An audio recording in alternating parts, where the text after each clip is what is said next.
Good morning and welcome to Escape to Nature. My name is Alex and I will be your naturalist on our waterholes in Djuma, Mshatu and Ukukuyo. Joining us today we also have Lauren and Darby in Madikwe, as well as our main man Ralph in Kariga. Please don't forget this is a live and immersive experience and we do love to hear from you. So do send through any of your questions, comments or any conversations you'd like to have with us. It has already been a good start to the morning. If you did miss Safari Live this morning, our sunrise safari, there was an awesome day already. Some sleeping lions, lots of elephants on foot, as well as the bird what was there this morning, the double-banded sandgrouse. But it's been a busy start to the morning here, and we also have elephant. So I will just make sure that we are getting them in frame, but on top of that, we've had some warthog, some impala, and some wildebeest already. So a great start to the day all round. And this bull here seems to be throwing weight around already. The impala are a little bit flustered, I can see already. We will just monitor that. Just because there's another elephant coming through in the background there as well. But a lovely herd of impala. And nice to have the ellie so early this morning as well. But again, also good to see the wildebeest. So we're already making quite a bit of headway on our mammals list. And I'm hoping that we can hit the levels that we did yesterday, which was around 12. We seem to be averaging around 12 mammal species a day. And obviously with it being quite hot, we can assume that it'll probably be around that as well today. It'll be good to just see this interaction that's about to unfold now. And if this elephant actually decides to push off the wildebeest and the impala.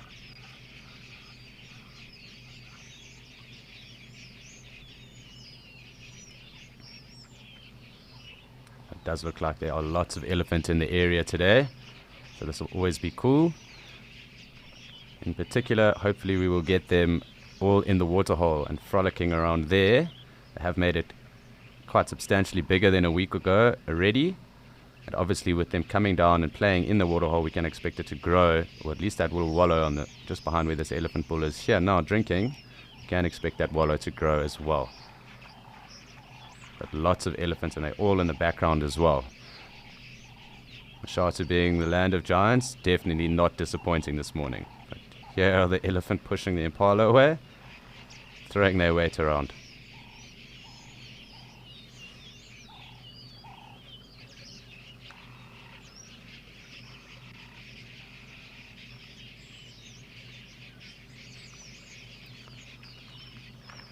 Yep, so this is making for a very exciting morning already. Long may that continue. But I'm sure across all the waterholes, it is going to be a busy day.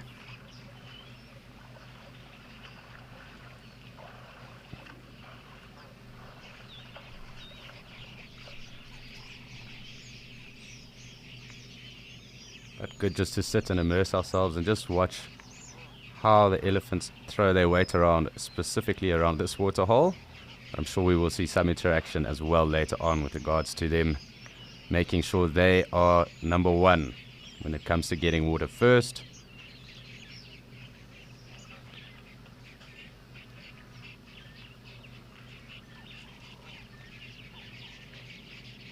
There was also Corey Busted around as well just now, but he seems to have also just moved off out of frame.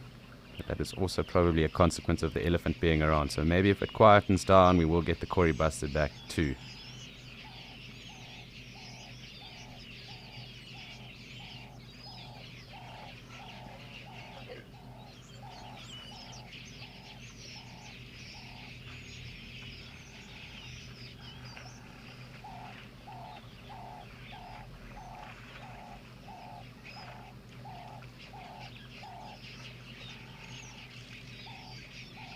So I'm just going to leave us here just because it's quite interesting just watching how the impala kind of navigate around the elephant.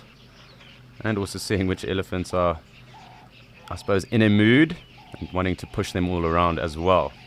Make sure that they have to go to further sides of the dams and get their water.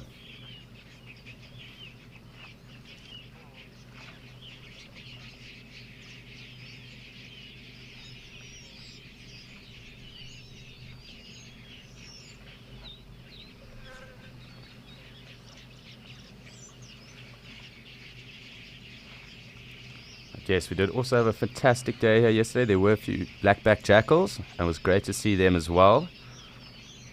I'm not too sure if we'll get them today, but who knows what will come through. We can't exactly script what will happen.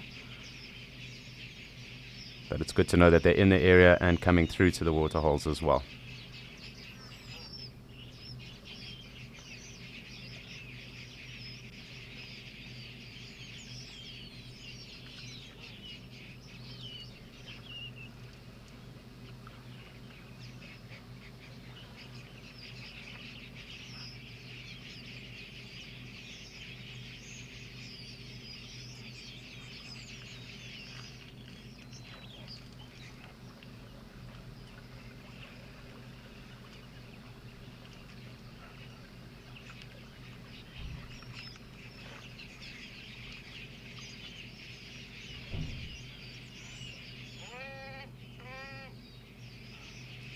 We can also hear the Egyptian geese. And I noted yesterday that there is only one gosling left at the moment. I'm hoping that it survives, or it has survived the night at least. We will just keep a lookout because there were 4 last week, so it'll be interesting just to see. Maybe 1 or 2 of them were stuck in the undergrowth, and the other one was confident yesterday. I'm not too sure, but as we go throughout the day, we will definitely keep an eye out for them and make sure that we do know how many goslings are left and around.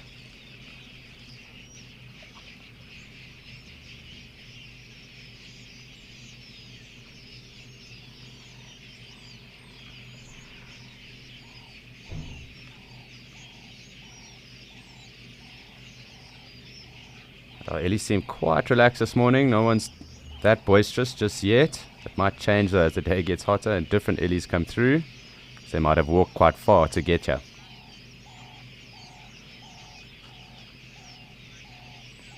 Hi Mike, so there's a few birds that will make nests on the ground. Ostriches, which we should see here as well. They make nests on the ground, as well as the different francolins and spurfowl. Lapwings, plovers, coursers. So there are quite a few that will nest on the ground.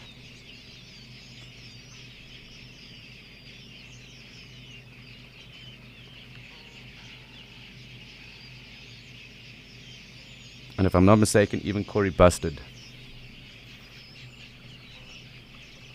It's sandgrass too, so most of those birds will nest on the ground. They'll dig a little cavity and they'll sit like that. And I've seen coursers do that around here as well. And there's a rare courser that is found here, 3-banded courser. And coursers are actually nocturnal, so you do see them during the day, and they're very camouflaged when they're on those nests.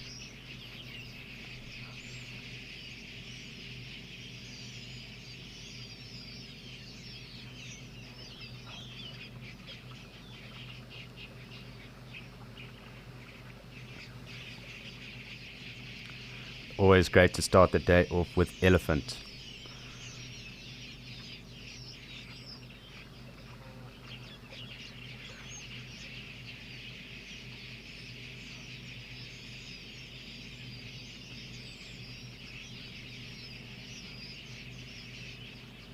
This youngster looks like it's quite keen on letting the impala know who's boss.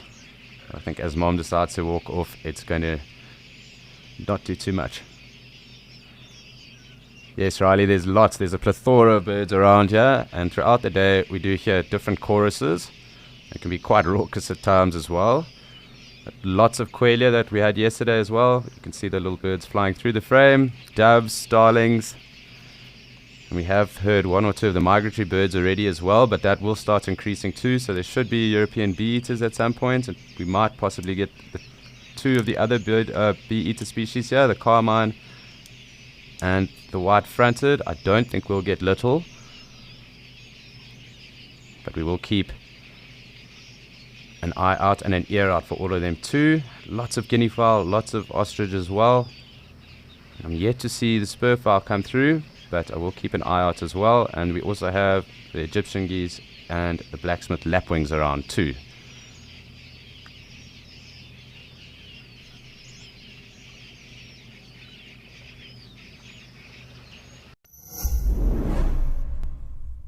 The time has finally arrived.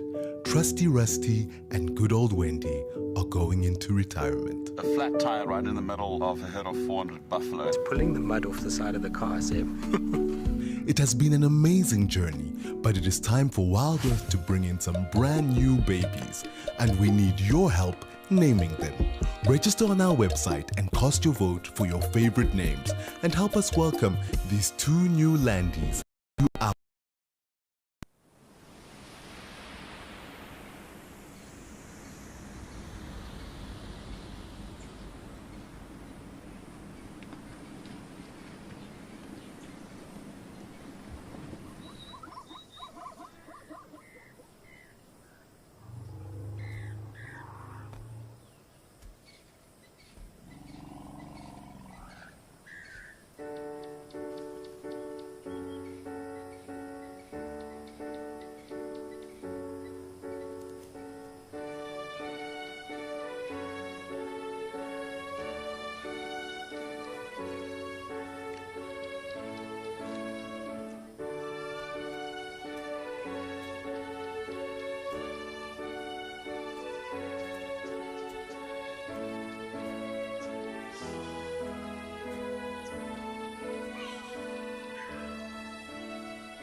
So just through this umbrella thorn over here, we do have little matriarch or mom, at least using that fallen over tree over there as a scratching post. Or she was at least.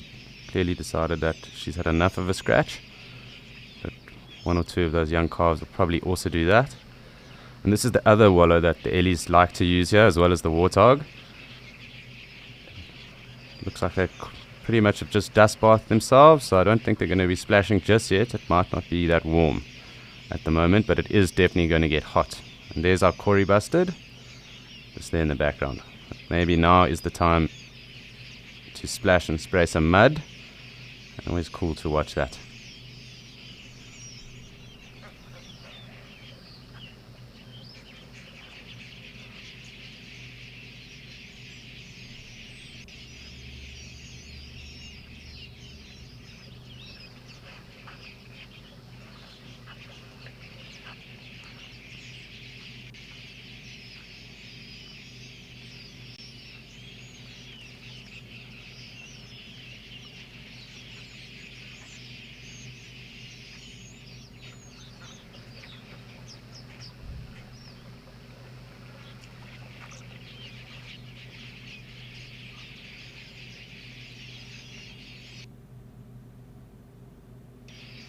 Definitely toying with the idea. It's quite fascinating watching the tip of their trunk sniff and smell around, grab onto things. So it looks like she's tempted to throw some mud on her, but I'm not too sure it's going to happen. Maybe it's time for some breakfast.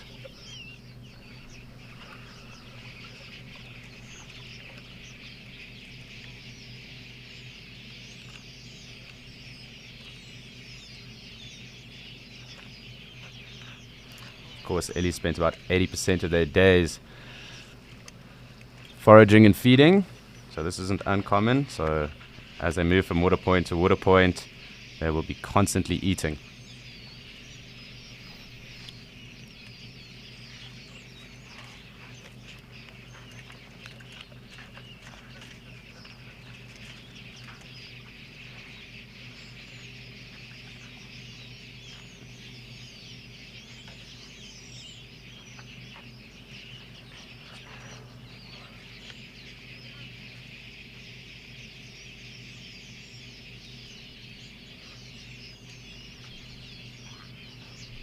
quite clearly see that with that tough skin that they have, sometimes up to about 4 centimeters in thickness, those thorns are no match for one, their trunk, and B, their skin.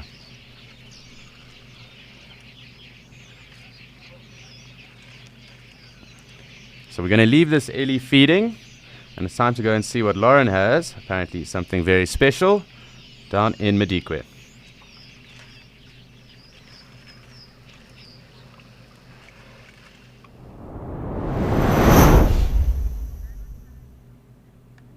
Good morning, everyone. A very special welcome to Madikwe Game Reserve. Bit of an unusual start. Hot day, that's usual. Windy, that's also usual. But we are sitting here with a cheetah who's clearly feeling the heat. I don't know if it's male or female yet. I don't want to get it wrong, and I haven't had a proper look, so let's just say cheetah. Good morning, my name is Lauren, and I do have Davy on camera. And we are at Jamala Dam, so just around the corner are all the elephants. So we may go there later, but right now we're going to spend time with this gorgeous spotted kitty. We didn't think we were going to have any signal or power today, but I think it's just our camp that's gone down. We're running on generators. I think the rest of the reserve is actually fine, which is good, because we really wanted to show you this cheetah. Madikwe has a lot of cheetah. They do call themselves a big 7. Which is a big 5 plus cheetah plus wild dogs. They're well known for their lions, cheetah, and wild dog sightings.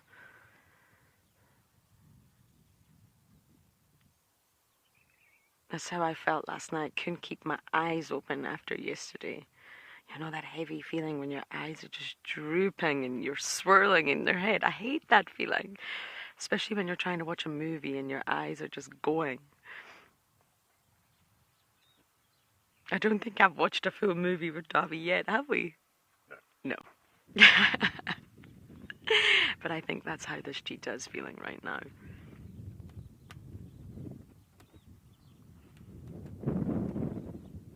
I've been really lucky the last few days at Madikwe. It's just been non-stop. The reserve is just phenomenal.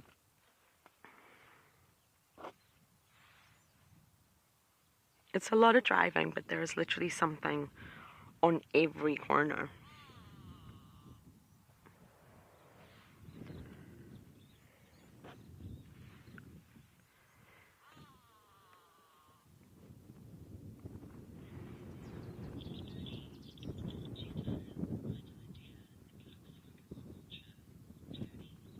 Tony, honestly, I completely agree with you.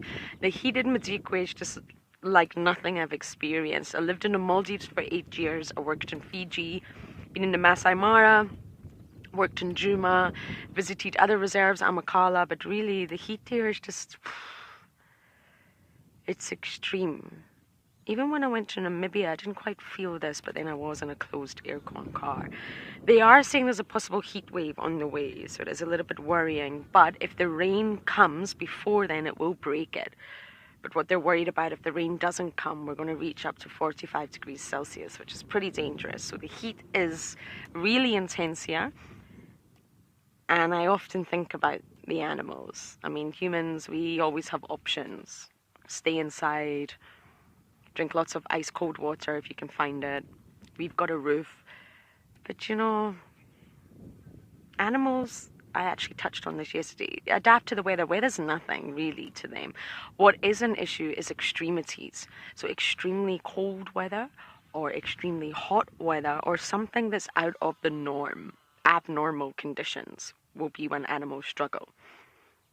And they can tolerate so much. They have their own sensory proteins all on their skin, which sense temperature. But if it reaches really high temperatures, I would imagine some organisms out here would struggle. So yes, Tony, this cheetah knows it's got to find shade and just chill. If it needs water, water is literally just round the corner at Jamala, but it's already pretty busy. The elephants have already arrived, and you know that, don't you? I can imagine you're not a fan of elephants, and I can imagine they're not a fan of you.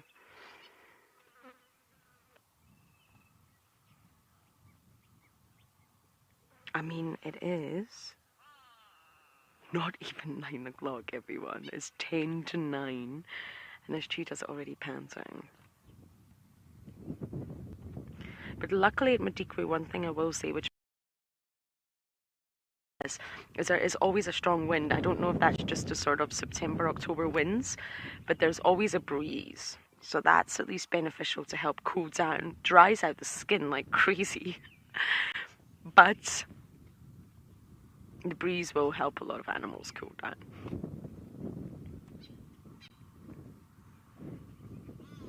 You can hear the go-away bird go.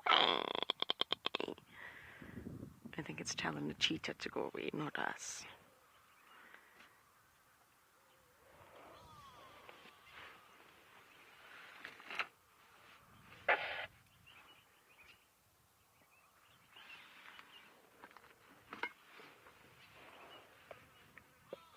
This is actually the second sort of predator sighting we've had at Jamala after the wild dogs. So active here.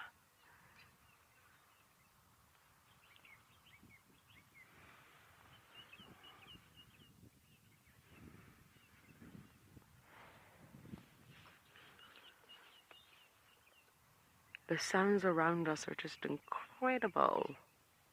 The birds are really calling. It's still early for the birds. It's just lovely. You're just going to sit for a moment or two, watch the cheetah, and I'm going to let you listen to all the sounds around.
Just so lovely sitting here listening to all the sounds around us.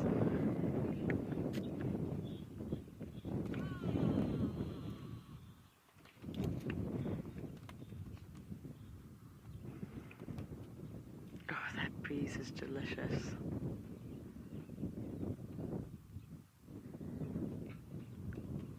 Cheetahs are, as we all know, mostly diurnal, primarily diurnal. I think it's a sensible thing to say. So in this case, equipped for the heat, ready for the heat, aware of the heat. The other day, was it 2 days ago, the female cheetah that we had actually killed the springbok at about, I think, 11 o'clock. So this is just a rest stop. This is just a pit stop. Most likely had some water at the dam before it got too busy and congested. And now it's just time to quite literally rest.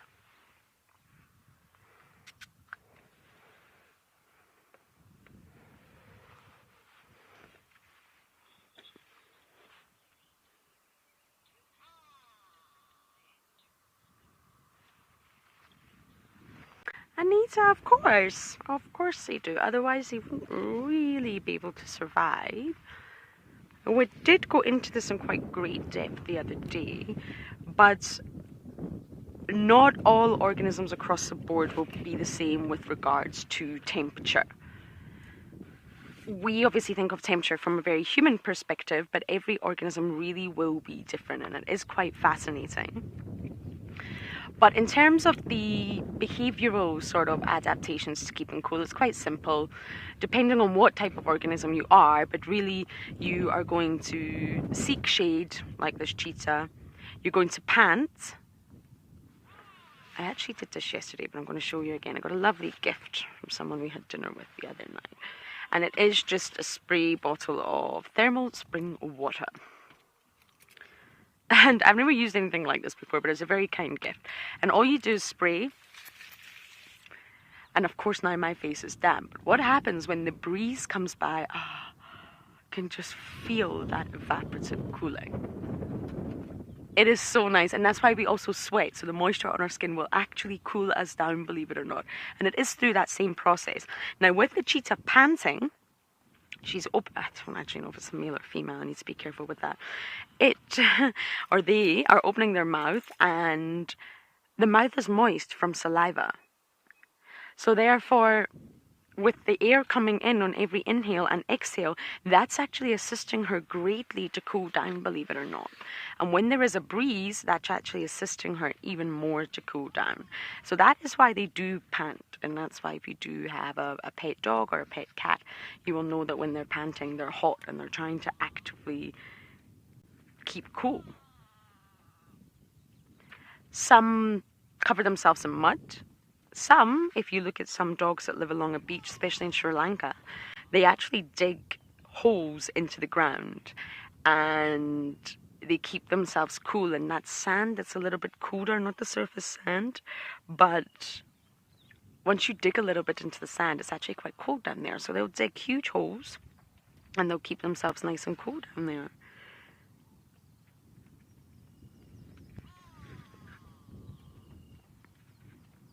All living things are really affected by temperature. So every living thing will have a way to keep themselves cool, biologically, physiologically, and behaviorally. If you think of the things humans do, we fan ourselves with a piece of paper, we sweat, we seek shades, we wear hats, sunglasses, all sorts of things to try and protect ourselves and keep cool. So animals will be the exact same, because if conditions get far too cold, extremely cold, then chemical reactions slow down. If an animal gets too hot, then the proteins and lots of other molecules actually lose shape and fall apart, almost like they're being denatured. So any extreme condition can kill an organism. But every species, their sort of nervous system is adapted to sensing temperature and then responding to temperature in a different way. And that's because they all have different temperature sensors on their skin. It's a group of proteins called TRP channels, if you're interested. And they are all along every organism's skin. Okay, maybe it's slightly different for insects and organisms that are sort of not mammals, but every organism will have those channels which allow them to sense temperature, and then they can respond appropriately. And remember, cold is not just the absence of hot, it's a sense in its own right. So just because you're cold doesn't mean that it's because it's not hot.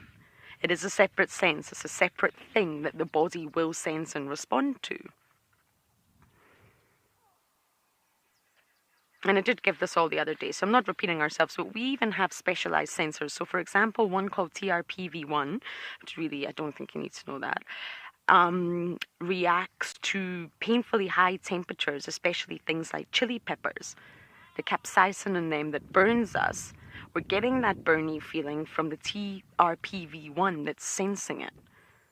And then on the opposite end of that scale, we have TRPM8, which detects cool. It's a cool sensor. So things like mint on our palate, menthol, that's being detected by that protein. And each species will have their own version of those. I'm just talking about the human ones. And those proteins will be fundamentally the same proteins, sensory apparatus, but really they're calibrated to the body and the lifestyle of each individual. So every animal must have a way to be able to keep cool when it's hot and keep warm when it's cold. But once it starts to go out with the extreme levels that I mentioned earlier, that's when it is going to become dangerous. And that's why you'll find lilac-breasted rollers, hornbills, even this grey go-away bird, sitting in a tree and literally just in the hot of the day, at midday, just sitting in the sun, not seeking shade, because their body is equipped to handle that. They will have sensors that pick up on the temperature, but it's not inadvertently affecting them. It's obviously within their Goldilocks zone. It's within the zone that they can tolerate.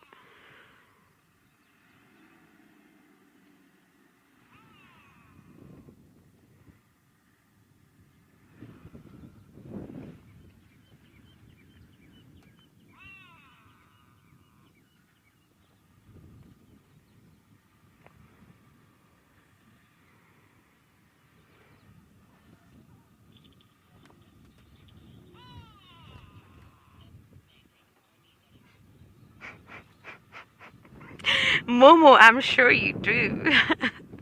It's a wonderful mist spray. Never used them before in my life, but it was a gift and it's actually been quite lovely. Just literally puts water on your skin. That is all. And then once your skin is damp, evaporative cooling can take place, and it's just what sweating does. Obviously, some people sweat more than others. And yeah, it's just a wonderful tool. I've been using it and very happy to have it.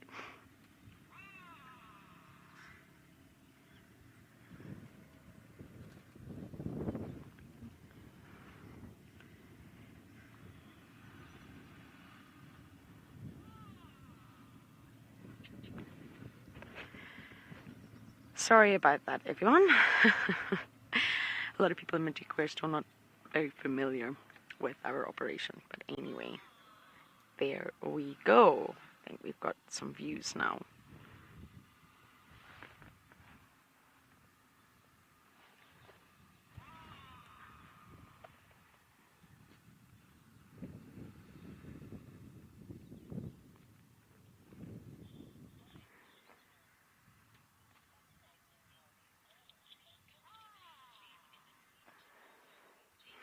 Sir, 50! Yes, absolutely. It is amazing, but it also goes back to those proteins. So that sensory system that the cheetah has will be specialized for hotter temperatures than ours. So it's hard to explain, I guess, but although I am feeling really hot right now, I've actually got the sun coming on me, so I may need to reposition, but I'm finding it hot because I'm not equipped for really high temperatures. I'm from Bonnie, Scotland. But cheetahs are. This is their environment, the hot, arid sort of savanna-type environment of Africa. They're used to the blazing hot sun. They're used to that white, bright sun that is just almost too bright for our eyes. Need to put sunglasses on. And extreme temperatures. So although this cheetah will be feeling the heat, that's why it's panting, it will be able to tolerate the temperatures way better than we do. And it is due to the fact that just that tolerance level, the sensory proteins will have sense to temperature. The body responds accordingly. So there's no need for a sort of big response right now, because this cheetah is probably not feeling as hot as I am, even though it is covered in hair. So it is it is absolutely amazing, I agree, but you have to think about what environment the cheetah comes from. And just to give you an example, it obviously differs through the board. So warm-blooded animals are going to produce their own heat. We produce our own heat. And those proteins, so let's take the cold protein, the TRPM8 protein, which senses cold, will alert that organism if the body temperature starts really dipping below a comfortable range. Remember, there's always a range. And in a rat, for example, that point is set at around 24 degrees Celsius. Don't know the Fahrenheit. I really should learn Fahrenheit. In a chicken, whose body runs slightly hotter than a rat, that TRPM8 cold sensor is set at 29 degrees. So what that means is a chicken can't tolerate as cold temperatures as a rat can. So it's completely different. Then you start to think about cold-blooded animals. That's a completely different type of organism because they rely on the environment to power their body heat. So they're obviously going to be able to withstand really cold temperatures, and that's why snakes and all sorts of animals will estivate or hibernate if temperatures get too low. But frogs are believed to tolerate temperatures down to about 14 degrees Celsius with that protein. And then fish just lack this protein altogether. They just completely lack it. So that means they can withstand temperatures close to freezing. So although it's been long proven that fish do feel pain, they really do, I promise you, it seems like they are not aware of what it feels like to be agonizingly cold. We do, you know, that feeling when your fingers you actually can't feel your fingers and it hurts, that stingy feeling. We know that all too well, but fish don't because they don't have that protein. They don't have that sort of cutoff point. So I'm not sure where a cheetah sits. I'd really love to try and find that out. But basically all organisms, even within the warm-blooded group and even within the cold-blooded group, are all different across the board. So maybe to this cheetah it's actually not that hot. Who knows?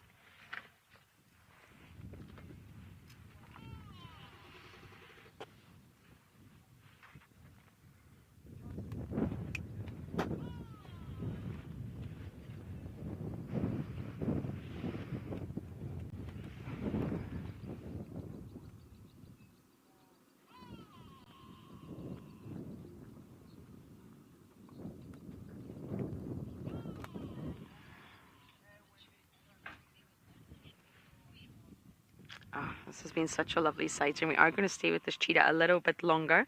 But for now, you guys are going to head over to Alex and Okakuyo.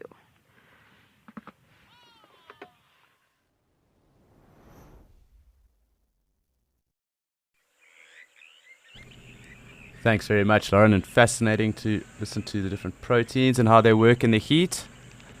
I'm sure it's going to be another very hot day up here, and we do have a wonderful herd of wildebeest that have decided to come through and join us. Haven't seen them in a herd this size just yet while I've been on camera.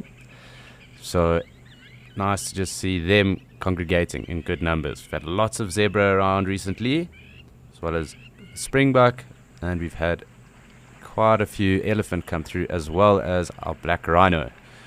But great to see this amount of wildebeest, although something seems to have spooked them a little bit. I always find it quite fascinating to watch which antelope actually get into the water and how deep they go.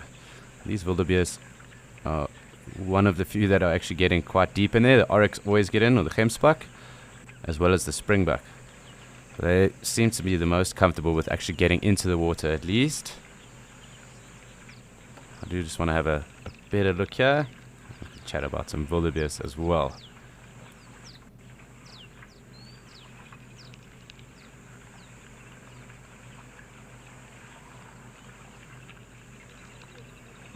Can also make out the brindle on them, so being the brindle gnu, another name for them. You can see those brindle stripes too, and the nice beards and everything else. But these are some seriously fast and actually big antelope as well. I mean, they can hit up at around 80 kilometers an hour when they are at full tilt, and the bulls can go up to around 205 kg, so they are quite formidable when you think about it. And those horns are definitely not for play or for show. They can do some decent damage as well.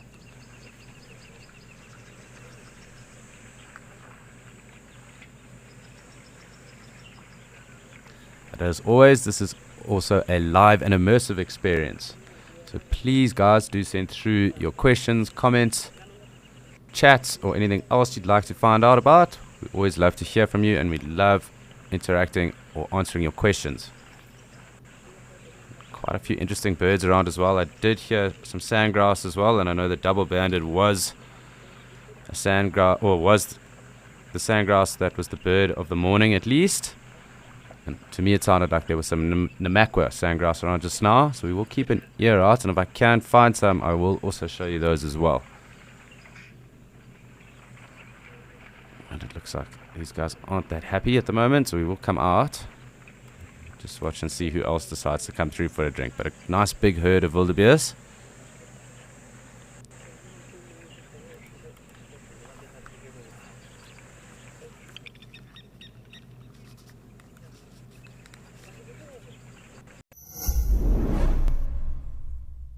Elephants are one of those few animals that you can watch all day without ever finding a moment where there's nothing that's interesting you about them.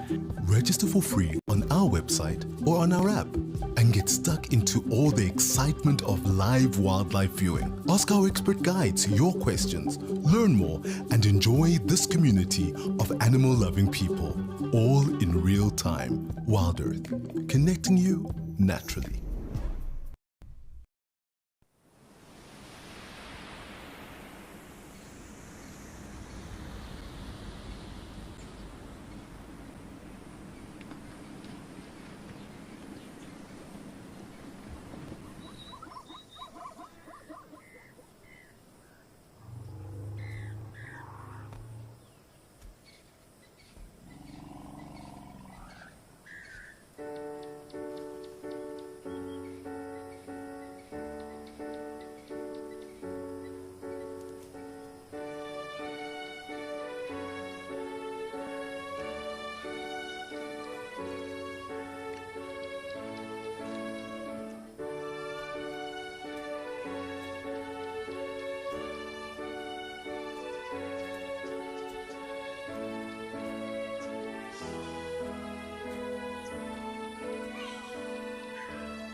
So I do just want to keep an eye on this big wildebeest herd, because I have a feeling they might get enticed to come back down for another drink.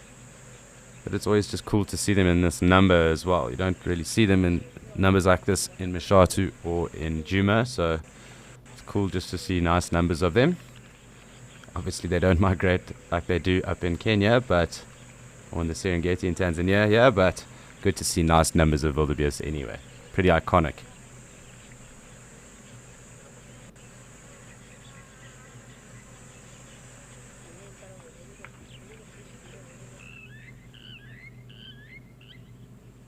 And there's always the blacksmith lapwing. Clearly someone is irritating them.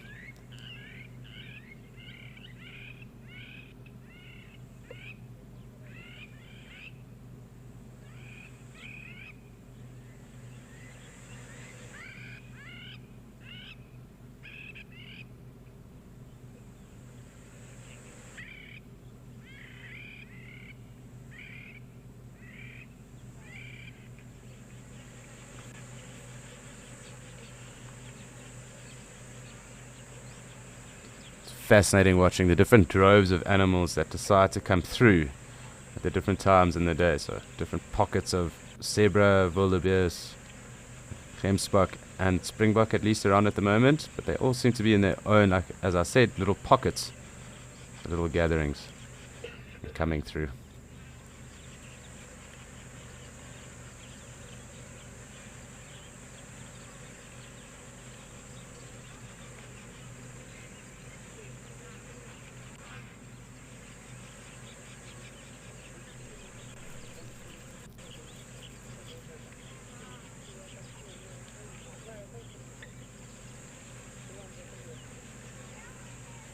you can quite clearly hear the bees. So we hear the bees here and in Mshatha as well quite frequently, and that's obviously because they also need water. They are attracted to it. So sometimes when you're out on Bumble or on Drive and it's very hot and you are perspiring, you will often have bees in certain areas landing on you to take that extra salt as well as the moisture off of you as well. Pretty disconcerting at times if you don't like to get stung or allergic. There are obviously different species of bees too, and some that don't sting you. So like in areas where there's lots of Mopani and Mshatha, for example, we do have Mopani bees, and sometimes they are called Mopani flies, but they do make their own honey, and it's quite hard to find in the Mopani.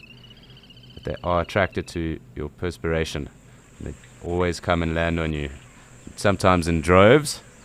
It can be quite annoying, but you have to have respect for bees, as they perform such a fantastic service to our environment as well. So it's always crucial just to make sure in the hot times that there is some water or something around for them, so that they don't dehydrate and we can allow them to continue their cycles as well.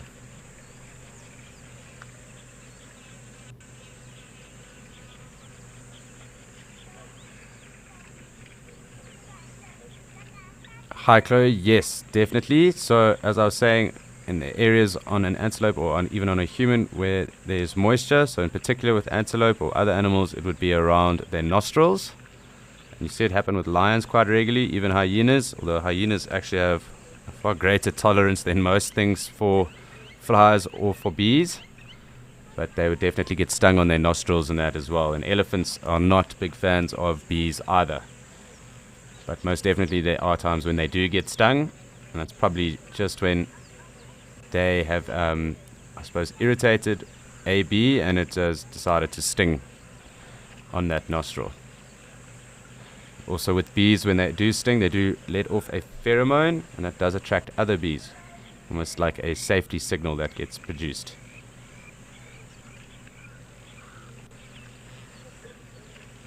But it's also very possible for other antelope to be crashing around, maybe even play fighting, and maybe knock a beehive, and for an animal to get stung quite a few times as well just through that. And that could lead to anaphylactic shock at some point. It would depend on how many bees actually stung that or individual or animal, but very much a concern as well. And you will notice that a lot of antelope or other animals as well, when there are big bee hives and that even relocating, so the swarms, they will also move in the opposite direction, because it's never fun meeting a bee swarm that is angry.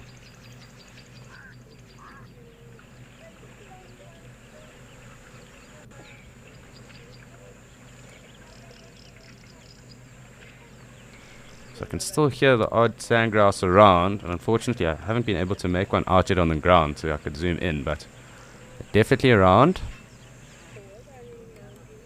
And what's interesting, last week there were a lot of Cape crows, and I haven't seen one yet in 2 days.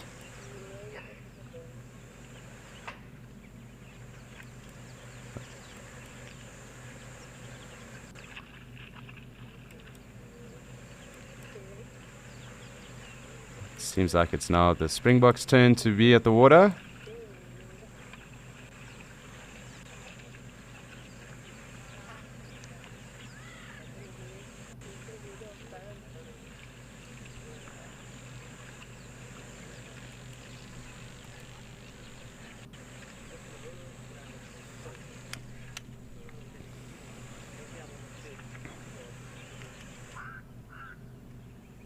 And as I say that, I hear one. So they are back in the area. There's one actually landing on the other side of the water there too. Actually looks like two of them.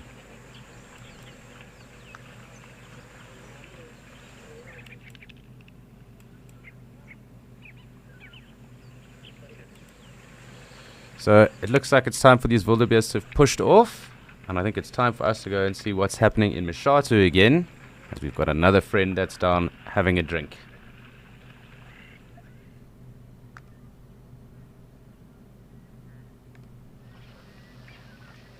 So here we are, obviously with the Ellie, but of course with the giraffe. And we were just saying we were excited to see giraffe. So always good to see them drinking as well. And as well as the warthog wallowing on the other side. So it's fantastic just to see the different scenes in the different locations as well and what goes on.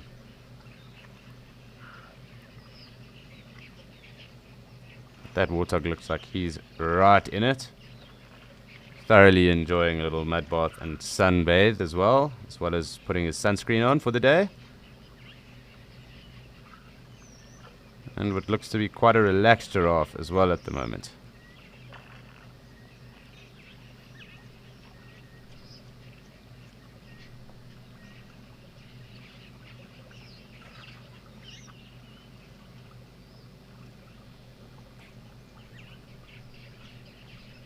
We are making quite nice progress with our memo list, at least this morning. We're currently on 8. So it's good just to see how many things we've got so quickly today.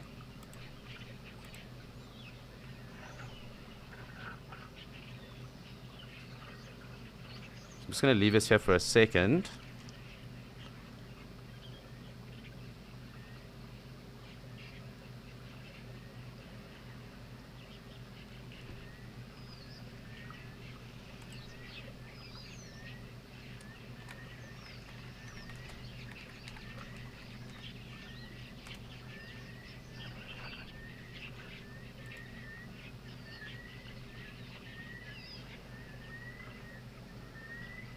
It's a very, very busy morning. And it looks like our giraffe's finished drinking. There is something else interesting I want to show everyone. And that is across in Djuma.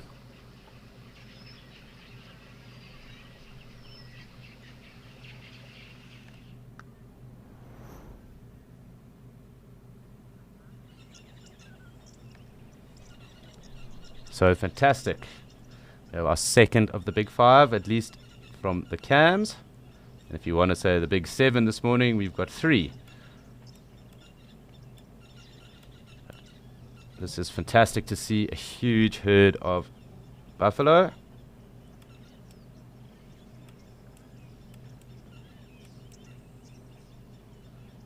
Really, really big. And obviously they are super dependent on water, and they are an indicator species for drought.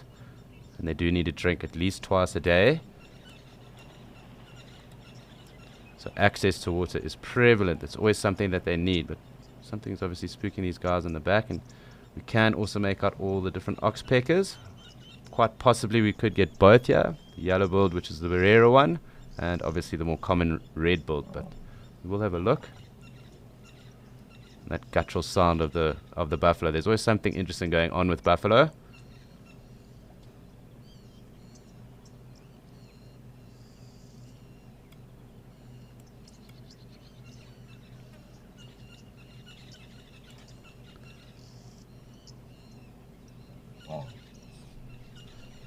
So I do think this is the same herd that we were watching yesterday on Sunset Safari, just because they'll probably be an area and they do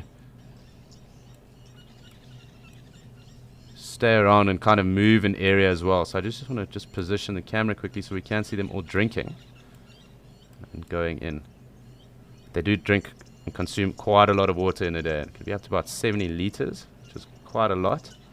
Obviously that would be in 2 drinking sessions. You can see all the different oxpeckers flying off the backs now as well.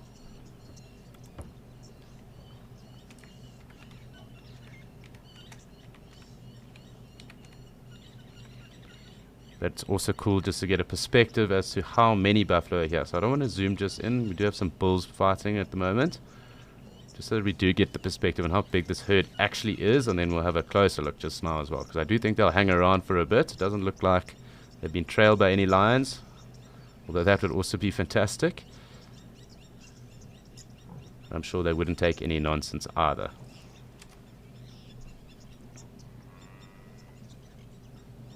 And always lots going on with buffalo. You can note the different horn shapes on some of the cows. Some drop, some go up. That is sometimes a genetic thing. I can just see that one cow with quite droopy horns as well.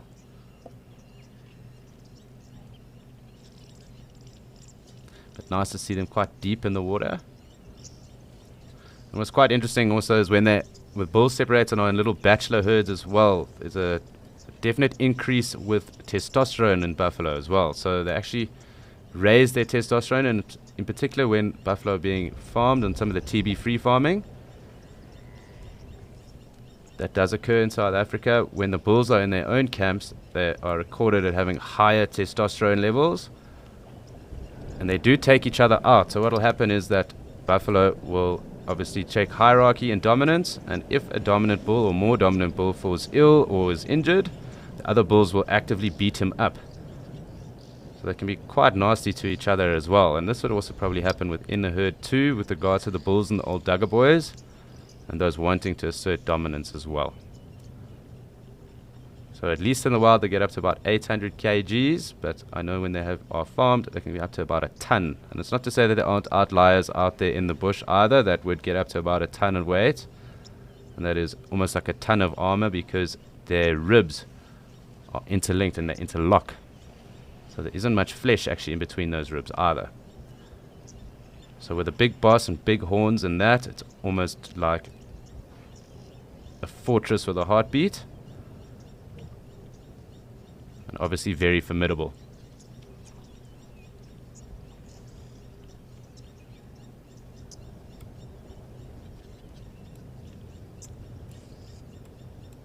So I do think these guys will be around for a while, but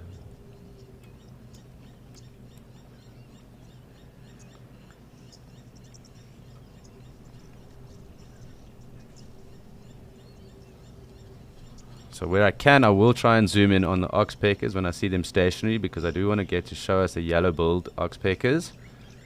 We can chat a little further on those as well, but it's also with regards to TB-free buffalo, it is said that from about Hoedspruit, which is rare pride lenses, everywhere west of there's almost like a red zone and a red line, and everything east and everything west is where, so east is where we get buffalo that have a TB strain in them, and the buffalo that occur on the west-hand side are part or out of that TB-free zone, or in the TB-free zone at least. So that is where the red line occurs in South Africa at least.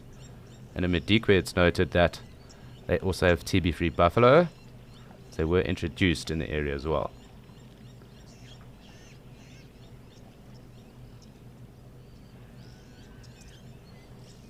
Fantastic to see numbers of buffalo like this.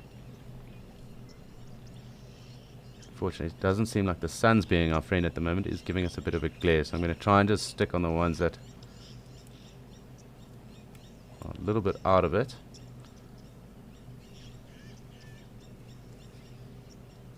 You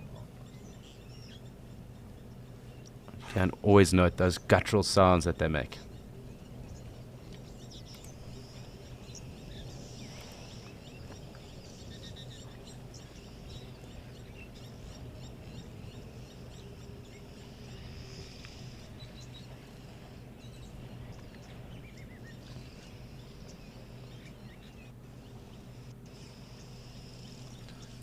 We have a little oxpecker here, so I'm going to try and zoom on this one.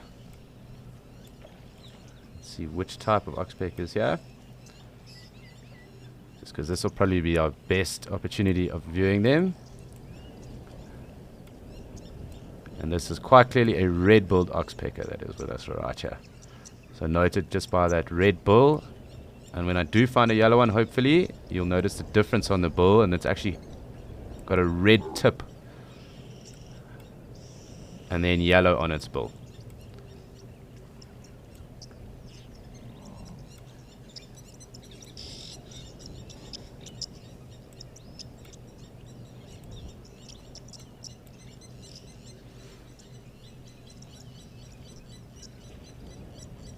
Great to see the number of calves that are around here. And of course, buffalo, like elephant, they also, when they are under threat or in danger, the weaker, smaller individuals get pushed into the middle and they kind of corral them. So they form like a big fortress that goes around them.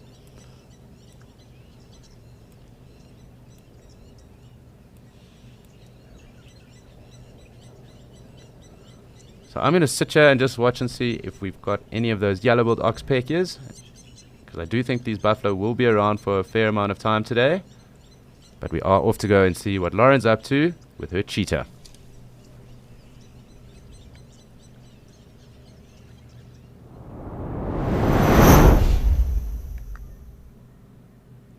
We just had the coolest interaction. These Ellies came down and chased the cheetah off, who is actually a male cheetah. He's the brother of a cheetah that we met the other day. I wasn't sure if it was male or female. Gotta be careful you don't get it wrong, but it is a male. And these Ellies have chased him off. I can't actually see where he's gone right now, but you can see the Ellies are not happy. That was cool. We saw them coming. I knew they were directly in the cheetah's path, and I knew this is not going to be a happy interaction. Ellies are very reactive of predators, and predators, of course, know that they just need to get out the way. The Ellies are, of course, on the way to the dam. The dam is just around the corner.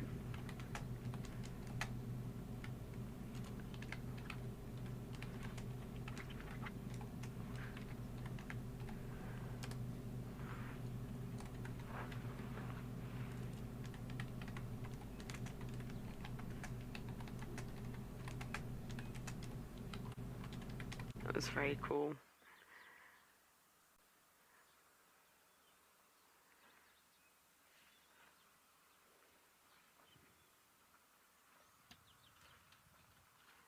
Now we're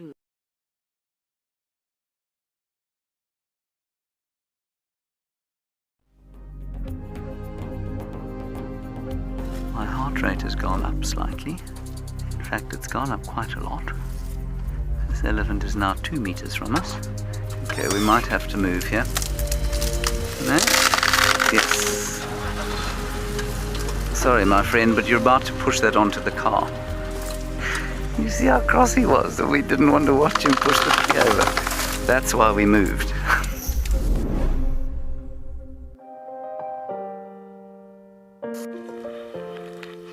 So we've been extremely lucky. And this is what I'm talking about when I say just spend time with animals. This is very, very, very cool to see this. Do cheetah males groom each other for social bonding? And I can't give you a better answer than what they're actually doing in front of the camera right now. So sorry guys, we are back here. We did lose Lauren unfortunately for a second, and we will get back to her as soon as we can. We are going to keep a lookout and a look and watch over these buffalo for a moment again. I was just chatting to someone now, and apparently there was a blacksmith lapwing that was quite close to the water where they've just gone in, and that is why we are hearing that noise right now. So they might have actually trampled on the nest. Unfortunately, it doesn't look like they've been spooked. So if they do get spooked,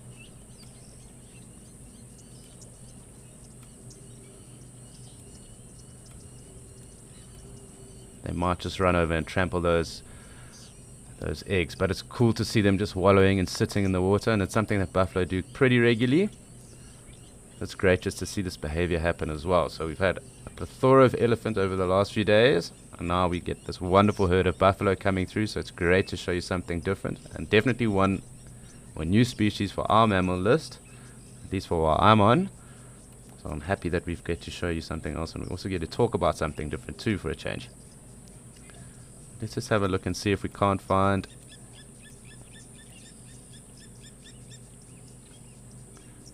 I do just want to keep an eye and see if we can, while the buffalo are in here, make out if we do have the yellow-billed oxpeckers with us as well. Always cool to showcase diversity.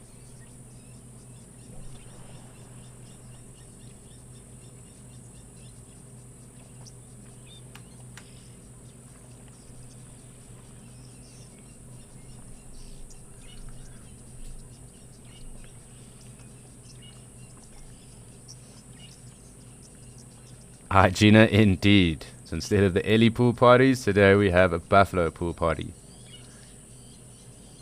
And it's a way more relaxed pool party. These guys don't look like they are moving anywhere.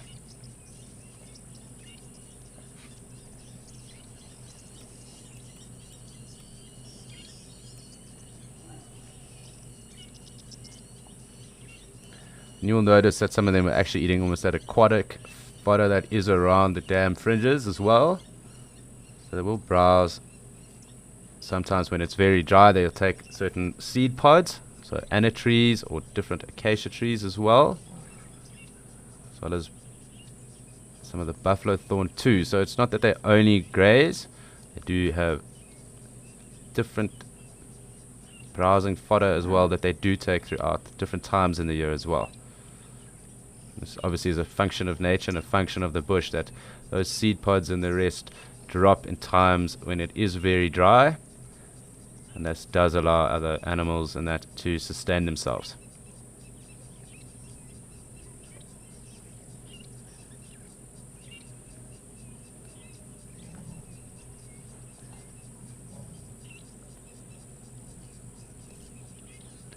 So we're going to sit here, at least I am going to sit here a little bit with these buffalo, and we're going to head off to Ralph, say good morning, and see what he's got in Kariega.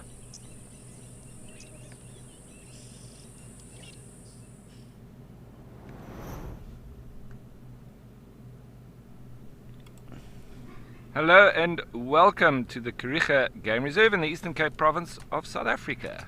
My name is Ralph Kirsten and I'm on the eastern side of the reserve watching the famous rhino Thandi with her two calves of different ages, Mtetu as well as Sia.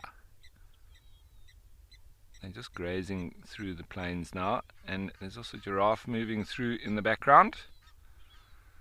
And the whole morning I've been hearing the black cuckoo calling. Seems he's here and he's here to stay. With the wonderful call, I'm so sad. Maybe you'll hear him soon. I also heard an Merino Trogon calling this morning again.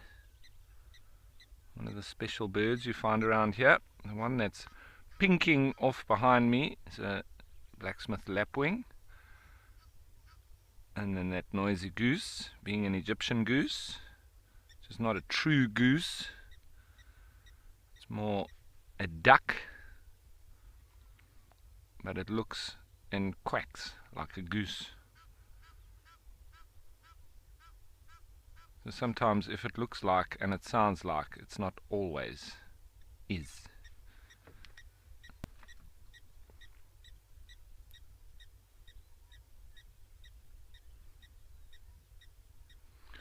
So Donna, yeah, I think you're not the only one, with Thandi being a very true survivor, having survived a poaching incident. She's the only one that has survived and gone on to produce more rhinos. So a wonderful story it is, and we need to shout it from the rooftops. Rhino being a flagship species on their own, I think she's a flagship of the flagships.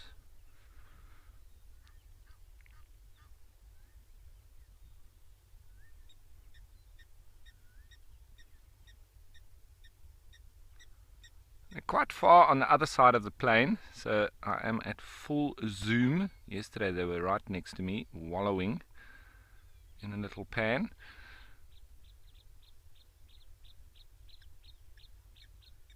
We have some of the Cape longclaws calling now. That very distinctive meowing call. Meow. Cape longclaw. There you hear it.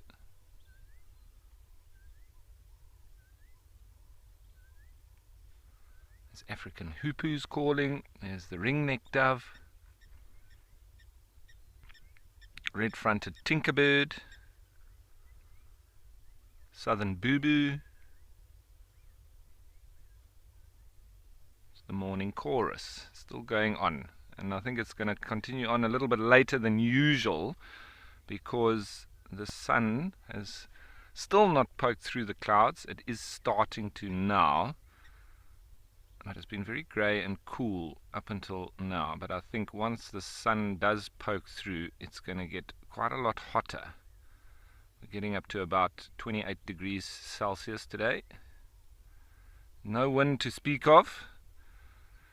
but I hope I haven't spoken too soon. It's not predicted to come up, but stranger things have happened, especially here in the Eastern Cape. Yesterday I was nearly being blown away.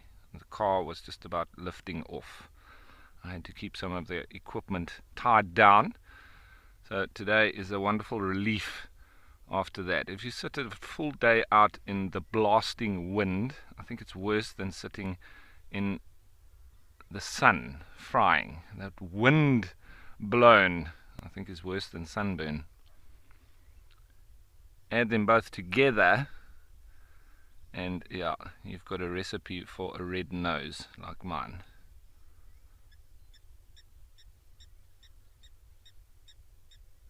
But the rhino don't seem to mind either, except when it's really windy. They do get a little bit nervous and more on edge than usual. It seems today they're very calm again.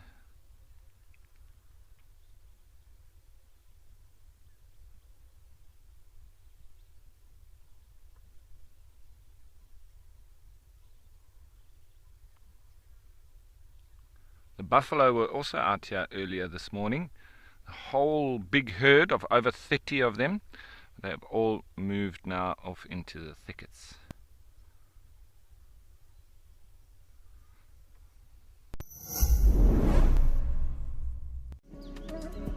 The Mara Triangle is one of the most stunning locations that we have had the privilege to broadcast from, thanks to the unsung heroes, the Mara Rangers, who risk their lives to protect this Eden. These brave men and women deserve our support.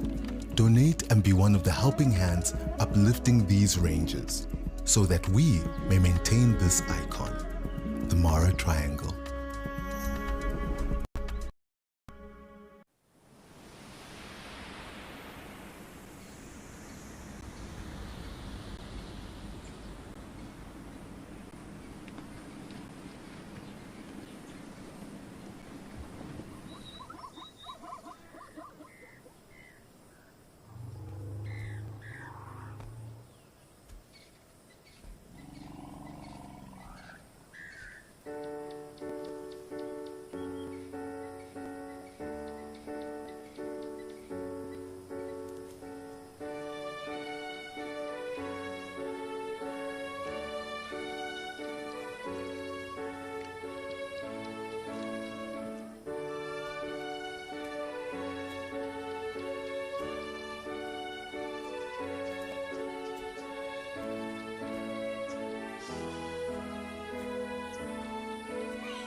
Keep me busy. I need to keep moving, but it does make for, if he doesn't disappear, try to get a nice photo.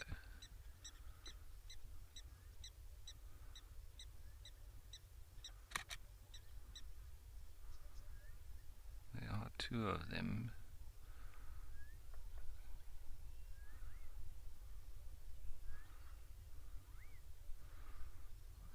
So, little Fint, very good question. Difference between duck and geese. Well, there are a couple of differences, and it's mainly down to the call that they make, because geese don't quack like ducks. And there's a little bit to be said about the bill as well. But these geese don't quack. So that's where they're a bit confusing. Now I'm just putting all my skills into this. So I want to get some nice photos here.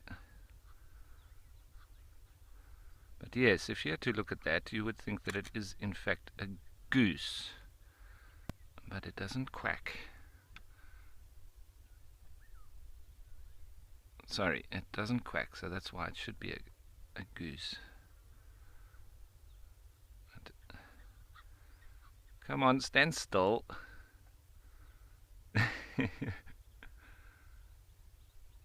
Beautiful through those yellow button flowers. They stand still shouting at me the whole day, and then when I try and take a photo of them, of course, they're au contraire.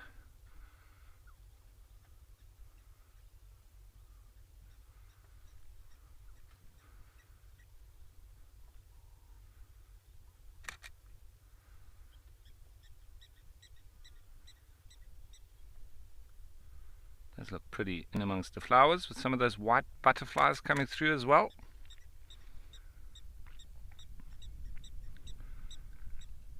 So, the Egyptian geese. Let's see if I get a nice photo out of them. They're not on the water, nicely feeding with the yellow button flowers. Anyway, I think it's time to head you on back all the way up into the Lowveld at Djuma.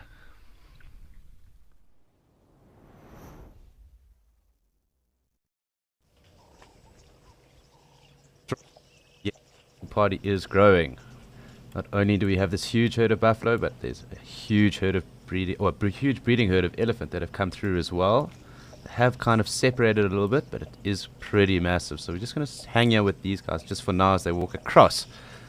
But I'm sure some of them have moved over to the wallow where we've seen wallowing the last couple of days. As you can see, these buffalo have almost entrenched themselves in the water. So lucky for Dewey, who's not present at the moment. He doesn't have to get irritated with everyone else coming to spoil his beautiful big pool. You can see the ellies sniffing as well. Also unperturbed by the buffalo, and the buffalo unperturbed by them.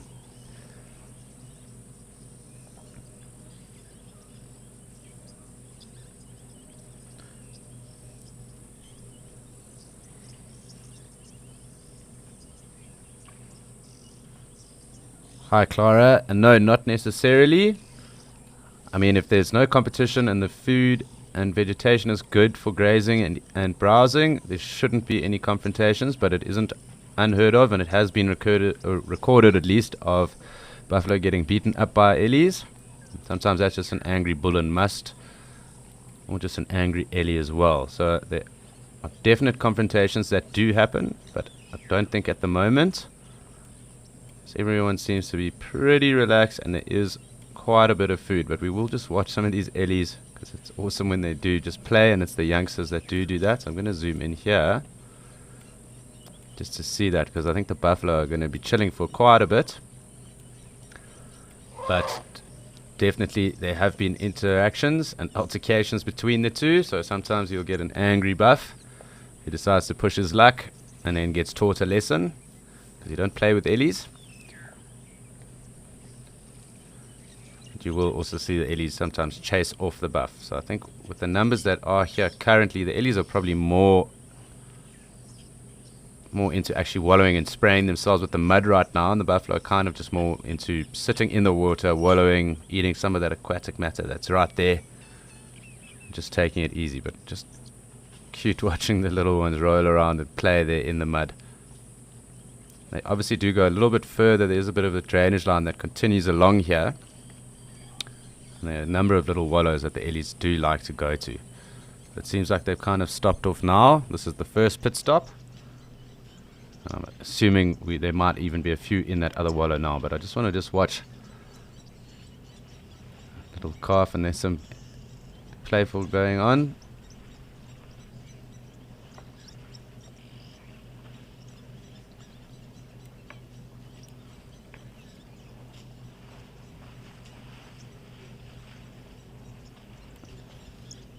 Hi, Gregory.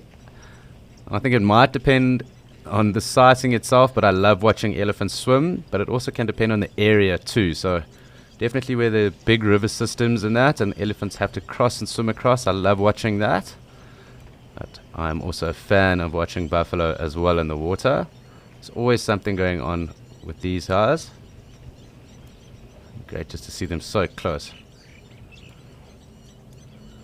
Let's just have a look at the little one. So I'm a fan of both, let's just call it that.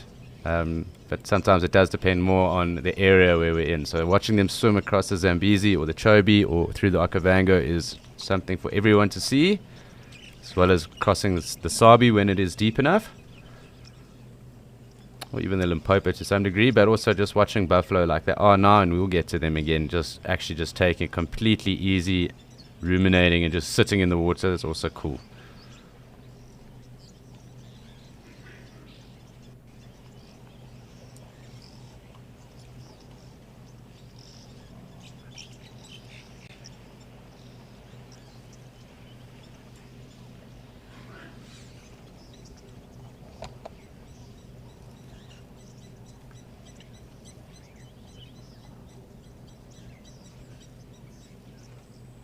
Yes, Jeanette, so precious, and it's so cool just seeing these young calves figuring out life. Obviously, they've still got quite a bit to learn, but they do have the use of their trunk at least now.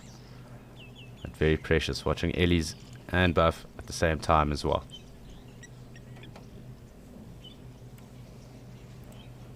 I think these guys are going to try and push off, and it might be interesting just to see how the Ellies move around with this big herd of Buff.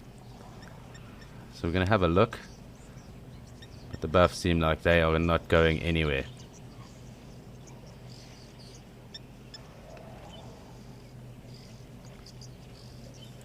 With it being such a hot day, I do think the Buff are going to hang around here for a fair amount of time at least. We do have more Ellies coming through as well, so this is probably going to be the scenes for the day here in Djuma at least, or for the majority of it.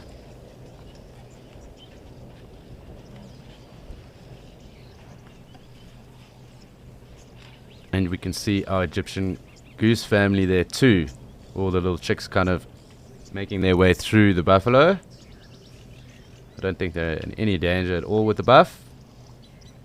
Not to say that someone might not have a temper tantrum. Here is an Ellie deciding to throw its weight around with the buffalo. We might see them push off or just mull around. It's great to just see the different interactions between different species as well. So I don't think those buff are going to move from the water, so hard luck for the Ellie. There'll definitely be some leeway that is given so that these Ellies can move through.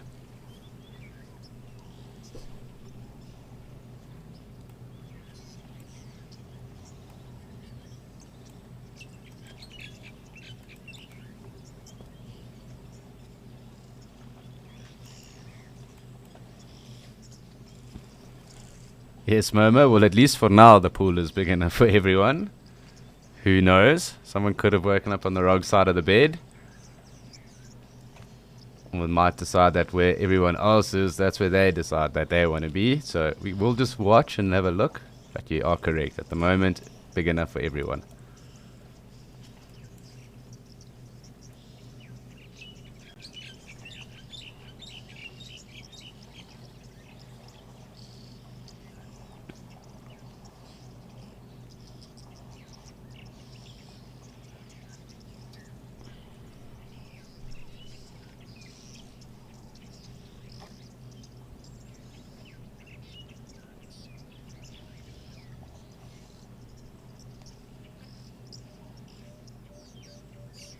Can you that emerald spotted wood dove there as well in the background? You can see the Ellies just making their way through the buffalo crowd.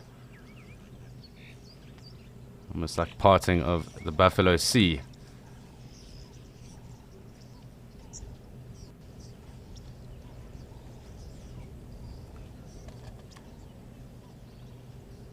So as these Ellies decide to part the Buffalo Sea, there's some interesting things going on Kikuyu, and I'd love for us to go and have a look over there.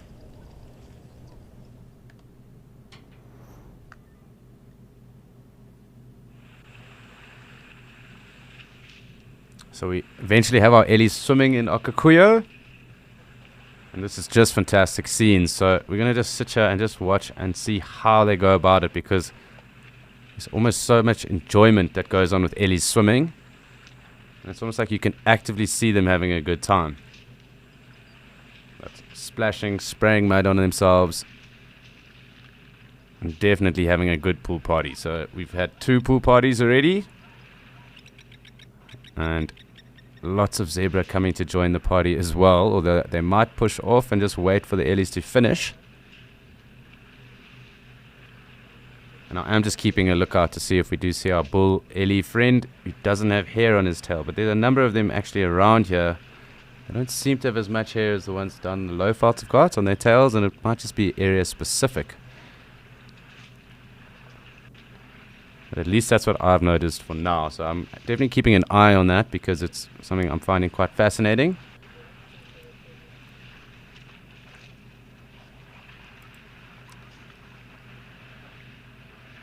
So good just to watch.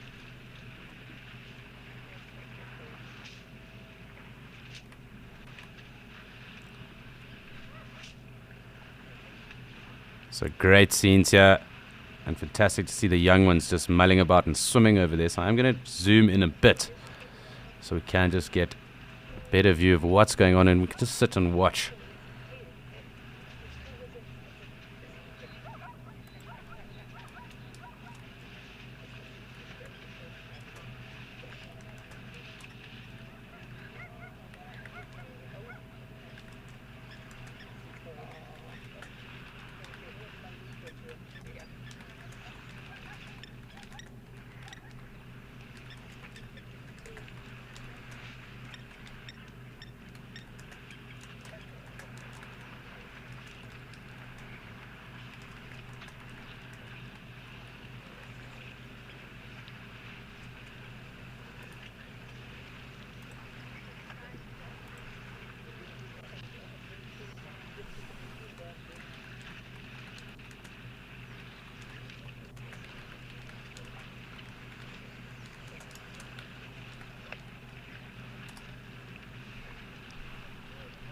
Awesome just watching these little youngsters go around and playing.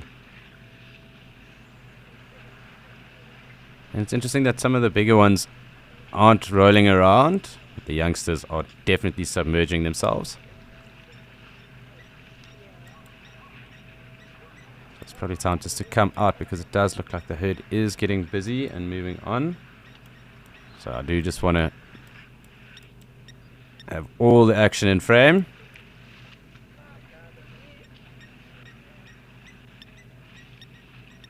Amazing to see the difference of the Ellies that have completely been submerged or have sprayed themselves all over, and then those that are dry or had mud or whatever else that they put on themselves dry out.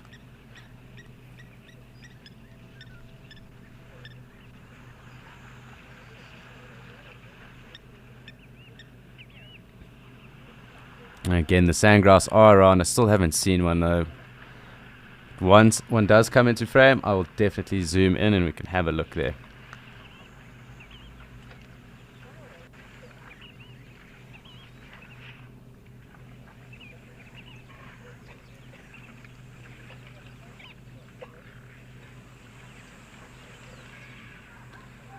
So it's clearly time for these Ellies to get on their bicycles and move on off.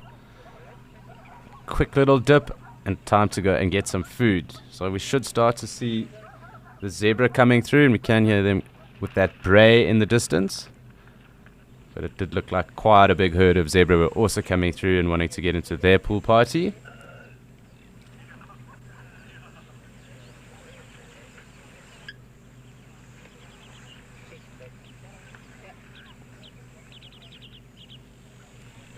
A very, very busy start to the day. It's been fantastic.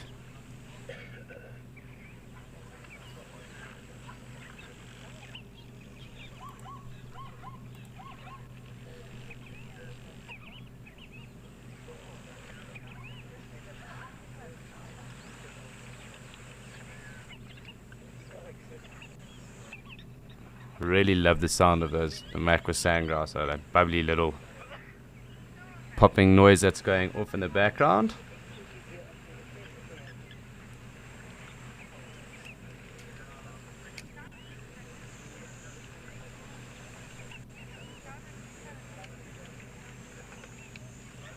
It's amazing how quickly the ellies come in and then leave.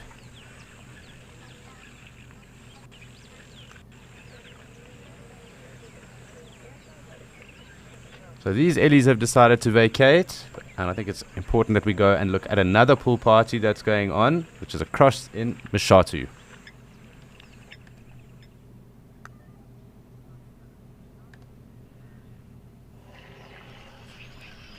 So fascinating morning, and we've got lots of ellies, all 3 different dams. And Mshatu, these guys are a little bit more vocal today. We haven't heard much else, but we can hear them chatting amongst themselves there, and obviously congregating to where the borehole or the spring pops out. And you'll notice that everything else has kind of been shooed away, at least here in Mshatu. I think with it being quite hot and them having to move quite a bit for food. I can also see a giraffe in the distance as well. Probably the one that was drinking there too, but these guys are a little bit more temperamental than the other ellies that we've been watching so far today.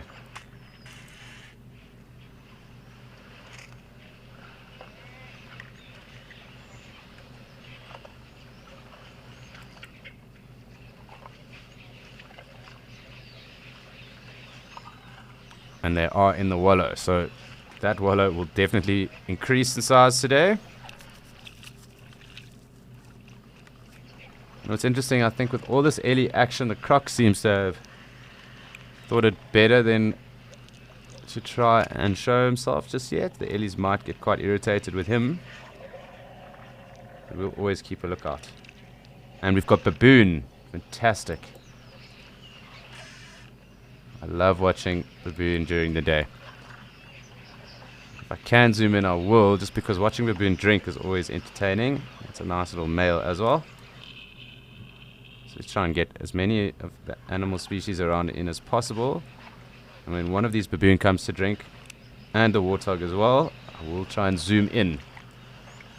It's very funny how they do drink.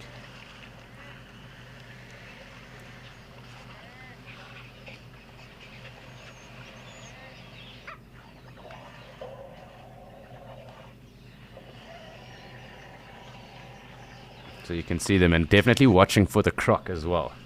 So they will be on tenterhooks right now. Almost flat body to the ground and then out. Also giving the ellies a fair berth.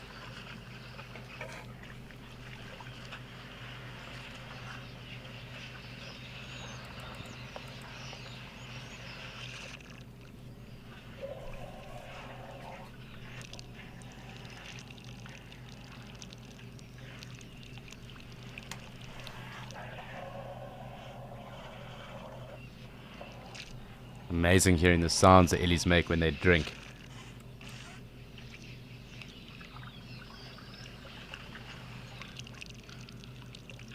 It's almost like a gargle. Definitely not Listerine, it is water.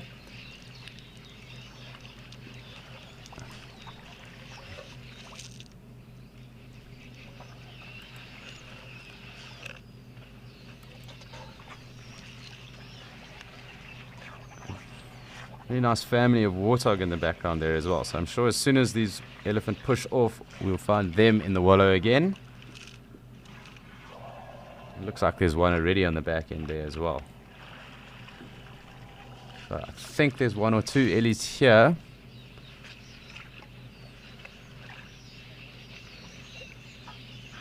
Hi Joanna. I don't think so. Baboons are very intelligent, and irritating elephants doesn't seem to be very high up on the intelligence scale. Not to say that they haven't mulled around or maybe irritated the odd elephant, but they'd be far wiser to not engage. So you just saw that one there just climb the tree and just kind of get out the way. So they are aware that elephants are a lot stronger than them, and baboons are a lot stronger than us too. So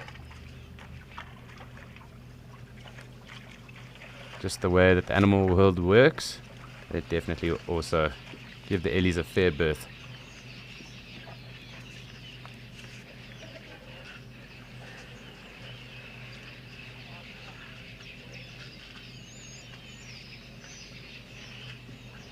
Doesn't seem like everyone's that interested in touching this little wallow that was the first interest point, at least when I started looking around this dam. For everyone wallowing. Definitely being used. But great to have the baboon with us today. I'm going to try and track them because baboons are always fun to watch. There's always something interesting going on with them. And we do have a couple of them just drinking right here, so I did just want to show everyone that too.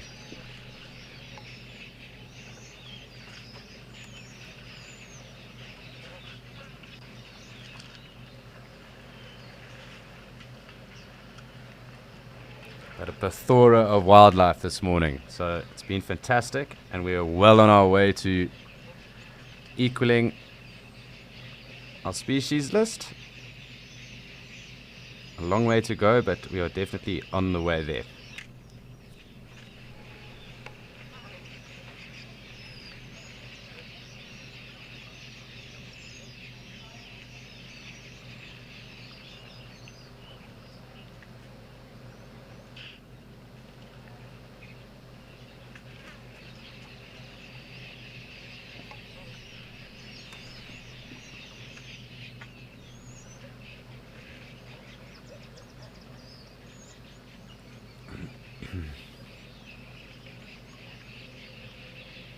We'll probably find that the baboon might hang around as well for quite a bit of time. So drinking, taking advantage of some of the shade that is here, and foraging where they can too. Lots of ellies around today as well here.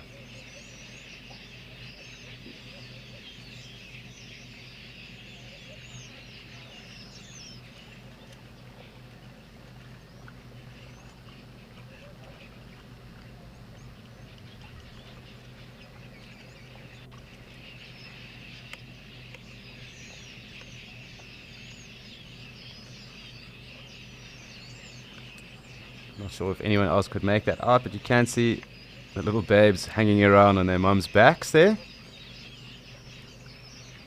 What a nice way to get transported through the bush as well.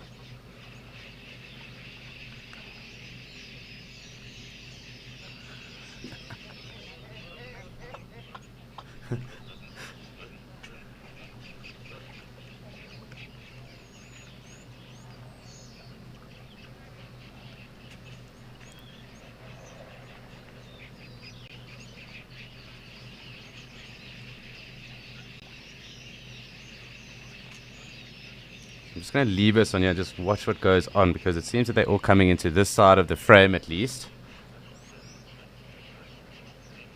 And it's great watching the youngsters have a drink as well.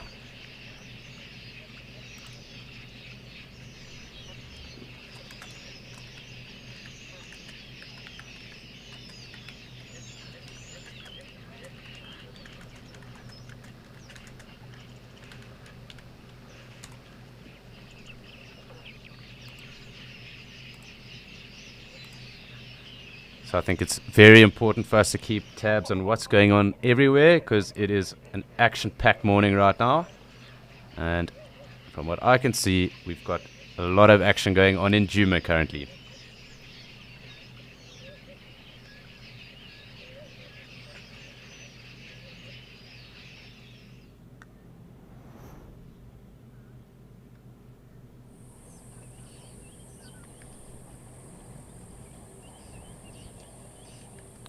So we've got our ellie swimming, and they actually did manage to push off the buff, although I don't think the buffalo would have gone far.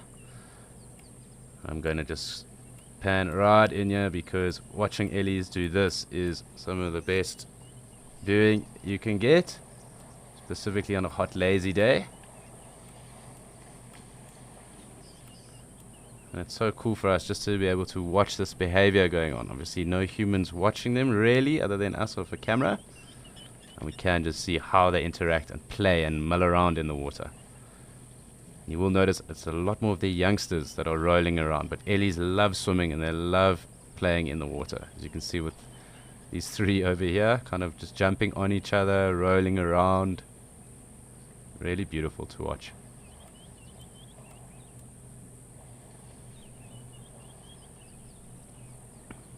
can note also how they use their trunks as snorkels.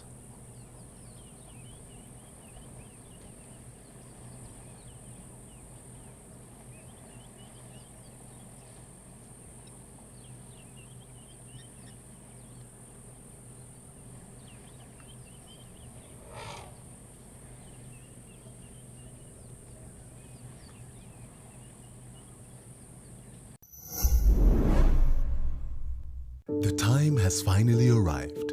Trusty Rusty and good old Wendy are going into retirement. A flat tire right in the middle of a herd of 400 buffalo. Pulling the mud off the side of the car, Zeb.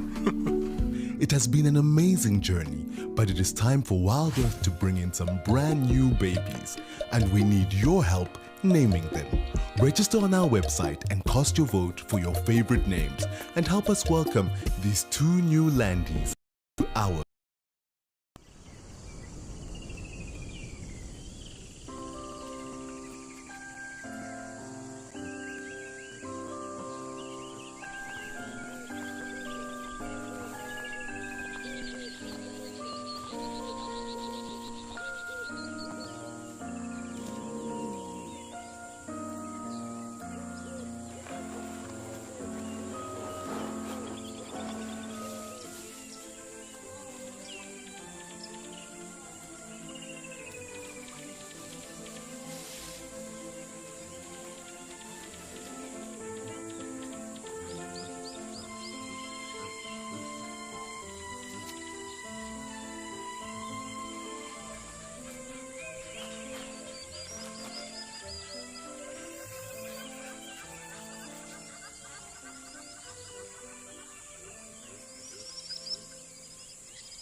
There is lots of elephant around, and there's lots of swimming going on and trumpeting too.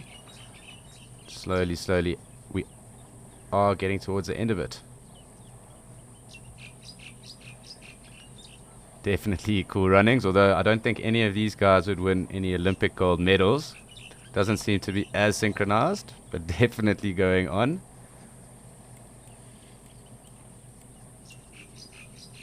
They do like porpoise in and around and jump on each other, play. So definitely some good social interaction and bonding going on currently right now.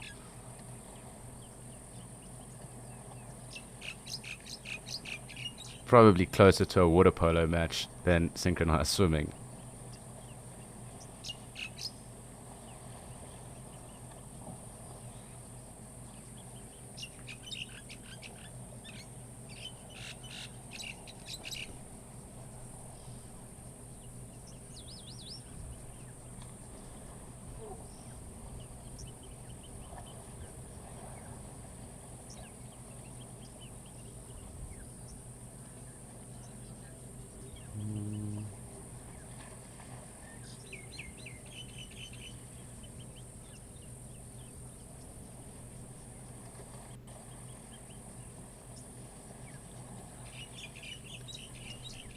So as we watch these ellies here in Djuma, it's important for us to mention that the time has finally arrived for Rusty and Wendy to go into retirement. For those of you who don't know who Rusty and Wendy are, they are the Land Rovers here in Djuma.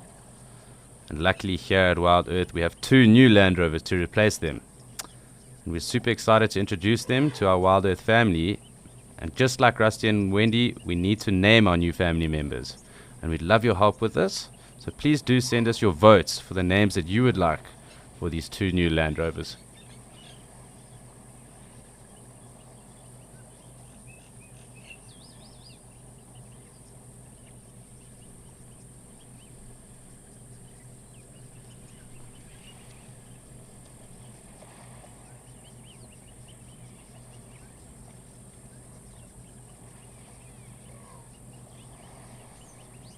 Lots of little trumpets going on as well. So there's a lot of fun being had here by the Ellies today. I do just want to come out a little bit and see how many of the buff are still around. As I said, I do think there'll be a few that do hang around. There's definitely the odd Dagga boy that is going to be hanging back as well. So we might find that they do come back. Or they might have got over it just because the Ellies took over. So here we are, here's the herd, and they've kind of interspersed. So we'll come back and have a look at them just now, because when the Ellies push off, they might decide to roll back down. So we will just watch the rest of the Ellies finishing off their swim. And we'll keep a tab on where that herd goes, because we haven't had buff around for a while. It's always good to have a look and see what goes on with everyone. You can see lots of playing still going on here. And Hardy-Daws, pterodactyls of South Africa. Definitely alarm clock for a lot of people here as well, and a shock to the system for those who haven't heard them or seen them.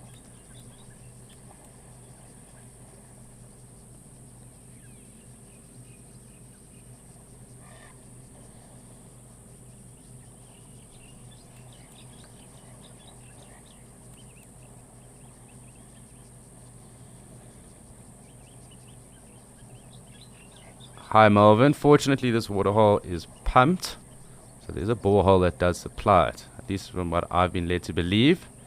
So there isn't a risk of that happening just yet, but there definitely is a lot of evaporation that will occur throughout the day. It's going to be very hot up there, and it has been over the last few days, so there is a lot of evaporation going down.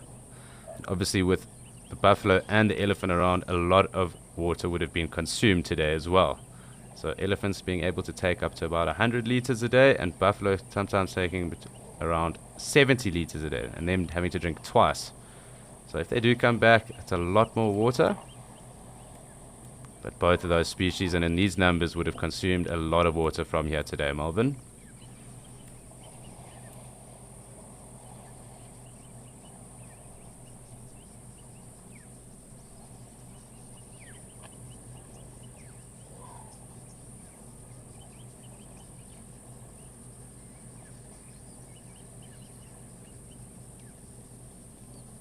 I love watching the youngsters run off, get chased, or kind of get spooked and then have to chase after everyone with their ears out. Got some guinea fowl in the background.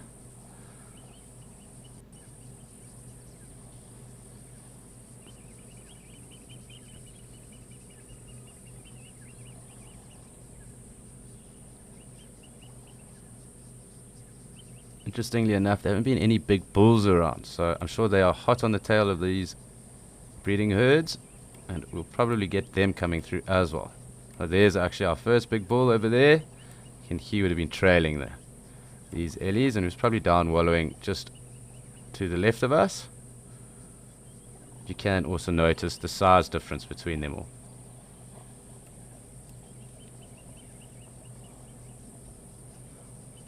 Obviously after a swim it's good to have a dust bath, and make sure that you have your SPF 50 on.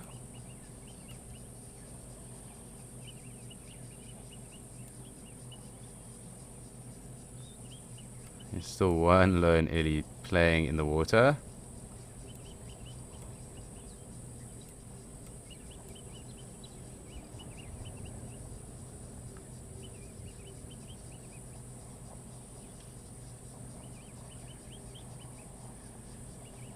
Alright, Frana, so definitely the dust, so the sand, and then obviously they use mud as well from the wallows, so they'll cake themselves in that.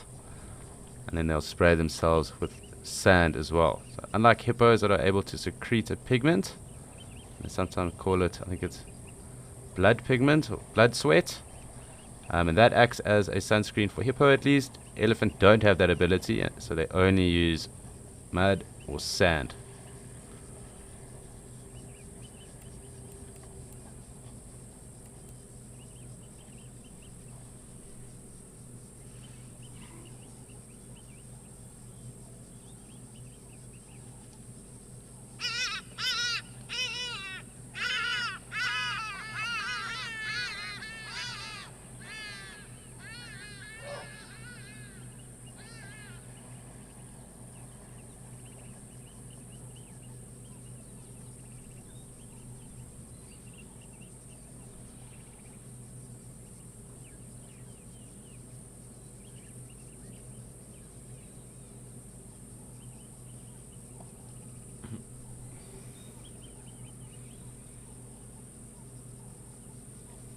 And yeah, the cicadas coming through as well, so it clearly is getting very hot there. And we've got some bulls tussling as well, some youngsters. Let's just zoom in on that because that's always fascinating to watch, and these guys are definitely having a little go. Practicing for their big moment later on in life.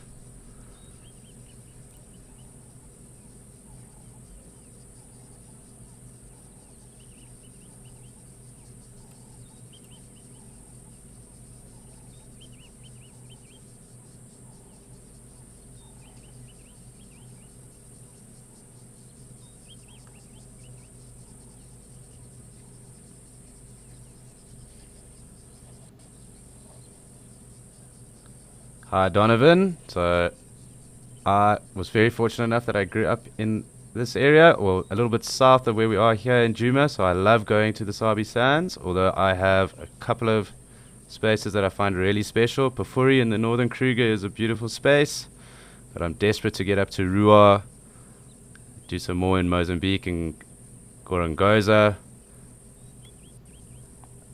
South Luangwa is another. And I would also like to do some more time in Serengeti and the rest as well. But there's a lot of spaces. I also am quite fond of looking at jungle safaris, so immersing ourselves in the jungle in Central Africa Republic. But I am set on going to Nepal to walk one-horn rhinos and tigers next year some stage. So that'll be a different kind of safari, and obviously on a different continent. But that'll be a lot of fun.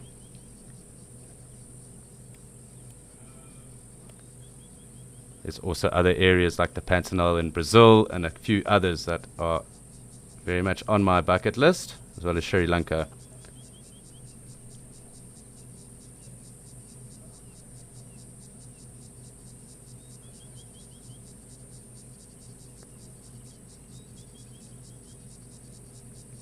But where are your favorite places to go? What is on your bucket list? Let's find out that. It's always interesting to find out where people want to go and what time they want to spend and where they want to spend that time.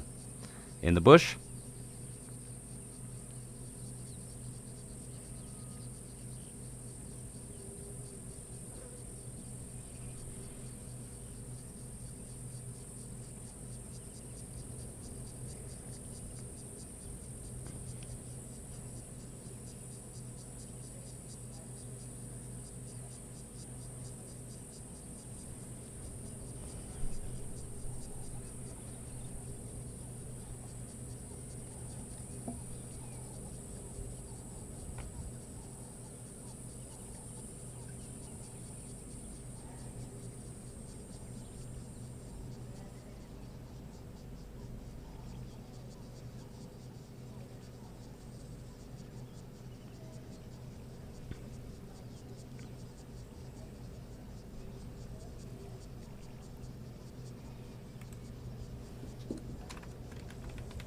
Great just watching this going on. It's fantastic after a nice swim how the Ellies do go and dust bath themselves and get ready for a hot afternoon. So good just for us to sit and watch. I'll possibly try and see if we can find the buffalo just now, but I do just want to just watch this going on, and then we can move off and have a look at the buffalo just now.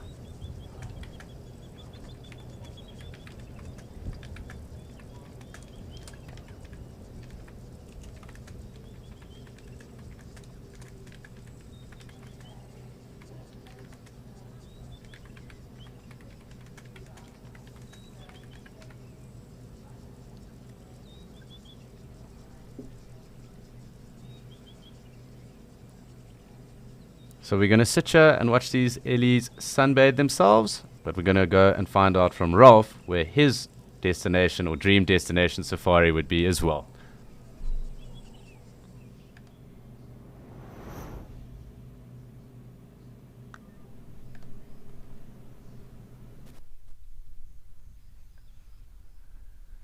Yeah, Alex, well, while I'm watching this bull now, who's come back onto the plains here at Kariega, I have to say Kariega is one of the places that I would really like to go, and I've come here. So I'll definitely, there's no option for me but to say Namibia.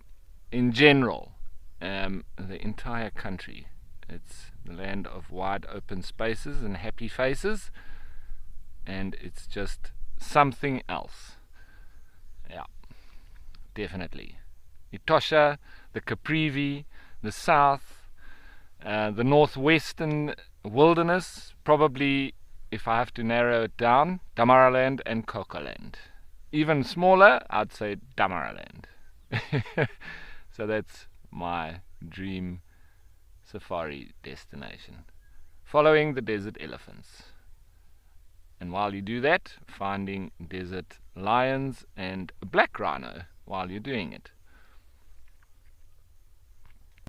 I spent 4 years on foot following the desert elephants, mainly on foot. Sometimes we used vehicles to leapfrog because they cover such vast distances. It's not able to you're not able to just trail them, because overnight they can move, over 50 kilometers. So trying to keep up with them on foot is almost impossible.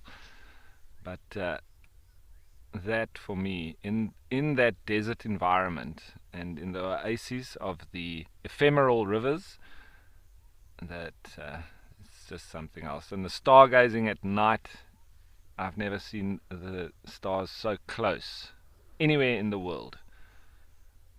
It's in Namibia. So little light pollution and pollution in general. And they do say that deserts around the world are the best places for stargazing.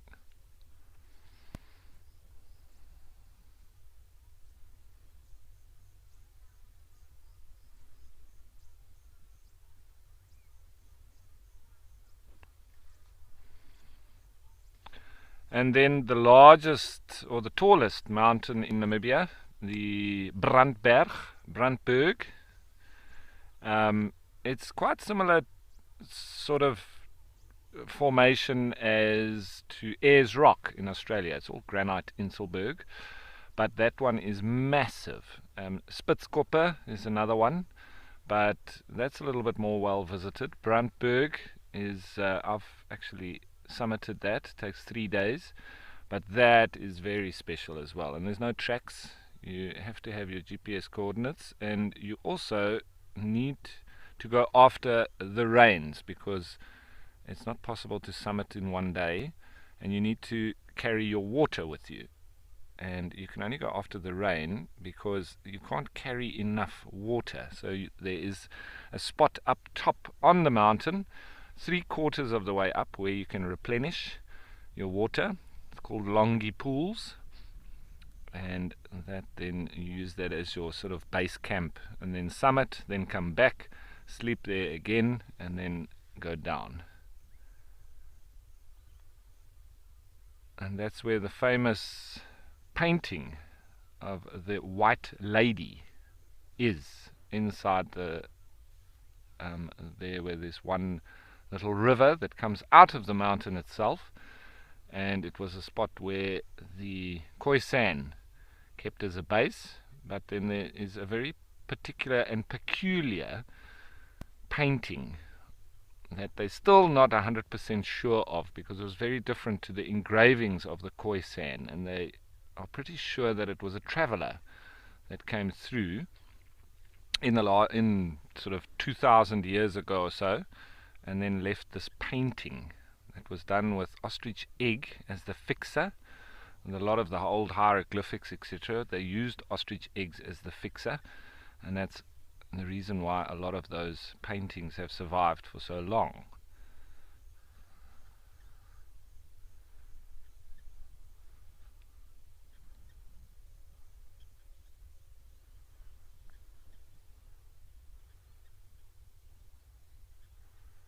So it's interesting around the ostrich eggs, the white that was used in times gone by in those paintings, whether it be hieroglyphics or some of the Bushman paintings as we call them. But paintings came after the engravings. Engravings are a lot more ancient than those paintings. They go up to about 10,000 years, whereas the paintings sort of came about in the last 2,000 years or so. So that big bull now gone for a little sleep. See across from him, seems like there's some zebra watching him.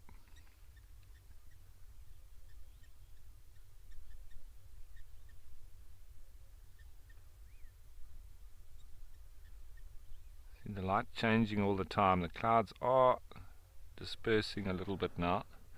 I say a little bit, there's still lots around, but we are expecting big rain on the weekend.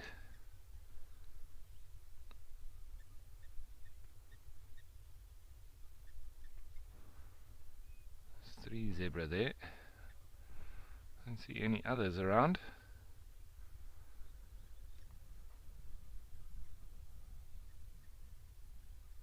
See a little bit of heat wave now, heat waves, as it's starting to heat up quite nicely.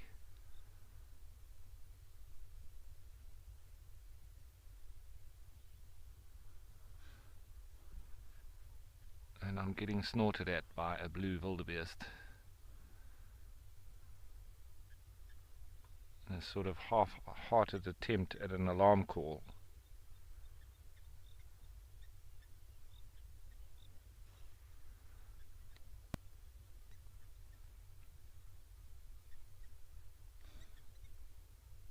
Sure you can hear that. It sounds like somebody trying to blow their nose.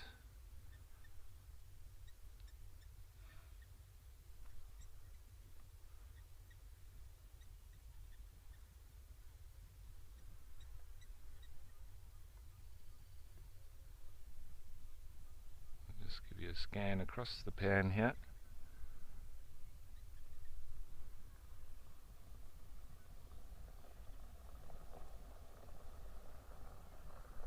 There's a vehicle coming through, so if you do see it, I hope I'm above it, but you may see it soon.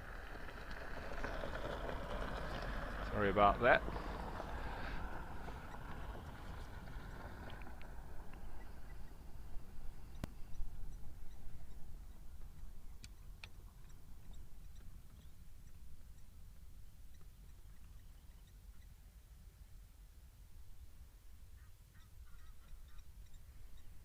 That's an unlikely couple.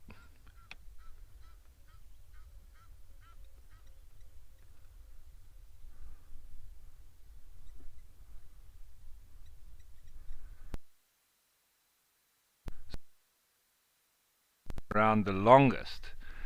If we look at mammals, I'm pretty sure it's a rhino. So it is one of the most ancient animals that we have around, and it's one of the ones that is in danger.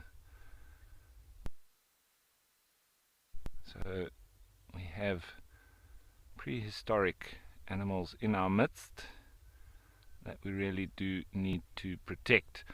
But if we then look at reptiles, they used to think that crocodiles had been around the longest, but in fact new research has exposed that tortoises are older than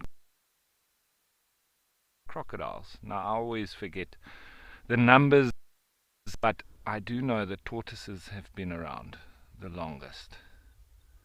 That is for sure. There's probably not too much in it between them and crocodiles, but definitely the research showing that it's tortoises. And yes, so reptiles obviously have outlived mammals, or were there before them. So then the birds evolved from reptiles, and mammals I think coming on later on the scene, of having to walk out of the ocean they speak of hippos being the link between the whales and the walking on land mammals.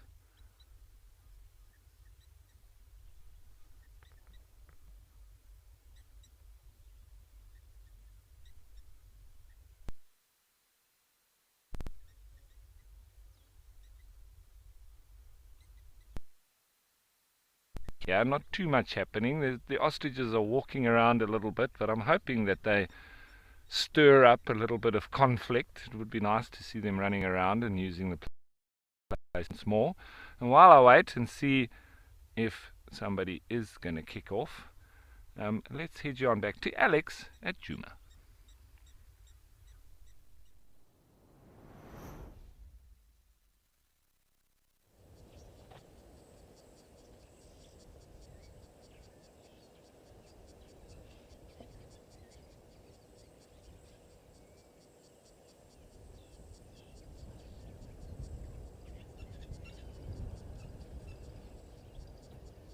Add to that because I'm competitive even with myself, and I do like to make sure that we are hitting those numbers. So we will pull out now again and just see if they were here. I did see them out the corner of my eye a second ago, so I am going to zoom out of here quickly, and we are going to have a look to see if they are still here. Otherwise I am going to join the buffalo again because we don't get to see them all the time. Got another bull ellie here. And where are our friends that were right here a second ago?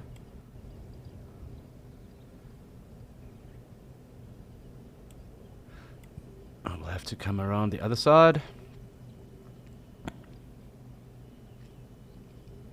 Just bear with me. More ellies coming through again. And the buff are just off here.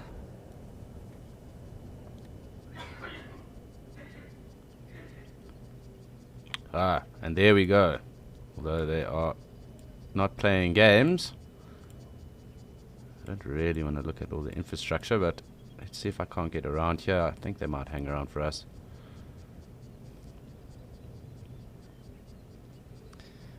Oh, this is taking forever.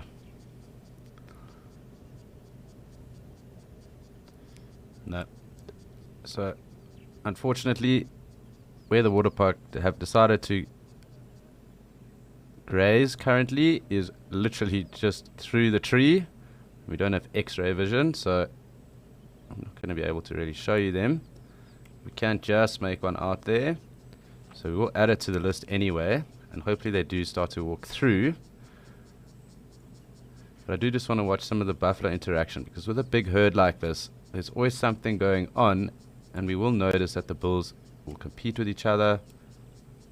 Fortunate that we do have some decent zoom here. You can see how they've interspersed and also gone under the shade, so under a bit of the guarri and some of the bush willow that is there. They've decided to just rest up, so there'll be a lot of ruminating going on right now, grazing and probably some playing after they are quite cool. And I do think because they've hung around that we will see them possibly come back towards the water as well. There's quite a bit of food around. And what's quite interesting also is that because they've pushed off, we can't hear as many oxpecker around. Like, they definitely are there, and I can see one there on the back, but they aren't flocking and flying around and calling like they were just now. Let's just see if they are any closer, but they are going to be, in the heat of the day, getting underneath all the shade that they can. But as I said, we don't get buffalo all the time, so it's great to be able to spend time with different species while they are around. You can also make out the heat that is rising off the ground currently, even with the wind. I love that sound as well, the emerald spotted wood dove.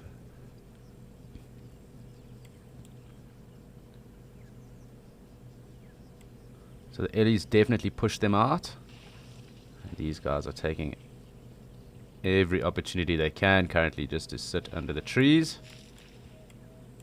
And you would be too if you were sitting here in Djuma right now. I'm sure it is starting to get really, really hot. Probably like sitting in the oven. Although At the moment, just with the oven door open. I'm sure this afternoon it'll be like sitting in the oven with the oven door closed.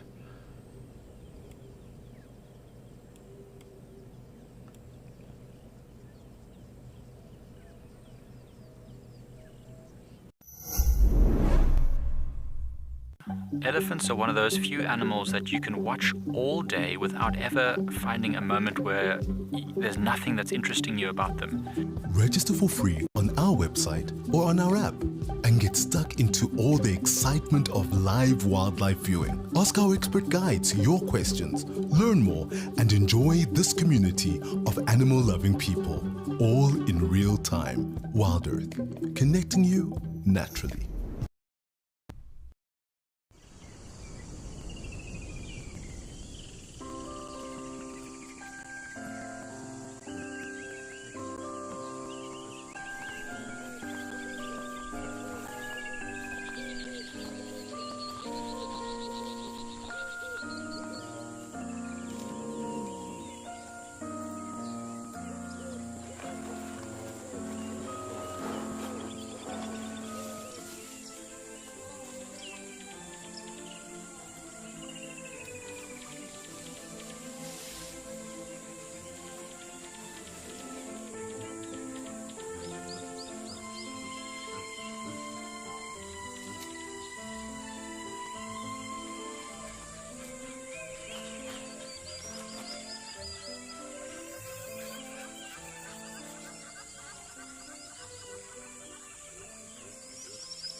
So it really is all popping off here in Djuma today, and we've got our first woolly neck stork, at least of this week. We did have two storks here last week, the yellow-billed and the saddle-billed. We've got a woolly neck stork today, so great to see the diversity. We might even get to see some iridescence on it as well, because the light is good for it. It'd be cool to show you that, but also great just to show something different as well.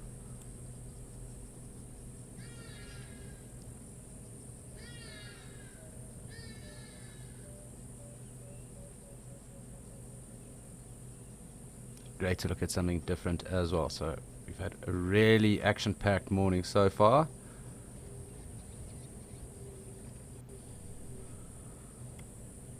And I'm just going to track along and follow this woolly neck stork, because it's great watching them forage. Who knows, we might even get a kill. So it'll be going for little invertebrates and some frogs, that kind of thing.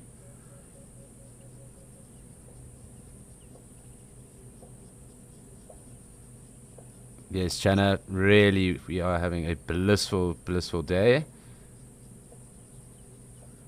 Really cool just to be able to show and showcase some of the different bird life that is around here. So we're lucky and fortunate enough that the camera is good enough for us to do that. But yeah, quite clearly a woolly neck stork, so nice to just see what's going on.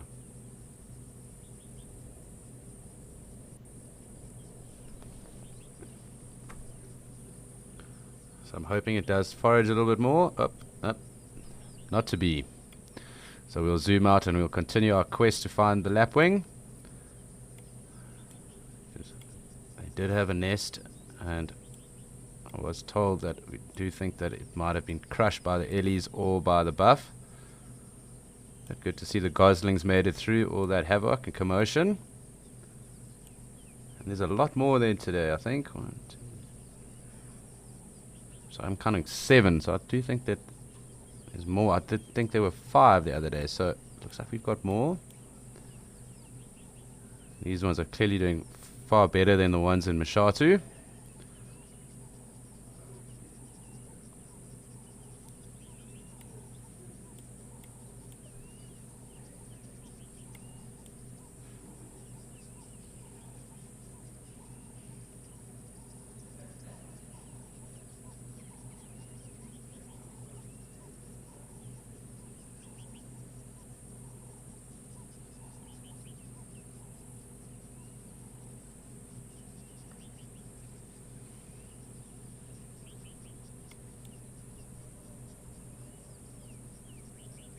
Hi Susie, no, it's not uncommon to see them by themselves though, but they are generally in pairs, and sometimes there are more of them together, so they aren't normally solitary at all, no.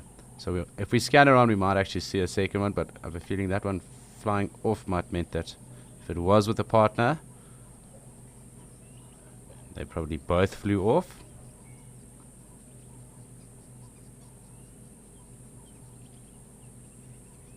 But they do have a very wide distribution, so they are also recorded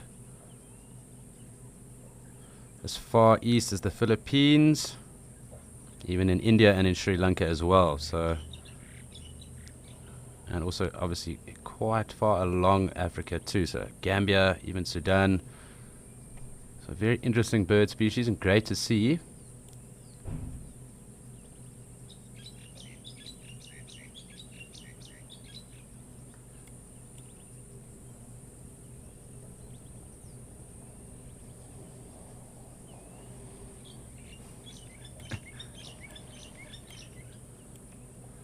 Just scanning around to see, because I just want to see. I think that is another woolly neck stork there, so it's not uncommon for these to be either singly or in pairs, but they are noted to be found in greater congregations of around 20 to 40 sometimes as well, so just interesting to know. But there is the pair for you, Susie.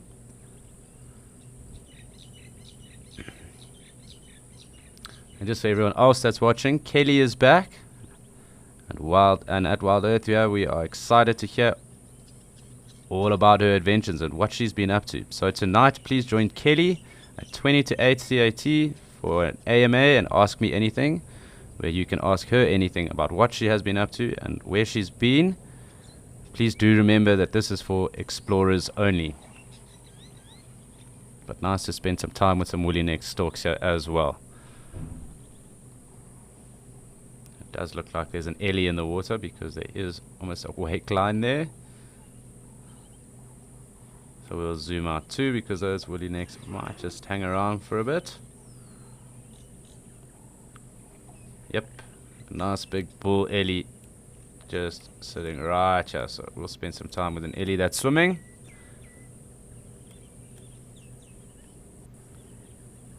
This looks like it's wanting to sleep in the water there.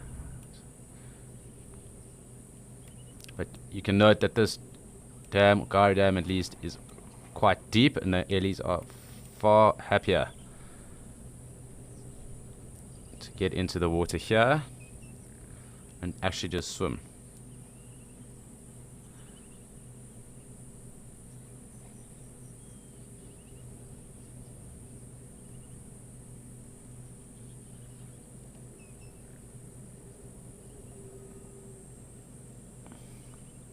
Does look like swimming time is slowly coming to an end, so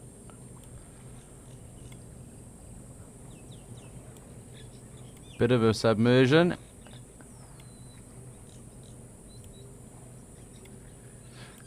So I think it's time for us to probably move on from here. The ellie is getting out the water, and I can see that there's quite a bit of action up in Okakuyo.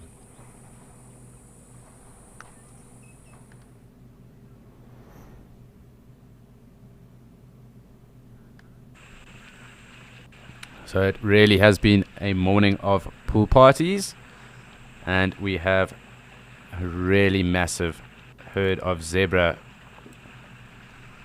that has joined us here. So I'm going to get a better view of us, and I don't know why that happened there. We'll get a better view now. But seeing huge numbers of zebra like this is just fantastic. It's not something you see every day, and they seem to be coming in their droves. Again, the sandgrass have been around all morning too.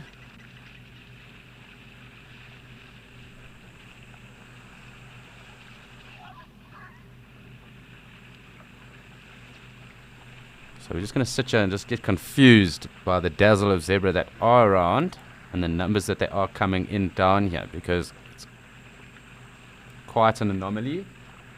I haven't seen them here in these numbers just yet.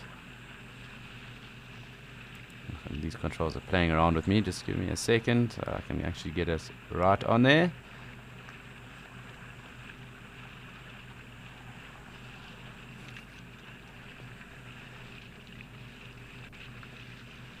Yep, so the controls and us, we're all getting confused by the zebra. But just incredible to note how many are actually here. I don't want to count just because I'm pretty sure we'll get lost. But I would assume anywhere up to 100 at the moment.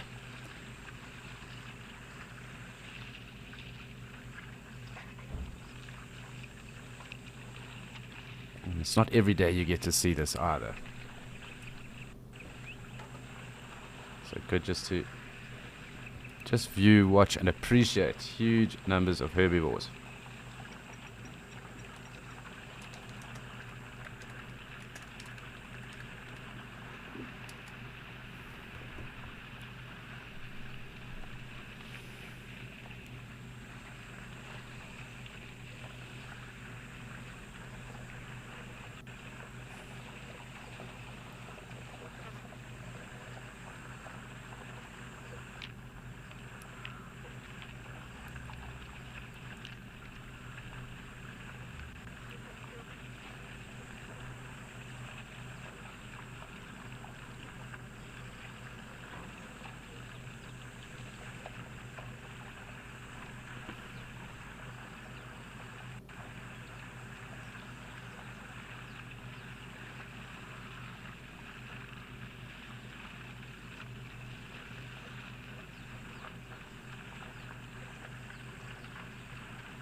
Truly amazing. I mean, I'm not sure if any of you out there have seen zebra in numbers like this, unless you've maybe been on the migration. There's also quite a big migration of zebra that goes on in Botswana, out to Kalahari. But I must say that this is probably the highest number of zebra I've noted in a space or in a place. And it just seems like they don't want to stop coming.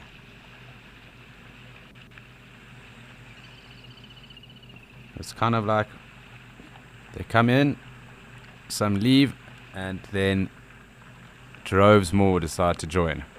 And lots of springbok around as well. So it seems that these are top 2 species here today, at least. We've definitely seen the most numbers of zebra or springbok on any of the feeds, at least. And at least today. So we will keep a tab on what we have seen the most of.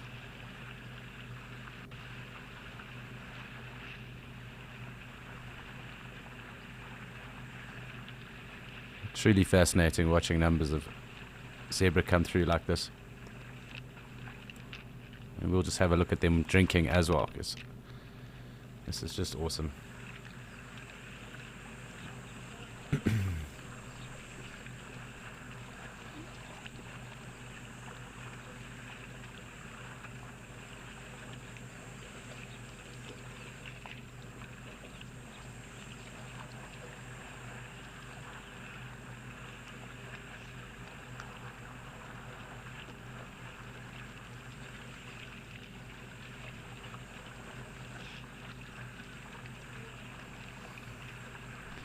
So you can see how they can get quite temperamental with each other, and you will notice the odd one bite or snap at each other here in the water. They obviously also do kick each other too. So everyone kind of thinks that these striped ponies are pretty placid and relaxed, when in actual fact they aren't.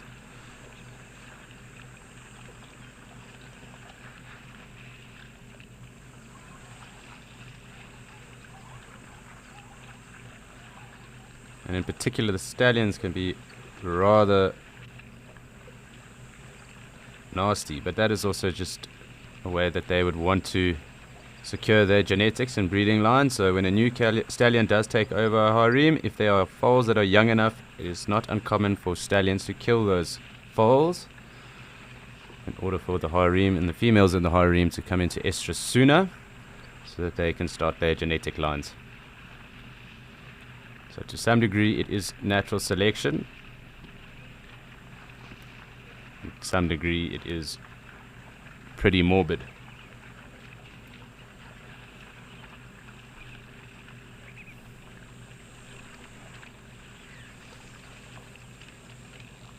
And there are some of our sandgrasses. So I'm going to try and have a look at them, because I have been saying I wanted to show them all morning.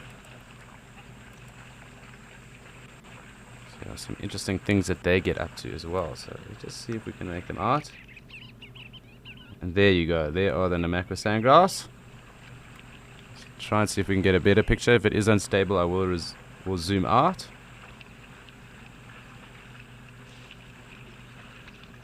And there we go. There are the sandgrass. And what they'll do is they'll go and drink water right now, but they'll also fill those feathers around. Oh, it's double banded sandgrass as well, it looks like. I will double check, but I know we get quite a few of them up here. And what those sandgrass will do is they will fill those breast feathers up with water and soak them, and they'll take them back to their chicks to drink.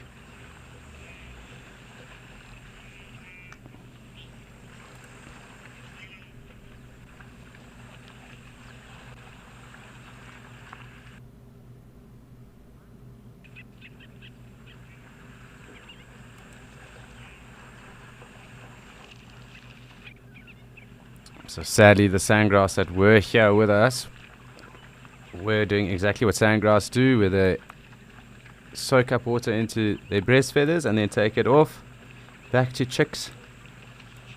They did just get pushed off by the springbuck. So I'm going to come out again and we're going to look at the zebra and some of the springbuck. There's our grebe and more wildebeest as well. It's good just to pan out when we have been in, just to notice what else has come through, because it's been very busy here today. It seems like some of the zebra numbers are calming down, but the springbok are kind of taking over. And we'll just zoom in again on the zebra, because it's great watching that. But awesome, fantastic that we got to see those sandgrass. And I will confirm ID now, because I just did get a bit confused.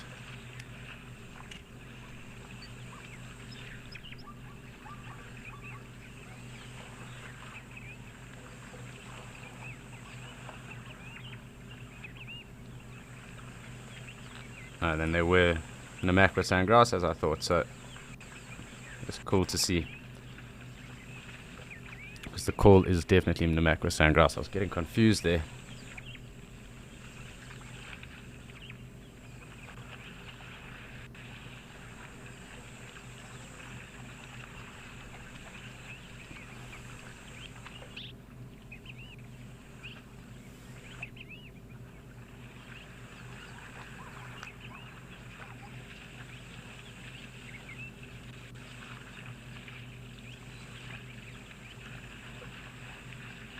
Yes, JP, you're very right, although they can be quite skittish, and we did notice the other day that just about everything ran off, so there must have been a predator or something around that did scare them off. But definitely the eddies are boisterous around the water, and they do make sure that everyone kind of hangs back when they are around. But it's great to see them also getting so much deeper into the water. Seems like the springbok aren't as keen to get deeper into the water today. I'm not too sure why that is. But it's awesome just watching these zebra just get in here, dazzle us with those different stripes.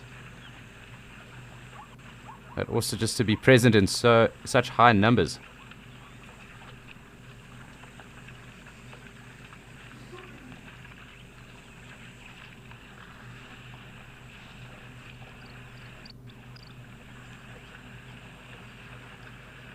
Definitely a busy day though on the water, so it doesn't seem like the action's going to be stopping anytime soon. It's cool also just to see these springbok be here as well in these numbers too, so it's good just to spend time with everything.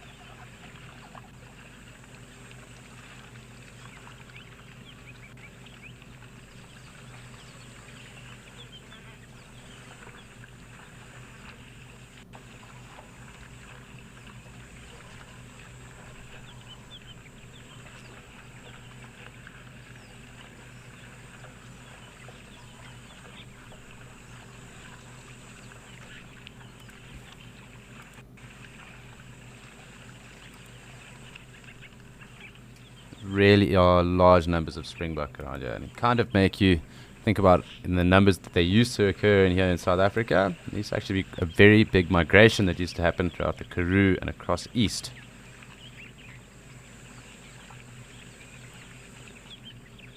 So nice to be able to put it into a reference, so the numbers that they used to be able to occur in, at least in South Africa. Obviously up here in Namibia they do occur in very good numbers.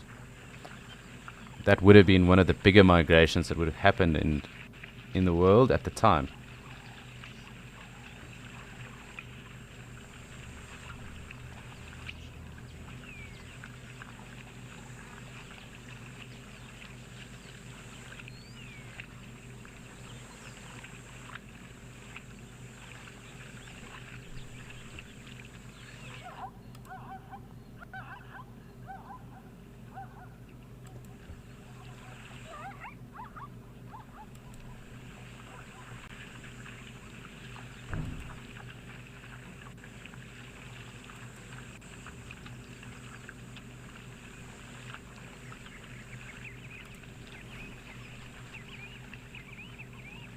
I really do love the sound of the sandgrasses. Something so different, almost sounds alien.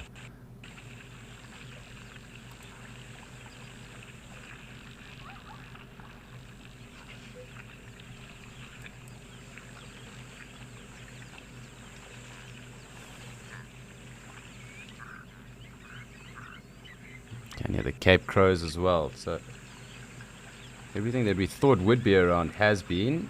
And it looks like it's the Gemsbok's time to come through.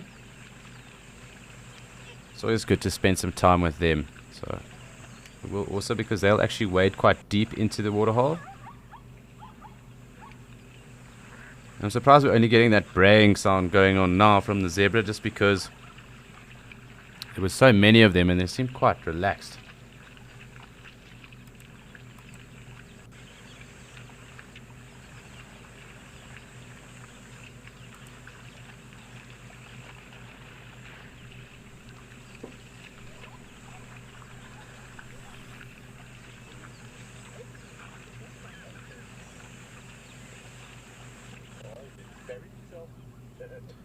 So I'm going to zoom in a little closer here on our springbok, because we spent some time looking at the zebra drinking and we haven't actually spent too much time actually watching the springbok drink.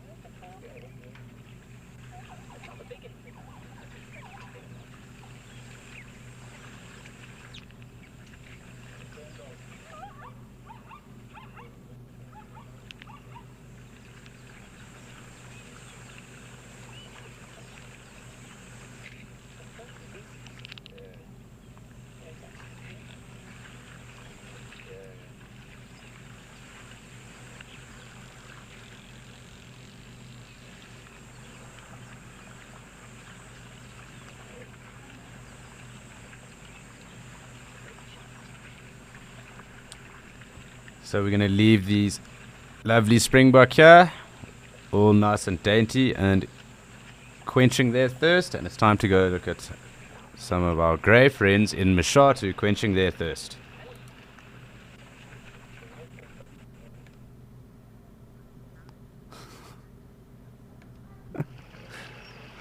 Sorry, I'm just laughing from some comms in my ear, but we are here with the grey friends in Mashatu.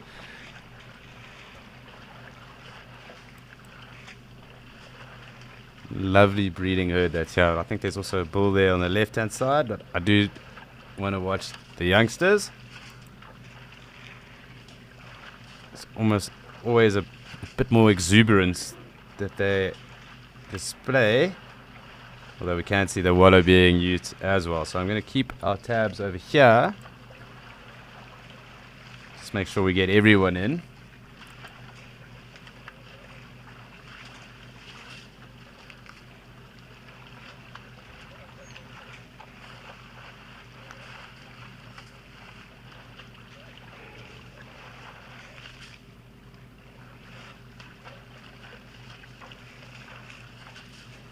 Hi, Nicola, and it will have to be a toss-up between those zebra, I think even some of the ellies, the buffalo were also in good numbers today, and even the springbok that we were looking at. So it would have to be one of those. It's quite hard to keep a tab on how many of them are always around and how many we've seen in a day, just because we do jump from location to locations. But definitely one of those 4 species. Possibly even the baboons, and I would think to some degree, but I think it's the same little troop of mongoose that comes through here, the banded mongoose, up to about 40 individuals. But I would think that today's zebra, the buffalo, and the springbok, as well as the ellies, have been the highest recorded species, at least so far.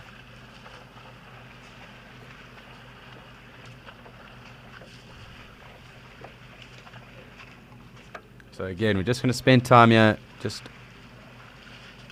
see what is going on and how they actually go about it.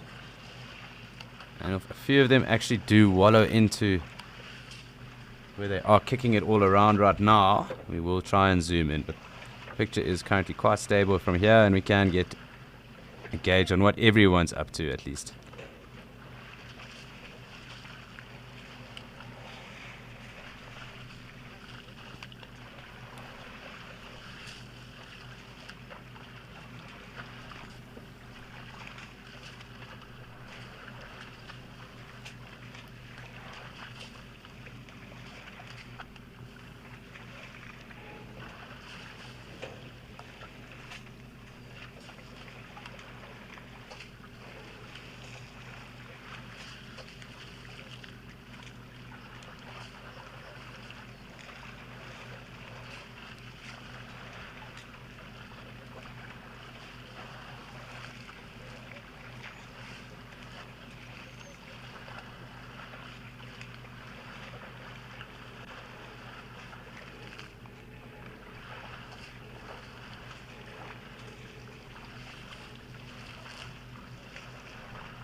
Hi, Tina. That's so interesting you say that, because there's quite a bit that goes on with them.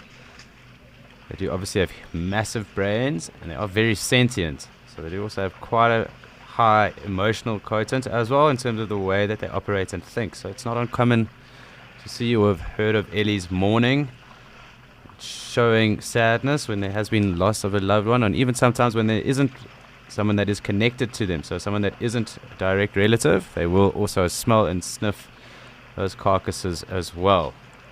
And in fact, one of the first things I ever saw in the bush up in the Timbavati at the age of like 4 was an ellie carcass, and sadly a calf had died, and some lions were trying to get onto the carcass, and the breeding herd that was around, that it was starting to mourn this calf, was really, really irritated by this. When you did notice them spraying sand and dust all over the little carcass as well. But the lionesses were trying very desperately to get onto that, and they were running around and crashing through trees, and really, really not impressed by what was going on by that. But I do know of, and I've seen them also sniffing the bones of others that have passed, and they do show very much different signs of emotional quotients as well. So they are highly, highly intelligent animals.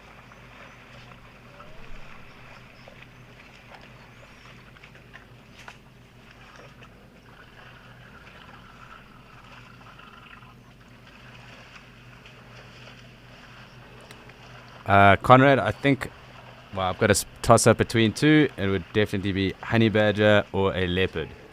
The honey badger, just to be that confident and enjoy life the way that they do and get away with what they get up to, and a leopard just to hide away and only show myself when I wanted it.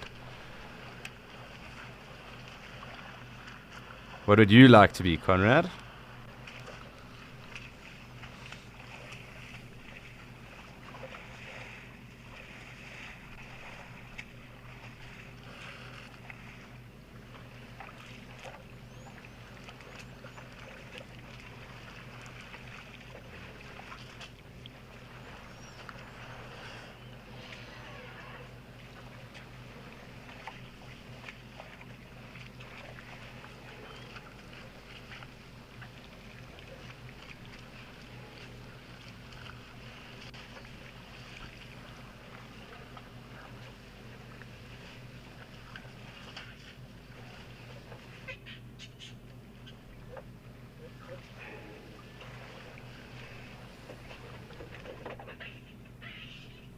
You can hear the baboons going nuts as well, so they're just on the left of us, and I'm sure they are, as we noted earlier, just hanging around in the shade for now. Clearly also watching the Ellies have their pool party before they get back and busy. As we've noted, it's going to be very hot today, so they will also come and drink as they go throughout, but definitely taking advantage of the shade that's there currently.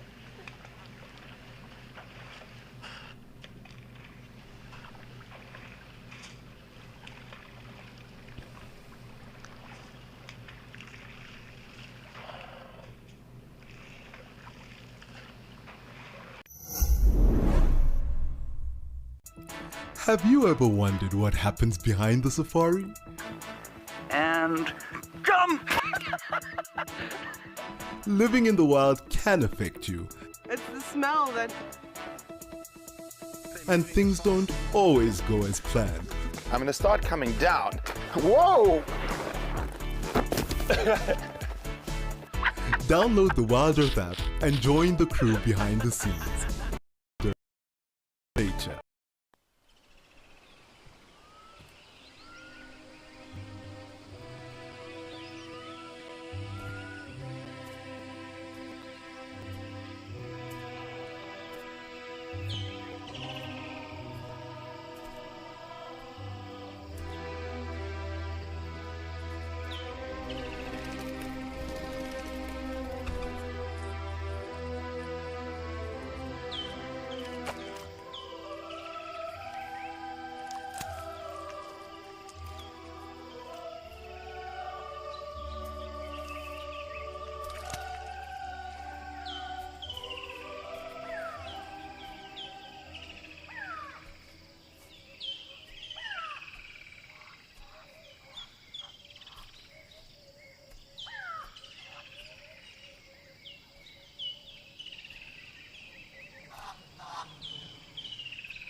Yeah, so when they do drink, it kind of does remind me when you see some generally toddlers or so, when they've spilled drinks on tables and not prepared to clean it up too quickly, and you see them sipping that off the table.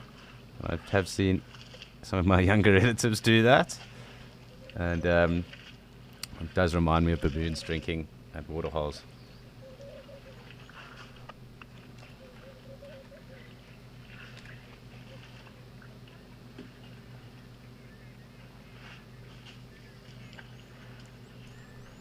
Very interesting, Conrad. So a crocodile or a baboon?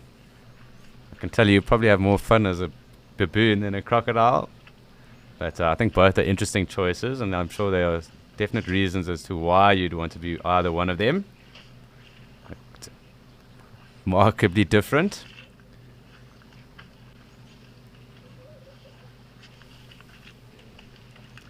So let's just make sure we aren't missing any of the eddies that are here, and then probably time for us to have a look and see what else is going on.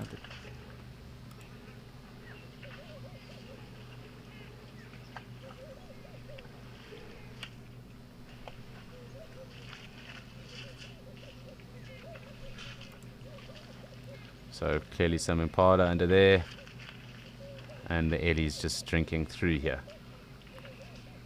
Interesting, we haven't seen ostriches today here, but with the amount of early action we've had so far in Mashatu, they're probably also just hanging off. But noted they don't have to drink every day, so they can go without about 2 weeks without water, so it's not that they do need to be here. Oh, and as I say that, they are here, just on the other side. So we'll just have a look at them quick. Quite a few boys and girls there, definitely getting ready for breeding.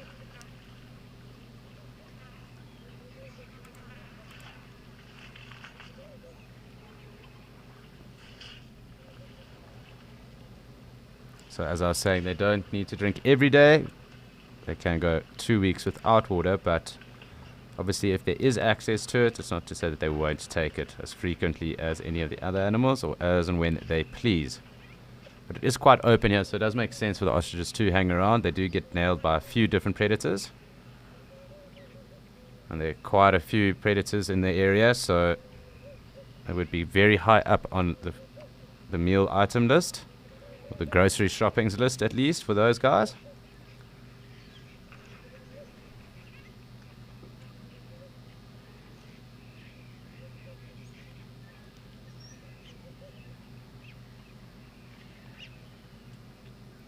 Hi Taylor May, and that is probably also to do with the soil that is here, the soil type. So it is also just the reflection that's here too. So when the eddies mess it up, it does get green, but it's also very hot, so that's also got to do with the amount of algae that would form here as well.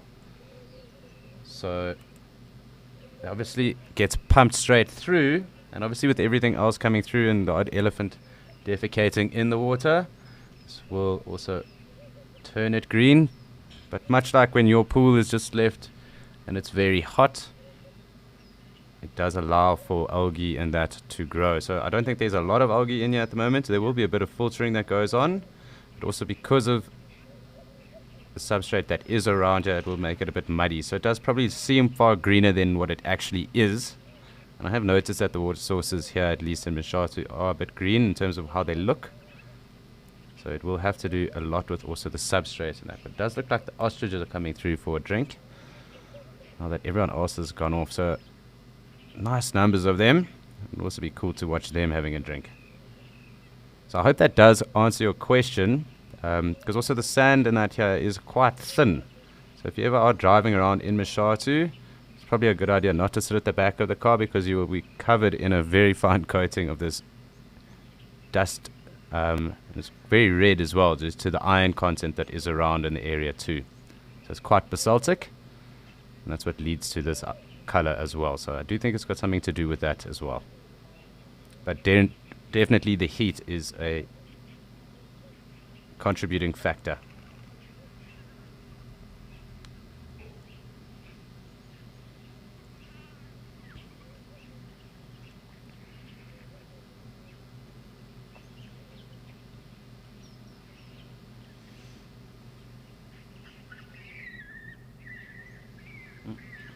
Someone's being naughty there.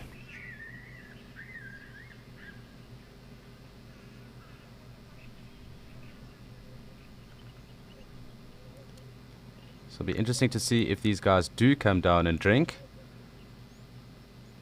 Yep, it looks like one girl is thirsty. There's a black-headed oriole calling in the background as well. And it looks like as one starts, the others decide to follow. So this is quite cool. I'm actually going to try and zoom in a little bit, because it's cool watching ostriches peck at water.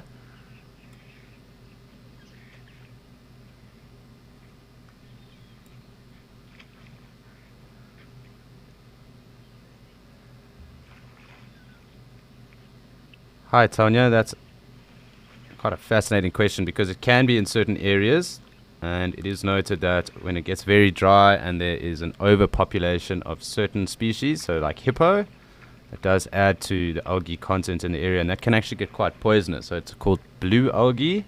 There have been areas noted in the Kruger Park, at least, where it has occurred, and it actually has been quite detrimental to the environment and actually poisoned other animal species.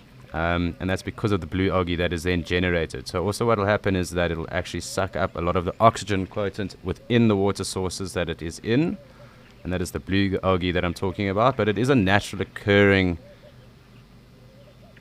organism within these areas and biomes. So it's not to say that it is uncommon or it shouldn't be found there, but there are obviously types that are toxic and not good for the environment. And that is probably also to do with being pumped water holes and an overpopulation of hippo in certain areas of the Kruger where that blue algae was noted. But to some degrees, and I know that it's happened with a lot of silt and that has filtered into the oceans, algae has formed, and that has also taken the oxygen quotient out of those ocean areas and been very detrimental there because it obviously affects things like coral growth, even seagrasses and the rest. So it can be very harmful, but it's not to say that it shouldn't be found in an environment. Obviously it should be managed and it should be looked after if it is not from that area or not natural for it to occur in those water sources.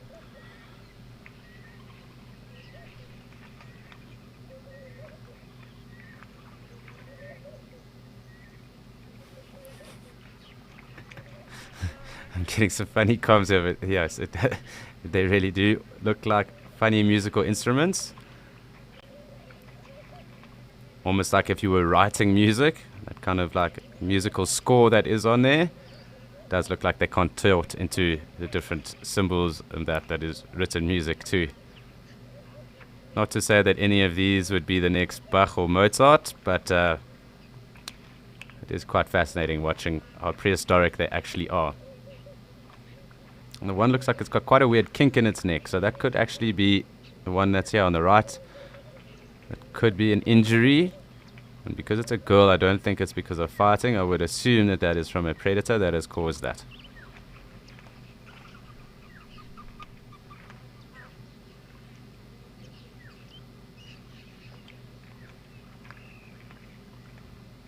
So what's interesting with ostriches is that they can occur across quite a wide variety of different areas and landscapes. However, it's far better for them to be in a more open environment like this when it is thicker. So in areas like in the Sabi Sands and that, they are taken out very quickly. Leopards and hyena love to take them out in those areas. So it's never good for them to be in thick bush areas with lots of predators because they do get wiped out very quickly.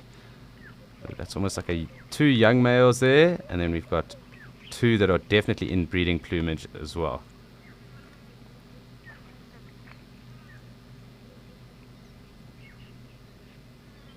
And we do get two subspecies of ostrich. So the other is the Somali ostrich. That's obviously up in East Africa into Somalia.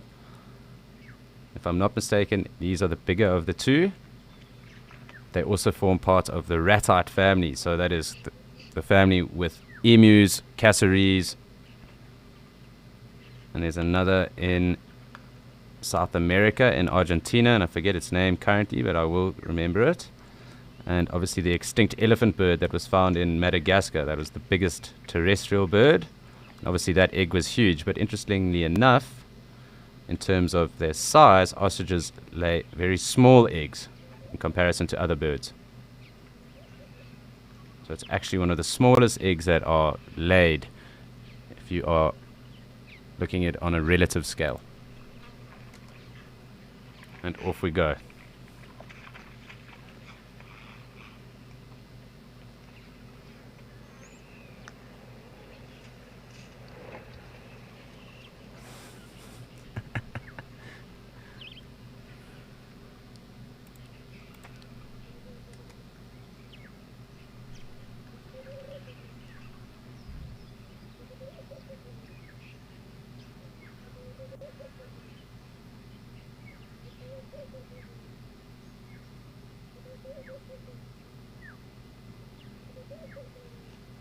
So good just to see how they go about that. They obviously are quite skittish around water too, so had a quick drink and then decided it was better just to get away from the water's edge where it might be a bit more dangerous.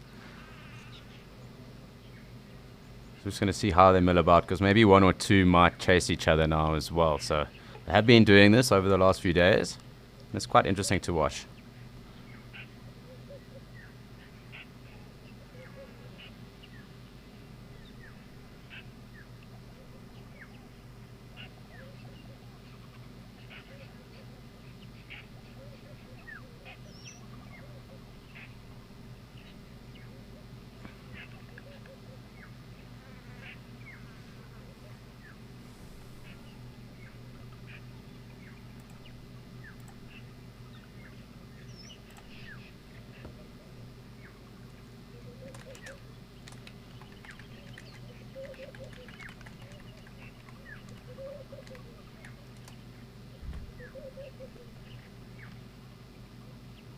So it looks like they're going to start pushing off into the bush here at least.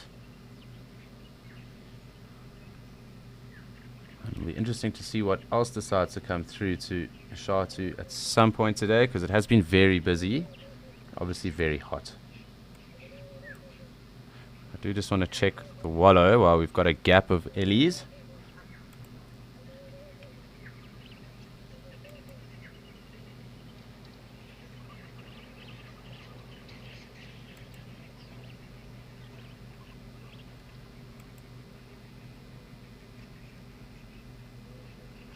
Almost there on the wallow. Yep, there we go. Expanding day by day. So see all the doves coming in there now as well, getting a little drink. Always lots of doves in Mashatu as well. So you do see plentiful and different arrays of them as well. Two of the more colorful ones as well.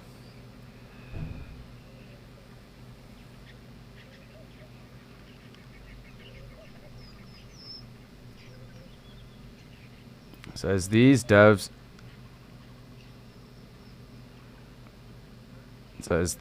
decide to have a little bathe, it's time for us to go and see what's happening in Djuma, because we've got a little bit of action there. So we're going to head across to the Lowveld.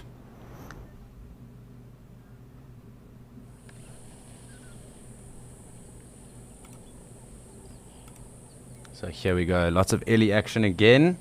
And these guys are starting to gravitate to the shade as well, much like what the buffalo were up to earlier. And I don't think that they are around anymore, the buffalo. We can scan and have a look again just now, but there's a young little calf there, so let's just have a look at that. And could very well be the young calf that was Tess and Ali have been seeing.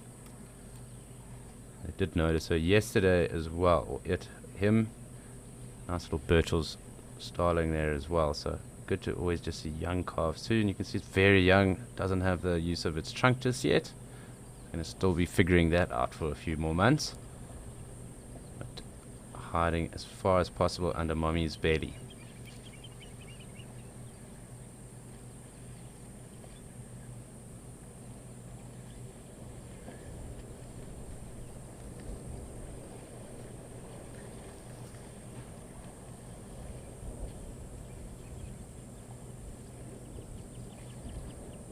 You can really see the difference in the heat. So in that shade, and then where it's really glaring as soon as the sun is on the other side over there. I'm hoping that we can get a bit of a better focus here, but it's great to just see this youngster. And I've noticed that the ellies do like to sleep here during the day. They're definitely fans of just chilling and enjoying themselves while they can.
Hi, Henry. So their feet are really well padded, and it's actually a cartilage that separates their bone and their foot structure from those pads. So they wouldn't necessarily get blisters under their feet, although it has been noted that in areas of captivity they actually live for far shorter lives, so sometimes up to about 20 years shorter than what they would in the wild, and that's because those heavy concrete floors that they are then subjected to actually affect them. How they affect them is the fact that they actually are then putting too much weight on those feet and those pads. So it's not necessarily that they would get blisters because they are got very thick skin and it is padded, so they're obviously adapted to this environment. But in man-made environments and in those, well, they haven't obviously adapted to those situations as well, so it actually causes them quite a lot of discomfort. And obviously if you were carrying around that weight and getting that amount of discomfort too, that would obviously impact you. So it has been noted that their lifespans actually decrease when they are in those areas. And there has been work that has started to be done, although I don't think ellies should be kept in captivity like that. However, where they have been kept in it, it is crucial that they are then put onto natural substrates so that they can live a better life. But obviously it took quite a number of years for research to be done on that as well.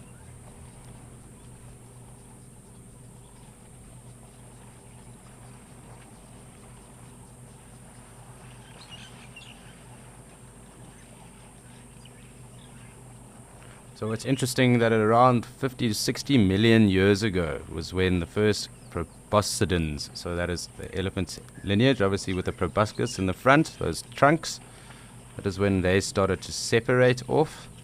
That's how they evolved.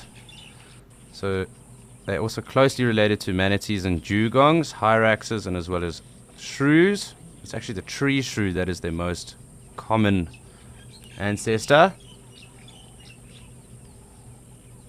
That obviously then led to them, the ellies being classified to Proboscidea, and that is the scientific name in taxonomy.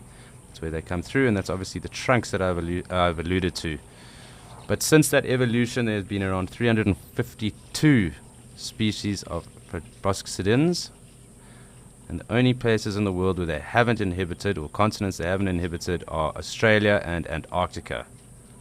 And of those 352, there are 3 that are currently left. So that is the African savanna elephant, the one that we're looking at now, the forest elephant, which we also get in Africa, and obviously the Asian elephant.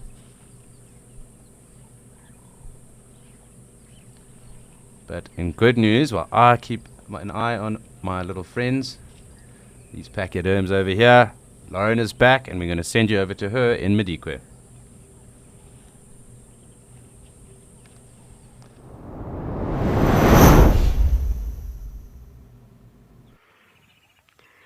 We are back at the waterhole, and a lone jagaboy here is deciding to join all the ellies. Pretty brave. We have a lot of ellies, you'll see in a minute. But he needs water too, of course. I don't think he bothers about the ellies. It'll be the ellies that bother about him.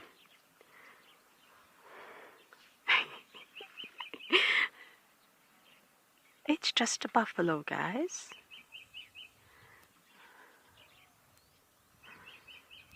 They really don't like anyone encroaching on their dam time, their water time.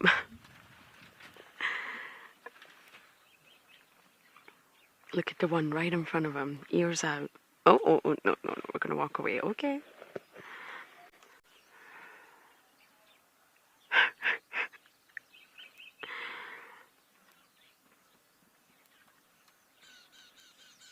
One buffalo doesn't pose any sort of threat to this entire herd, but still, they don't like it. They like their water body to just be theirs. You have to share sometimes, ellies. Yes, sharing is caring. Sometimes.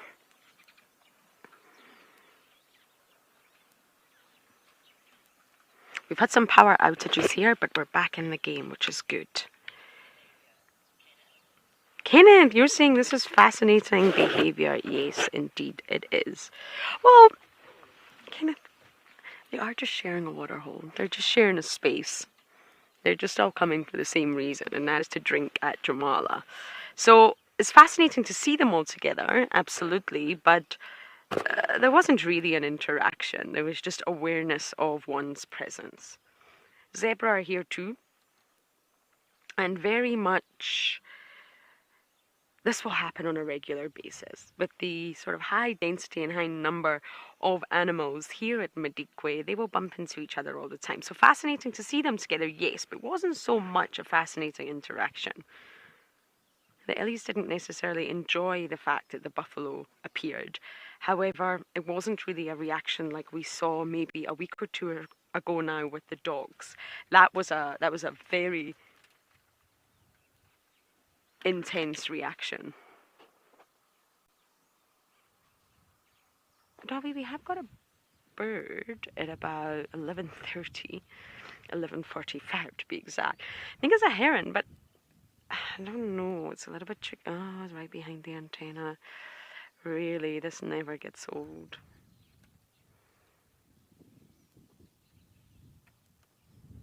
Yeah. Definitely heron-esque. I'm just not sure it's a grey heron.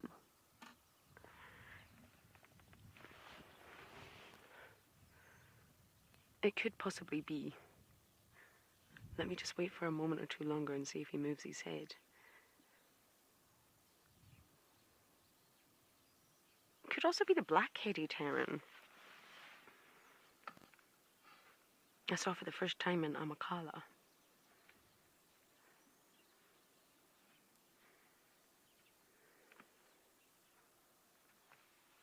I think it actually might be the black-headed heron. Fascinating. I knew it wasn't the grey heron. Nice. I wonder if he'll come down for a drink in a bit. Not the best view of him. Mr. Buffalo is well and truly in the middle of it now.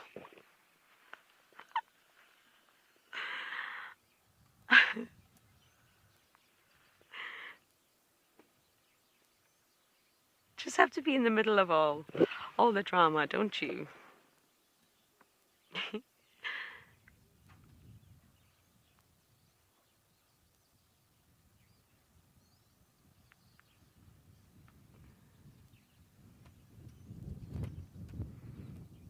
It's funny, you don't see other animals really other than warthog who really stick to the edges of the waterhole, and elephants and buffalo really going in. You don't see giraffe doing it, you don't see the zebra doing it, and I'm talking going in and just submerging themselves in the water.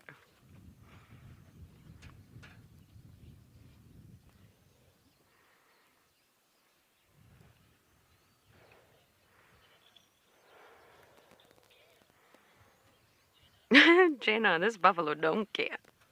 Not a care in the world. That much is very obvious.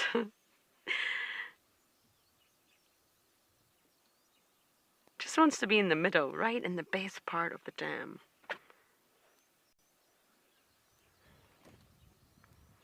The elephants actually don't care really either. They're cautious, naturally, of sort of any other, even their own species approaching. They will always be cautious because they've got youngsters to protect. But really, I mean, this one buffalo is just doing its own thing. And this is where the cheetah was earlier, just before we sort of had a bit of a power outage, and just round the corner. Obviously the Ellies chased it off, so he went into the thicket.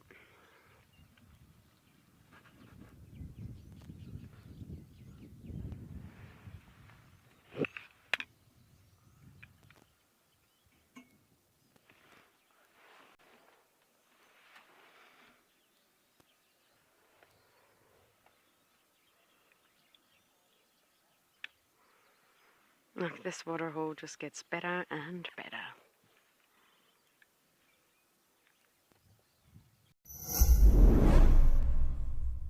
Did you see that incredible sighting with Lauren and the wild dogs? Oh, and on the sunset show yesterday, Tessa saw ribs. Are you someone who only has time for the best bits? Well, we have some great news for you. absolutely amazing. Download the Wild Earth app today and you can watch the best highlights from each safari show Look at this. every single day. Look at how fascinating this is. Wild Earth, in your nature.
Buffaloes finally coming out of the water. They actually don't stick around for too long. Cool down and off they go. Sorry, I'm laughing at that one that you're about to see. What are you doing? Oh.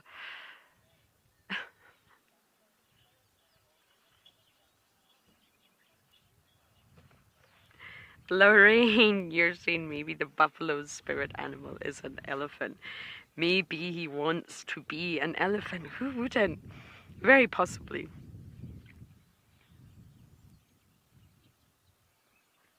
I can take that a little bit further, Lorraine. I know you were joking. But what actually is a spirit animal? I have said it many times. But now I'm thinking, what actually am I seeing? Well, my spirit animal is a manta ray because they glide through the ocean and they're so graceful and beautiful. Ha, I wish. But what are we actually seeing? Will we ever know the spirit of another animal? Are we ever able to relate on... Okay, this guy's definitely my spirit animal. No, but what are we saying when we say that? It's often something that people use when they really adore an animal. They like specific characteristics about a species. But really, is it right that we say that? Of course we say it in fun, but when you get down to the actual meaning, can we say that we share the same spirit as an animal? Possibly. I'm just asking you to think about it. Because where it comes from is specific cultures and spiritual traditions around the world where they refer to the spirit animal as a guide who protects a person or sort of guides them on a journey, or a person shares specific characteristics. So it's definitely a metaphor, sometimes humorous like this one. But some people really go to great lengths to say, a wolf is my spirit animal. But I wonder in today's world, out with the traditions and specific cultures, what we're actually trying to say. It just fascinates me. Just something to think about.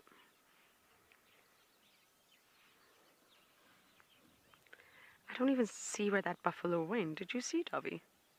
I think he's in the dip. In the dip. In the dip.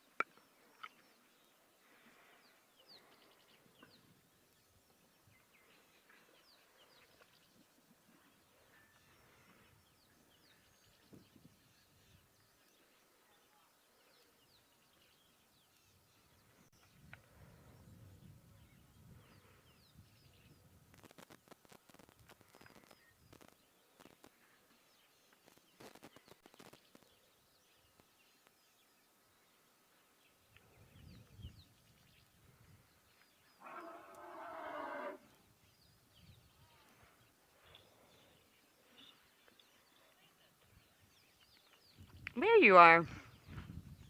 And you are scratching your head, I think. Oh, no, scratching everywhere. Oh, that looks good. But don't forget to send in your questions and comments, everyone. Stories, thoughts on what spirit animal actually is. Anything you like, because this is your safari. I'm not here to just talk the entire time. I'm here to interact with you also. And I will go silent for long periods of time, just so that you can really feel as if you are right here with me on the back of my vehicle.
Susie. I agree. The elephants literally do not want any other animal near the waterhole, and the poor zebras need to drink as well. I do think the zebras might be a little bit used to it by now, but still, I agree. And they won't. They really won't. They'll keep chasing them. And this one's not happy with the buffalo.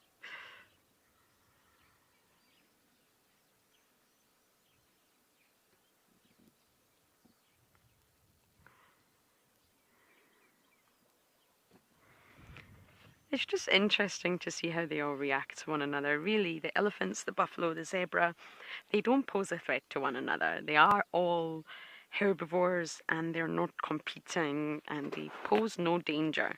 But still, it's very clear that it's the elephants that dominate the waterhole. Of course, look at the size of them.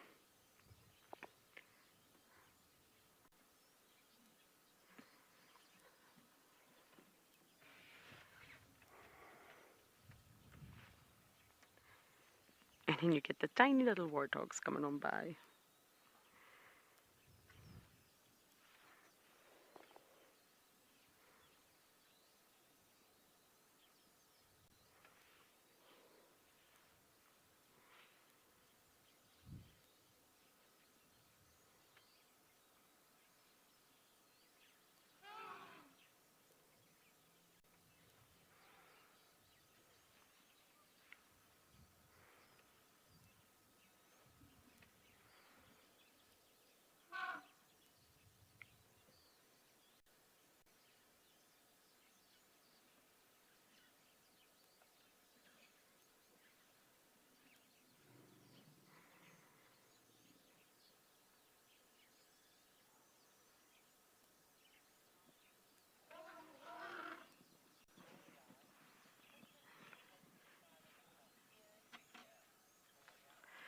Flora.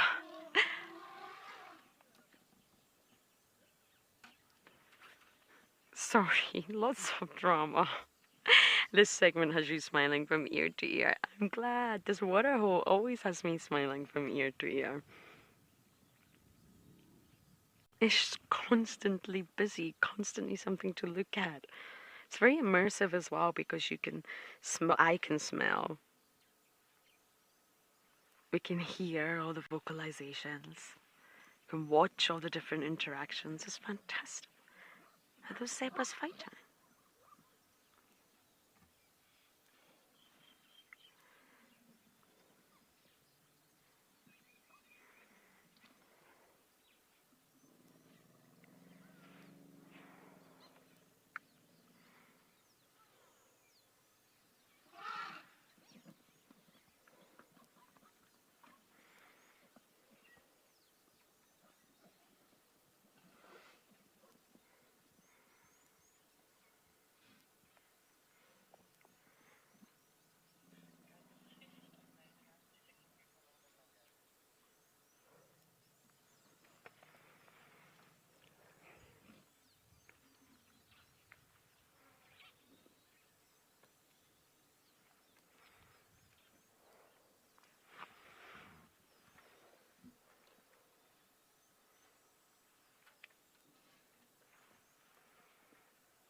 Elephants are all antsy.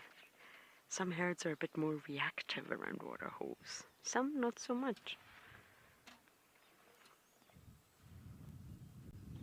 See, the trunks are up. They're smelling something, possibly me.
What are you smelling, my dear?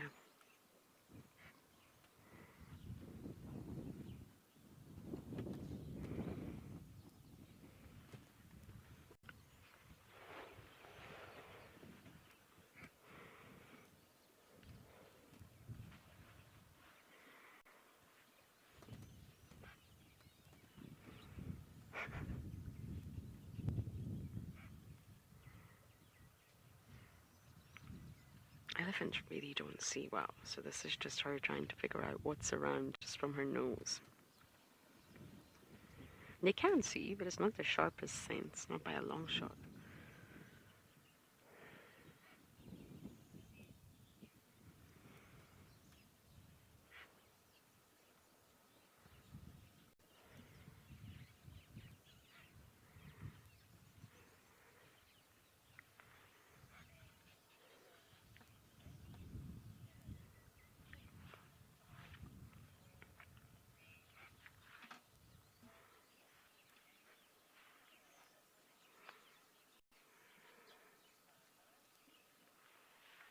Another herd has actually woke up, believe it or not. They were sleeping under, I don't even know if you can call it a patch of shade. They're slowly coming back to the water. So the water hole's getting even busier once again. Look at that little one, the bravest one. I just want to go to the water. Oh, but there's a buffalo. Oh. Don't want to go to the water now.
You can hear the rollers are very noisy.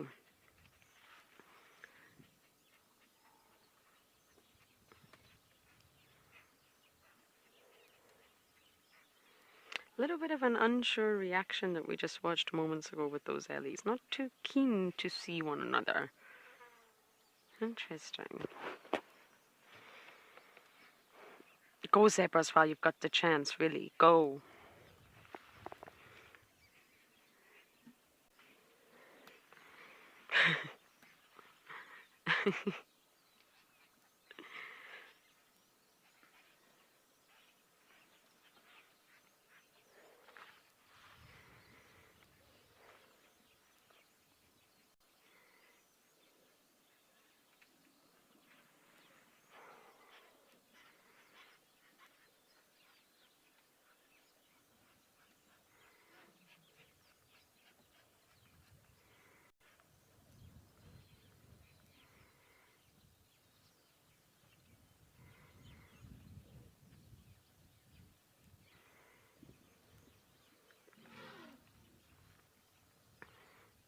It's just a warthog.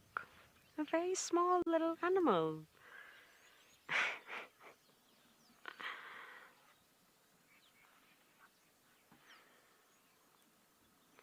Yes, just a warthog. He looked just a little bit standing up now. That youngster.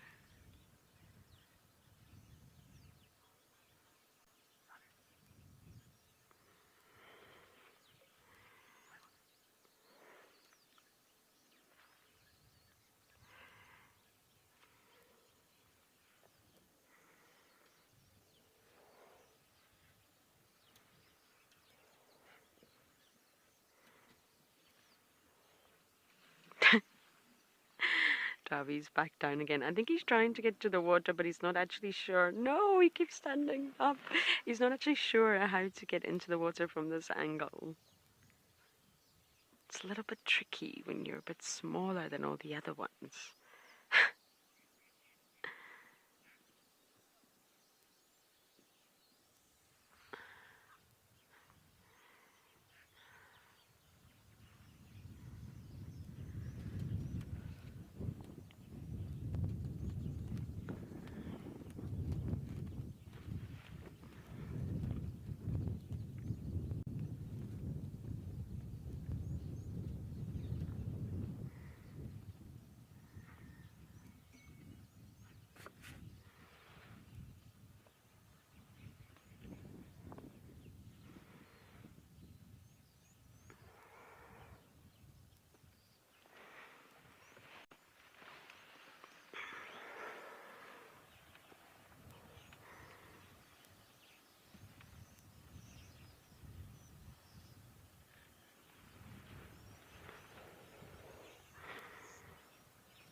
Sorry, Dee, you're just blowing a little bit in the microphone.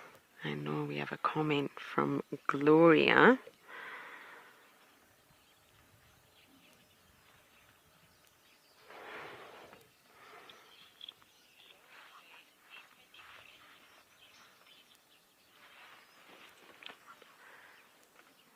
These Madikwe elephants seem so peaceful. Yes, they are really wonderful elephants to be around. I would say, although the conditions are very harsh right now in terms of the temperature, I may need to drink some water soon also, there is water everywhere. In every corner of the reserve, there is a dam or a water hole. So although it's very dry right now and they may slightly be struggling with the food, in that it's maybe not as nutritious and delicious as it is in summer, there at least is enough water. And it's water not just to drink, it's also water to play in and splash in, just like this. So I think these elephants are really peaceful. I don't know if there has been a day that I've been here. I think I've been well over 2 weeks now, that we haven't seen an elephant on drive, even if we're just going to the petrol station to collect fuel. Ellies are everywhere.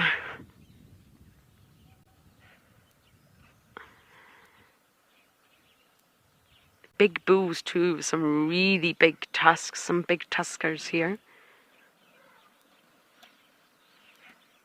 And naturally they did bring in bulls from the Kruger. Just fascinating. Population control, nature's way. Nature's very own solution. If the young boys are out of control, bring in the older boys. Bring in some experienced older boys to lead the way. Nature always has its own solution.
I am going to have to drink some water, everyone, I'm afraid. Excuse me.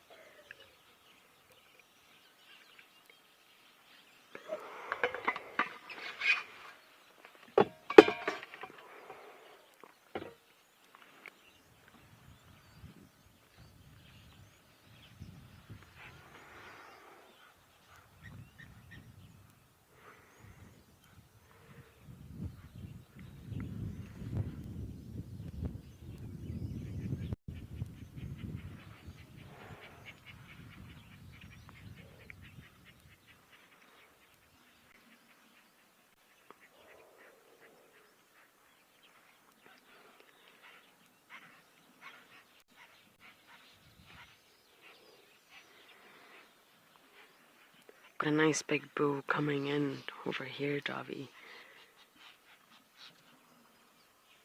Big bull, big tusks. Not quite reaching the ground, but definitely not a small bull.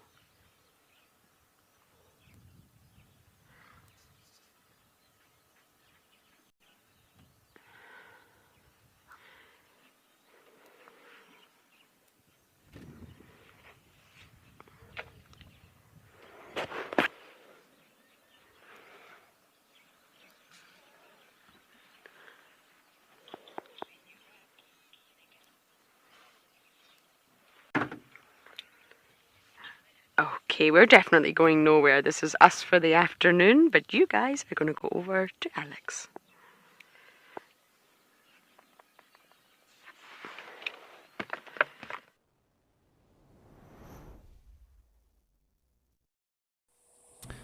Thanks, Lauren, and it's Ellies galore, it seems, today.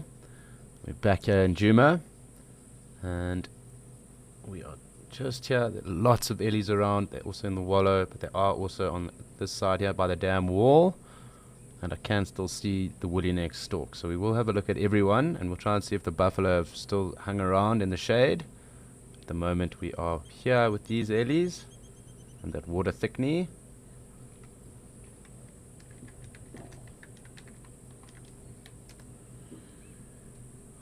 But lots and lots, so many different breeding herds. And we are just going to pan across. There are lots on the ridgeline there.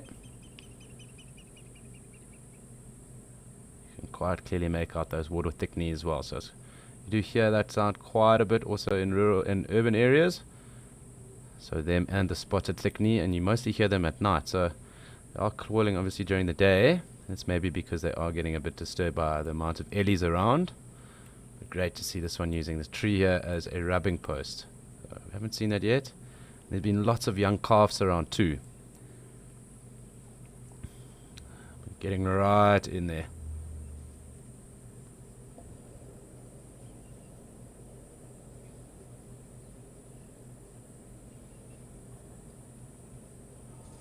You can always see when ellies have been fresh out of mud and in the area as well. You do often see that on the trees around too. So they will brush past and they will rub themselves, and this can be quite some meters away from where they've been wallowing as well, so it doesn't have to be right next to the wallow like these guys are. You can see them obviously walking away from the wallow in which direction they've walked just because of that. Great to see that little young one trying to catch up. Stay safe, find mom.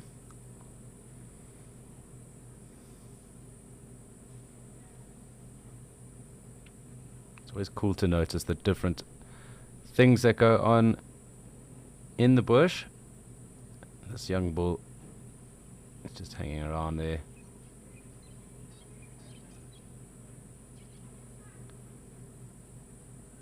Just making sure.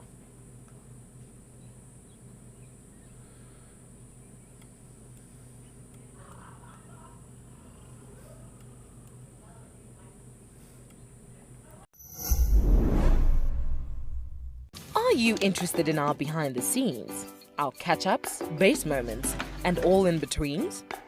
Sign up on our website and you will unlock our inside scoop content sent to your inbox. Yes, ladies and gents, there's more to unearth. There's extra content from us at Wild Earth. Become an explorer. It's just simply better. Besides, don't you know? It's all in the newsletter.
And we have our first Inyala of the day. So we have now hit our 12th animal. So good to note. Obviously, as you just saw as I was panning across, it's quite a procession of elephants. So good to see the Inyala. However, it'll be interesting to see if they do start to swim here. I do think that they have probably got over swimming. Having just covered themselves in mud, doesn't make much sense to now go and swim. But stranger things have happened. Maybe one or two of the youngsters might. But that Inyala is going to get pushed off there. Told Tushu, you are in the way.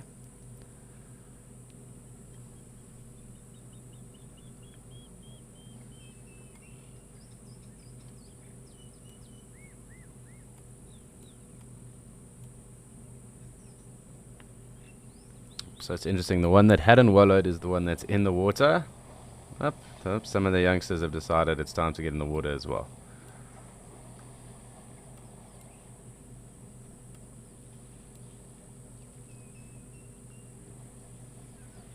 Hi Olivia, yes they would. It's not to say that they wouldn't, although we probably find that the lions in the area will be sleeping and they will only come to the water at night. It's also because they do get a lot of their moisture out of what they eat, and that being the blood. So a lot of that blood obviously has a high water content in it, and that will also sustain them. But I've seen leopard also around dams during the day, and if there were cheetah as well in the area, they might also come through. So it does depend. They do obviously get quite a bit of their moisture that they do need to survive from the kills that they make.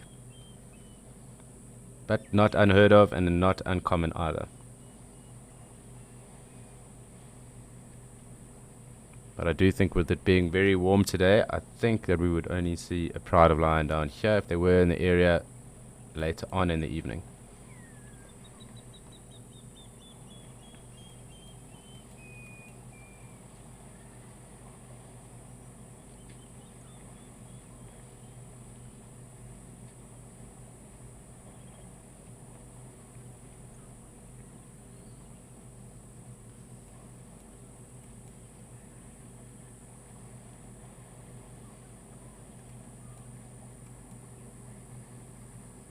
Shame there's some Nyala can't get a respite. I think it's going to get pushed off again, and there's a wall of elephant approaching it at the moment. So, and one from the other side, kind of closed in.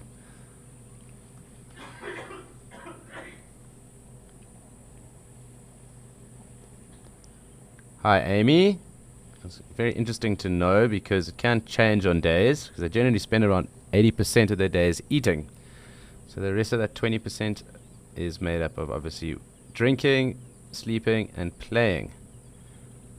So roughly 20% out of their day, but it will depend on the day and it will depend on the amount of water in the area that they are in.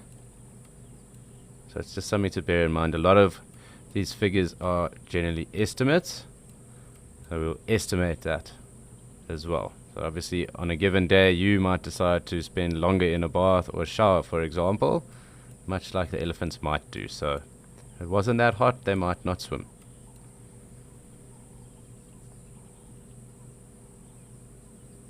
Off and down the drainage line it seems.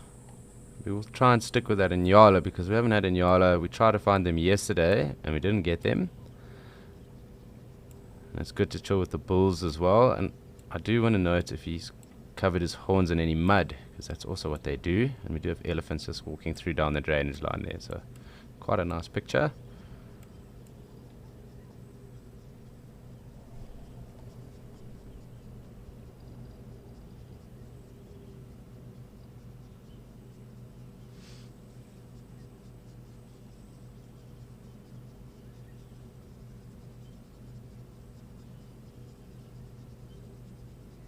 So it's amazing when it's thick and green how they almost vanish, the elephant. And you wouldn't think that something that big would be able to disappear that quickly or that fast. But if it was standing still just now and you didn't know and you were only looking here, you wouldn't know that the elephant was actually there.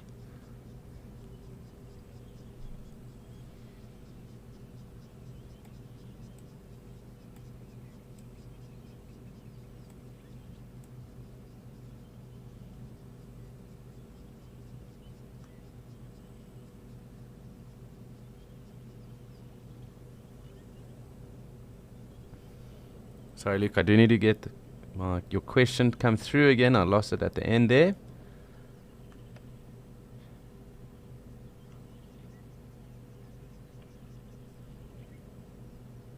So, Luke, what they will do is obviously trumpet and show their discomfort with predators around, but what they'll also do is create a circle, so the smaller or weaker or frailer individuals of a herd will get pushed to the center of that, and the bigger individuals will then be surrounding on the outside. So they form like a protective circle around those that are more vulnerable, and it almost acts like a shield. So much like in the movie 300, when the Spartans used those tactics of a circle with all the shields, they will do that. So they'll protect the most vulnerable in the center of those, and buffalo kind of do the same. And the bigger individuals and the stronger individuals will face outwards.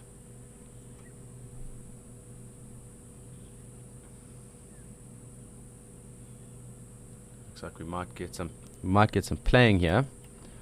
I'm going to zoom in on that just because it's always fun to see them interacting, specifically young bulls.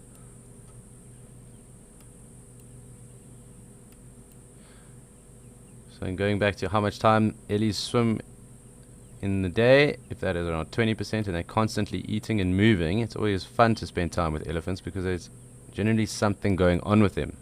So it's very hard to get bored of watching what they're up to, what they go about, and how they go about it. There's a young little calf there, and it looks like these are new ellies because they are dry. It looks like they're going to be coming to the water, but the very small calf, I'm going to spend some time with that because that is just fantastic.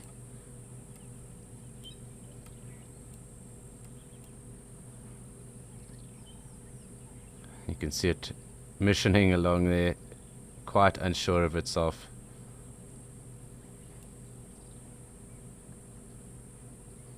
But definitely a couple of months old. And it's having to put its face right in the water because it hasn't got the use of its trunk just yet. So it'll drink like that.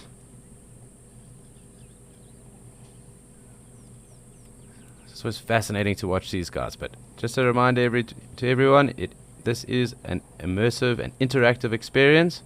So please do send through your questions, your comments, any chats or anything that you might have noticed that you are fascinated about and want to talk about. We'd love to hear from you. And it's always cool to be able to share knowledge if you guys are looking to find out about anything too. And if we can help you answer those questions, we'd love to do that as well.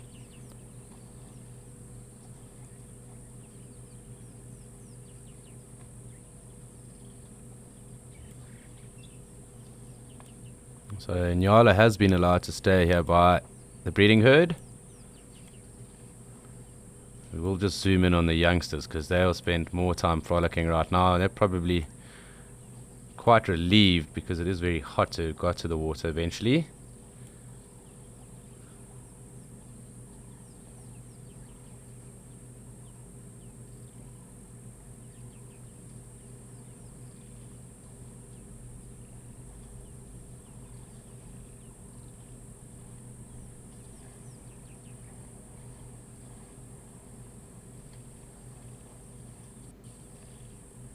So we will just track along because it's so cute watching these youngsters.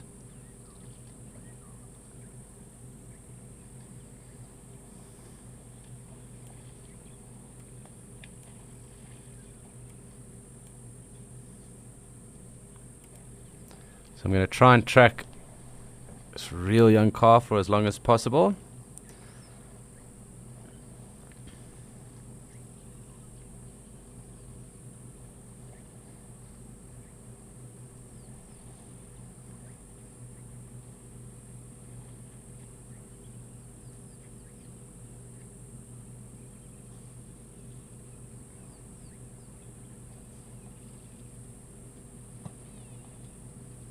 Mom's not too happy with something. It is very, very small.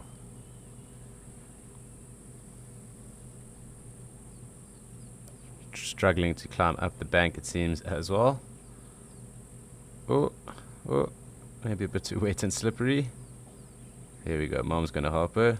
There you go. Pushed with the trunk.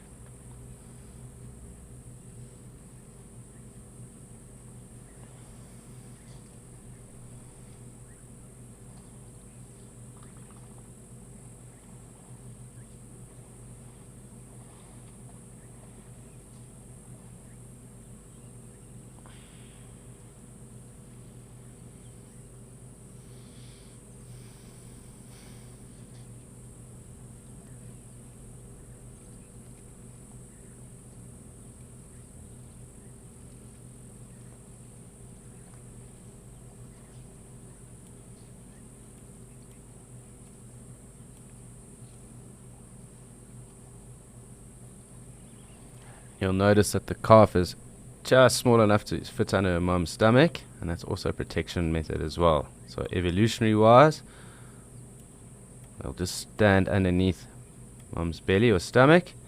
They also use that then as shade to get out of the sun, because obviously for a youngster it's very hot.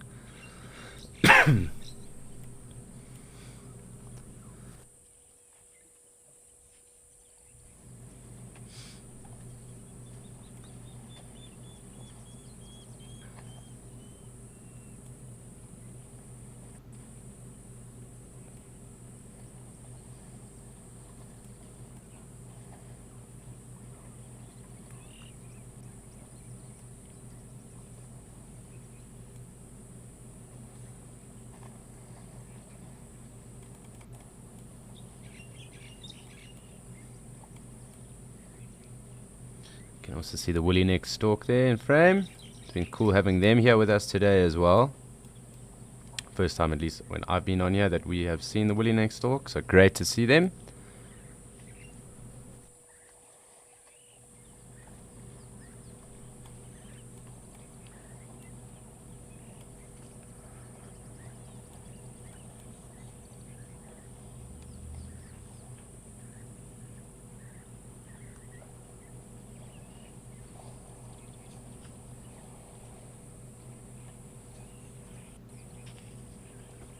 Hi Sandy. So obviously they need to teach their calves quite a lot, and elephant calves and youngsters stay with their mothers for very long, and it's the second longest period out of the mammals. So humans being the longest period where the young will stay with their adults and learn. So it's around 20 odd years in some cases. But they'll generally try and protect their calves. Obviously at the moment with that young one, and it'll depend on the ages, so with that young one she will try and shield it from the sun, obviously teach it what not to eat, what not to approach. It will obviously ward off other animals that might be of danger, and obviously that unit, the breeding herd unit itself, will also help in that as well. So they'll also help to protect the calves as well. So it's quite an intricate system that does happen, and it's well worth noting. But in certain areas it might be different, because there might be more extreme weather, so it might be more prone to drought, or maybe more prone to floods. So there are different things that are taught amongst these different breeding herds as well. Obviously again, that's area specific.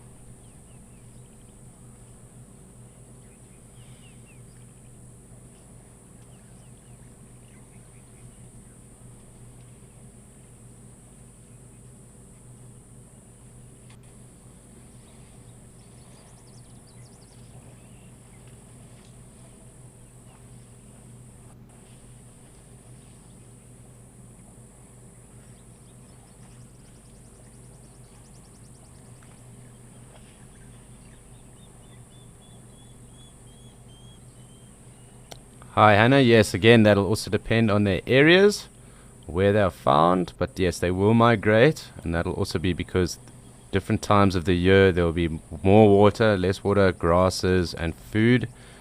So you will see them kind of disperse in the wetter months, and a lot of herbivores do this because there's more pans and more groundwater then, and obviously greater access to new grass that is coming through in those areas.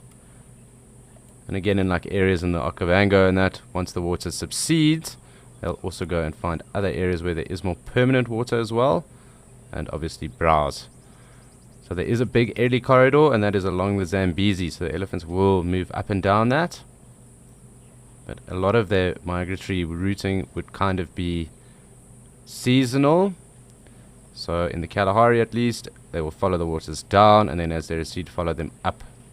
It's not necessarily that it's a massive migration, much like the wildebeest in Masai Mara.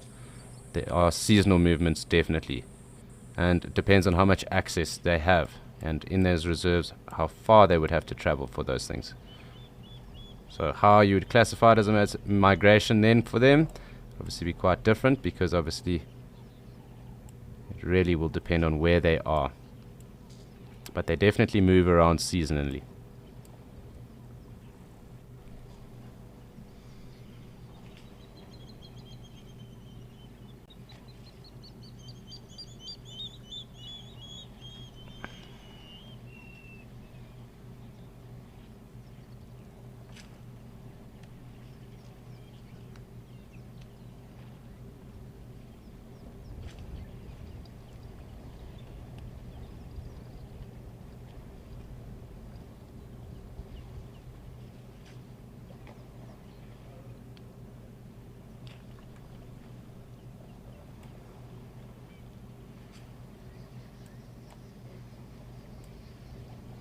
You have a little warthog there as well.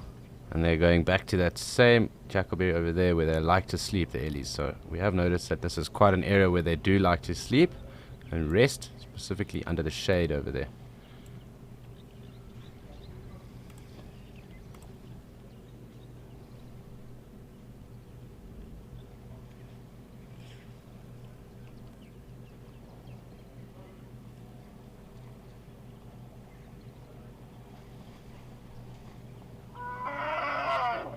Someone's really not happy.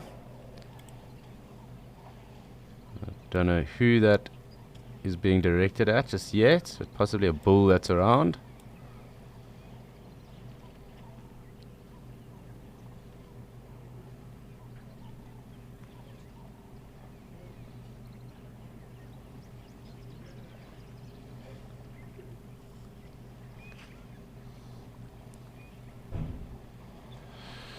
So these ellies look like they're going to disappear underneath all the shade along here, and it has got rather busy up in Okakuyo. So it is time for us to go and see what our other grey friends are up to up there, and leave these ellies to it down here in Djuma.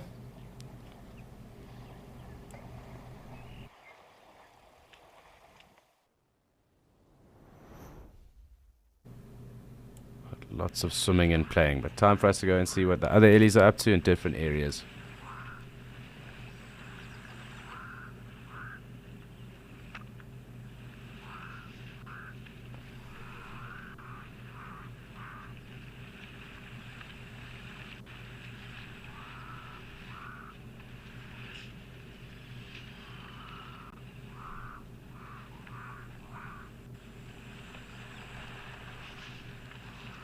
Ellies galore. And it's so cool noticing the different ellies in the different areas, because these ellies have traveled such a far distance, and you can also see the difference in the color of the substrate that they are spraying on them.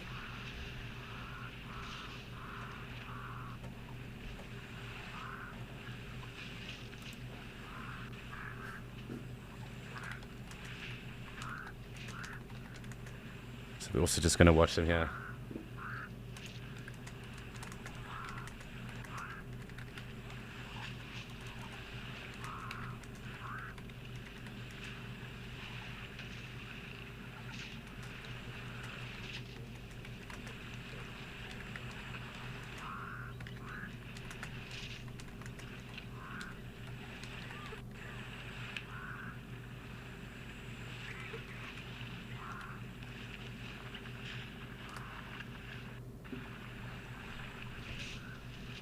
You can see them also spraying themselves here with the dust, and quite clearly they've also pushed off a few of the zebra as well.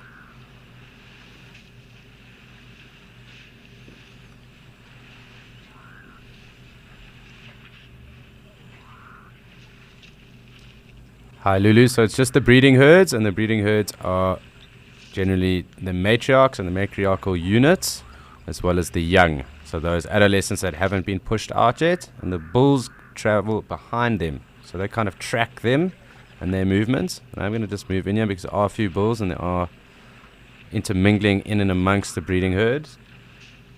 And the bulls will then also form little groups that will travel around. It's almost an association as opposed to a herd. And the younger bulls will then track the older bulls and learn from those older bulls. But they also then pick up, how to fight. Also different trade routes, where to walk, how to find water along those different routes as well. So it's not like they're always in herds, because the bulls sometimes can be by themselves, and that is more often than not when they are in must.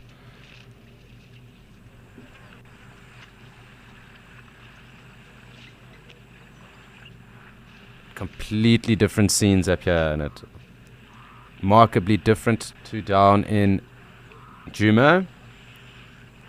So this Martian landscape of the old lake that was here, Natasha, as opposed to the thick Lowveld. And we can notice the different substrate. So it's very iconic that the ellies here also have that white colorization once all that substrate dries on them. So the mud and the silt, you can hear those little two young ones there trumpeting at each other. And we can hear those Cape Crow as well. So you can see, like on this bull that's over there, nice and white, and that is obviously because of the deposits that are in the substrate and the soil around here, being an old lake. Lots of old calcified things. So there's a very high calcium content within this soil around here, which makes sense. There's old silt build up from the old lake. Lots of old salts in that as well. But that will also lead to this white coloring that are on the elephants here. And at least the ones that we were just watching now in Djuma, because of the brackish color and those brackish soil or brackish soil types that are in those areas, it's a far darker color that is on them over there. And in Mashatu, far redder because of the higher iron content in that basaltic soil substrate.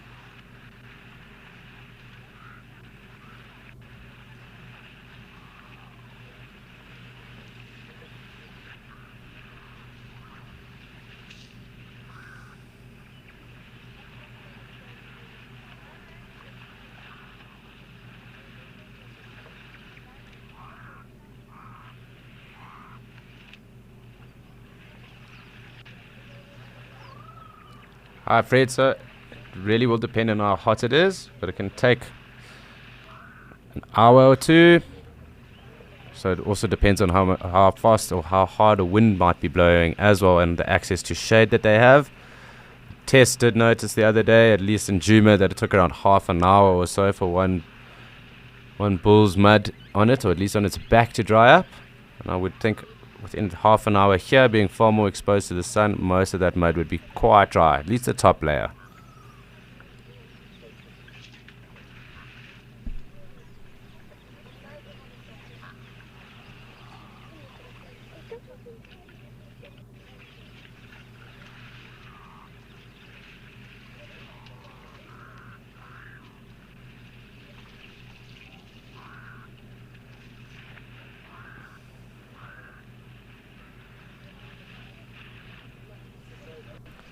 I'm just going to zoom onto these youngsters that are right deep in it.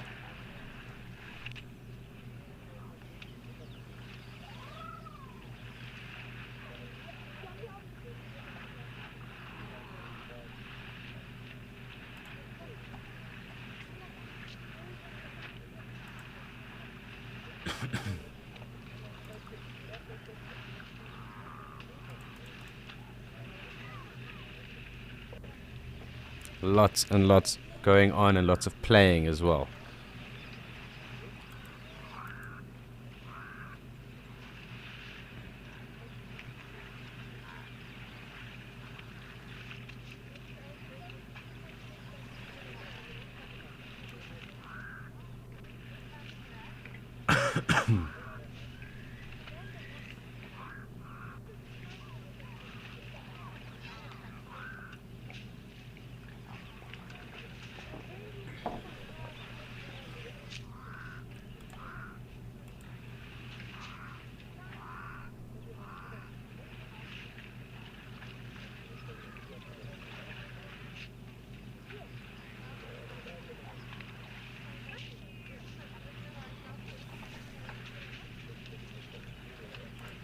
We've really had so many elephants around. It's been so fantastic just to watch. But I have noticed that a lot of these ellies up here don't have as much hair on their tails, and it's something that I've been keeping a tab on.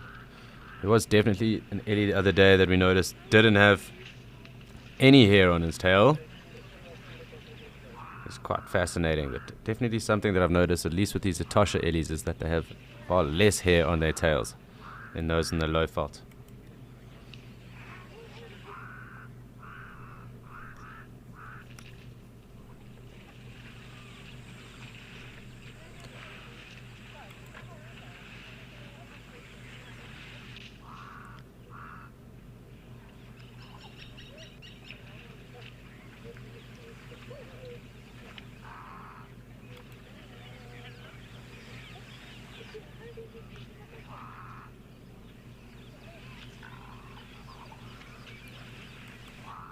Tom, so it's not the fastest out of all of the animals we get here in Africa, but it is obviously fast, so they can run at about 40 k's an hour. So with something that big hurtling at you at 40 k's an hour, you'll definitely know about it.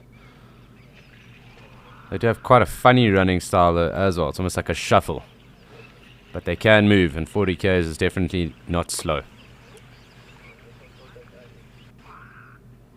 Or at least against humans. Slow are the two other things in the African wilderness.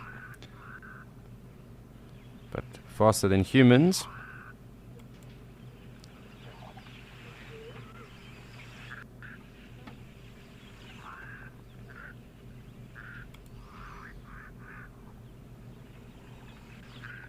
Hearing those crows is quite unsettling, but I quite actually enjoy it up here. But that is the case.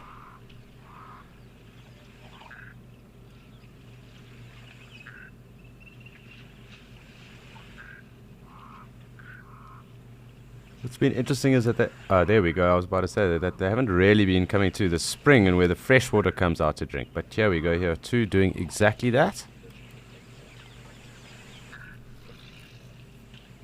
And we can see quite a few of them having a sleep.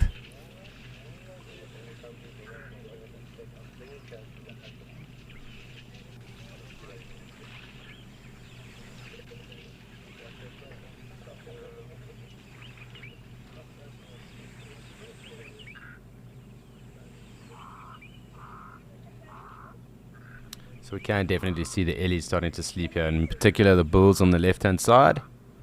You do see the trunks being dormant and just hanging almost loose right in front of them and almost resting them on the ground. So if we were to be tracking ellies and we came across these tracks and we noticed something weird sitting in the front, so of that track, almost like a fifth scrape or indentation at the front of the front feet, we would note that that was their trunk, and the trunk was resting there, and more than likely that ellie was resting or sleeping.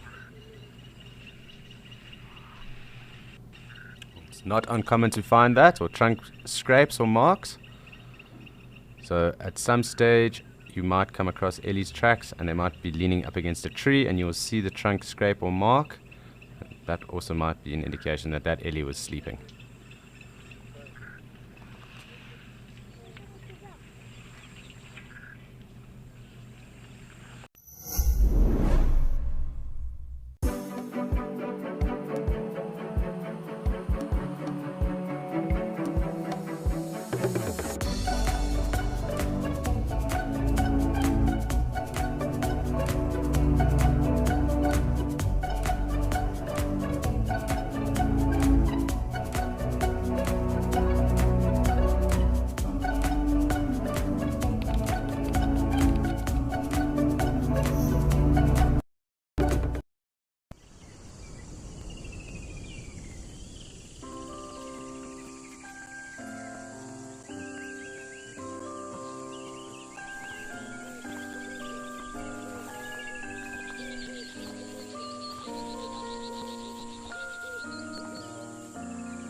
I'm just going to pan and scan and see who else might be coming down. We can obviously hear the zebra. It looks like the springbok, they're taking their turn now. There's a bit of a dust bar, so we'll try and leave over here just for now. Watch that happening.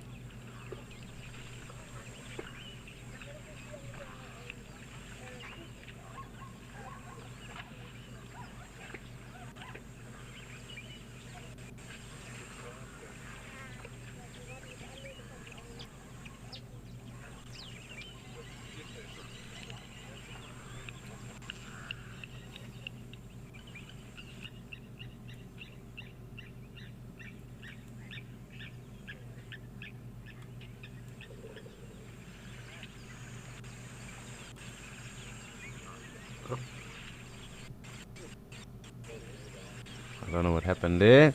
Something went on the fritz. I'm trying to pull out of it.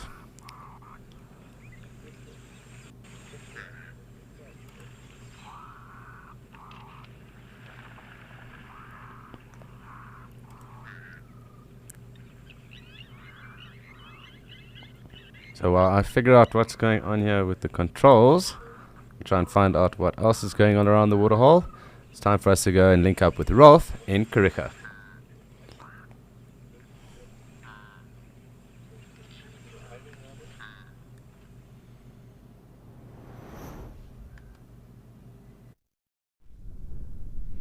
Yeah, thanks, Alex. And here we're watching Tembi and her unnamed daughter just grazing through here near to the Scotia Dam. They wanted to wallow a little bit earlier, but then some Egyptian geese flew over them and they got startled and they got up out of the mud, and then they went to the unenviable task of grazing.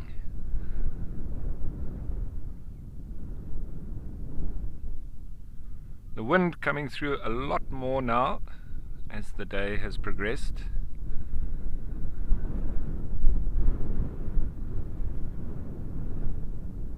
But it doesn't seem to be bothering the rhino one bit.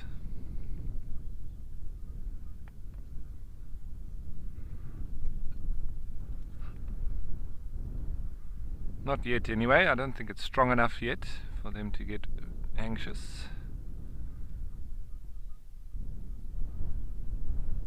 And you can hear the continuous beeping of the tinkerbirds.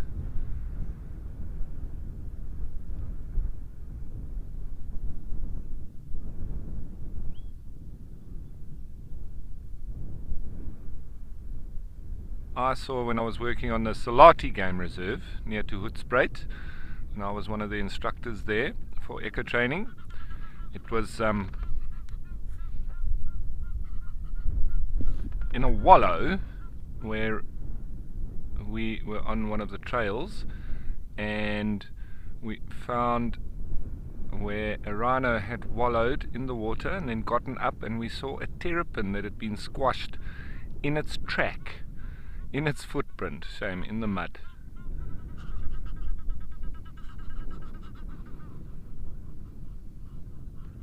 Of course, the Egyptian geese coming through. You can hear them constantly all day, and there was the question earlier, what is the difference between a duck and a goose? And while I was trying to work on my camera skills and follow them, I said that, well, ducks quack and geese honk.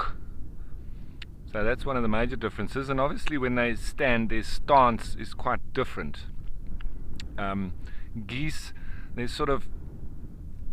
weight is spread better over their feet, whereas ducks, they seem to be front heavy, so they sort of stand up a bit taller, if I can say that, than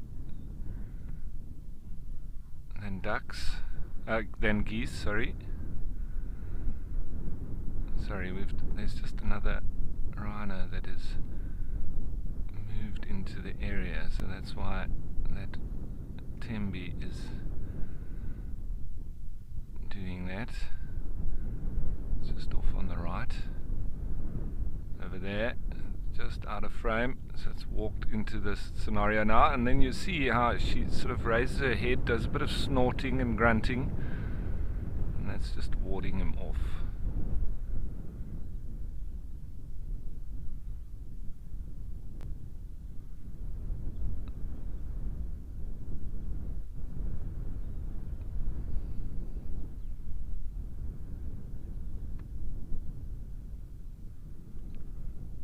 It's interesting when you watch rhino together and when other rhino approach and the way they react.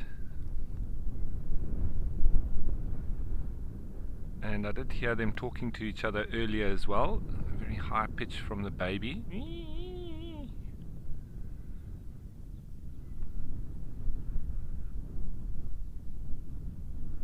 It's quite a cute little sound, the noise that rhino make. Not this grunting and snorting. I almost said grorting, snunting, snorting and grunting together. Yes, so getting tongue-tied. And as always, folks, this is an interactive experience. We'd love for you to jump on board with us as we enjoy the African bush. Send us through your questions and your comments, or whatever you'd like to tell us, or what you'd like us to talk about.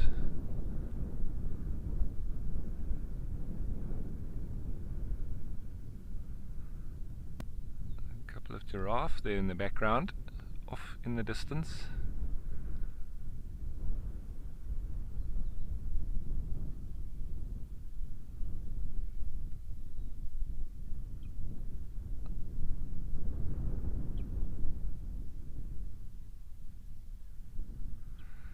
So Ben, I think in terms of the classification you would say that rhino are sociable animals, but they don't live in big groups.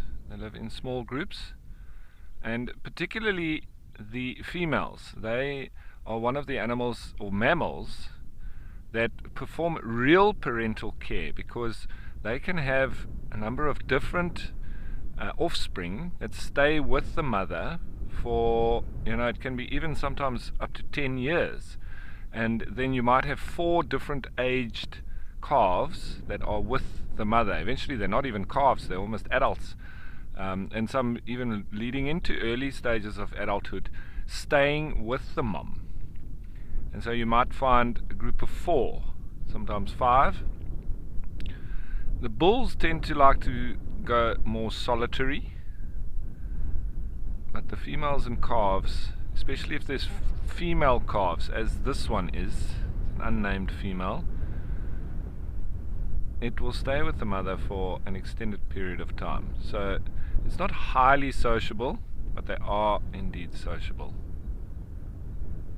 She wouldn't seem like it right now, but she's trying to chase that male away. She doesn't want him, especially with the younger animal around. They don't like to have the bulls unless they want to mate,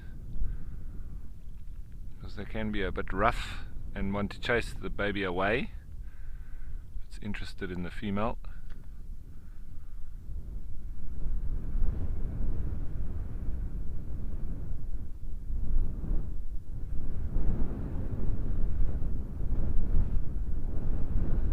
The one picking up, they do start getting a bit more nervous, and you can see that from her now as well.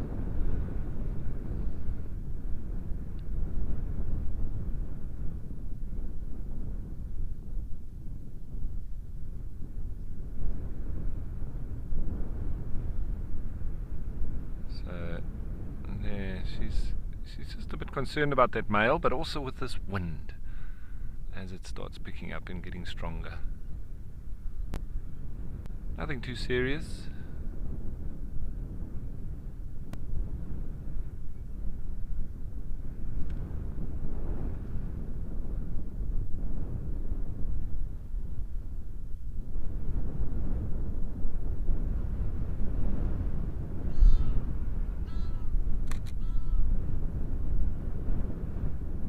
It's not great light when the sun's not coming through and the clouds are over. Try and get a few in here. Might make a lovely black and white picture. It's just the silhouettes.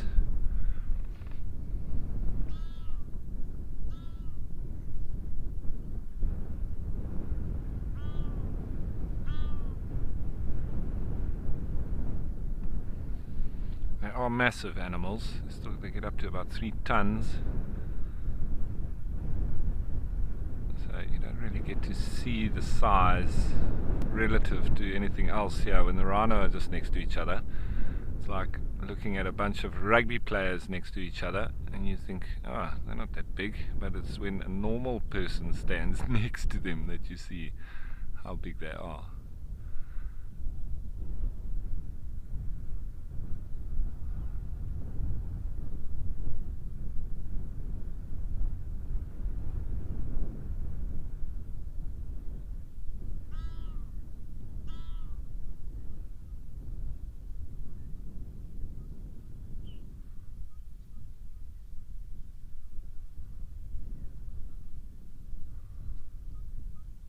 Giraffe still standing off there in the background, just over the top of Tembi's back.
They do this quite a lot during the day. Sort of a little bit of grazing, there's quite a bit of standing around, and they may lie down a bit, sometimes do a bit of wallowing, and walk around, do a bit of marking. There's not really too much activity. Sometimes the major activity comes when there's other rhinos about.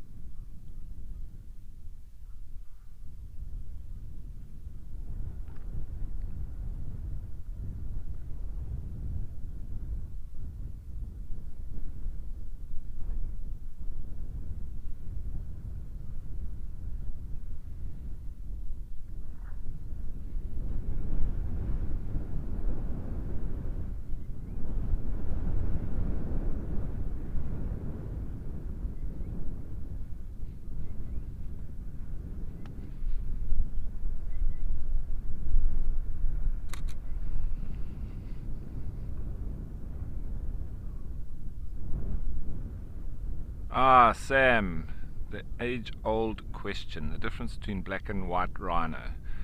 Well, first up, I have to say it's got nothing to do with their color, because they're both grey. So, now that we can see nice and clearly this white rhino that we're looking at here, you can see the very square mouth. So we say the square-lipped rhino, the white rhino, and you also see how their head faces down, and what they're about to be feeding on as well. So they've got that very square lip that makes them a very good grazer. They eat lots of grass, and their head pointed down like that also indicates as such. So white rhino are grazers. They've got a square lip because of that, and they're also mainly active during the day. Another thing is that white rhino, the babies, because of where they live, normally out in the plains where they do their grazing, the babies move in front of the mother. So she can see out behind the baby if there's any danger out on the plains. And black rhino, they've got a hook lip, almost prehensile. And that's so that they can bite off and chew branches and leaves. So because they feed on that, their habitat is more in the thickets. And they're also more active at night. And because of where they live, in the thickets, they need to bash through all the bushes, etc., and to face off the danger in front, the baby walks behind the black rhino, as well as them being more nocturnal. So those are the major differences between black and white rhino. White rhino, the baby walks in front. Black rhino, the baby behind. White rhino are diurnal or daytime active. Black rhino, nocturnal, nighttime active. White rhino, square lip. Black rhino, hook lipped. And as a result, they feed on different things. One being a browser, one being a grazer. Here in South Africa, we also generally only have the smaller of the black rhino, the Diceros bicornis minor, coming from KwaZulu-Natal. And so there's a very clear size difference between white rhino and black rhino here. Those black rhino that you see in Okukuyu, those are the larger of the black rhino, Diceros bicornis, and so quite similar in size to the white rhino. Now they're walking very close to me, and I can't zoom out anymore, and I also might get tangled up in all my wires here if I try to follow them too far. So let's just see how we go.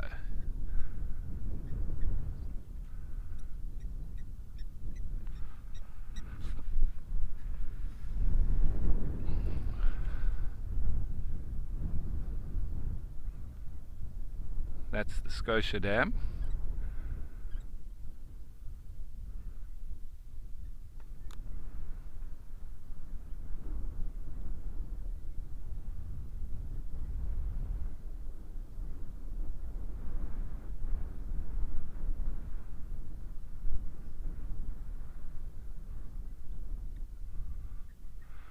So yeah, you wouldn't believe it, but rhino can run at about 50 kilometers an hour.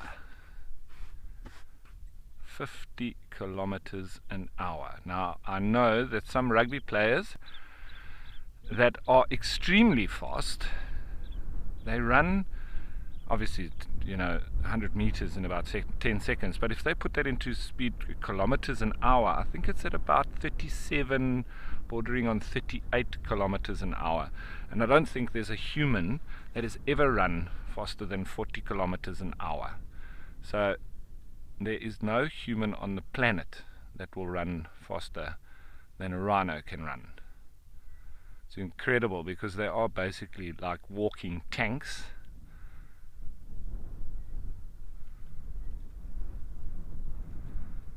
And when they run, they're pretty scary.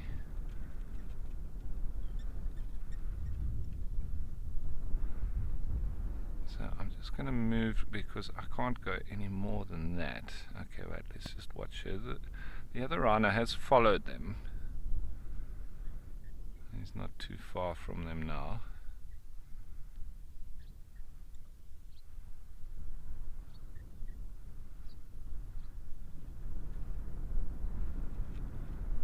Yeah, I don't even know if you can see him. It's probably mainly just smell. Maybe make out his outline. But that eyesight is terrible. So I actually think evolution-wise, in the future, you may find white rhino especially, and black rhino, they may even lose their eyes completely, because they are hardly of any use.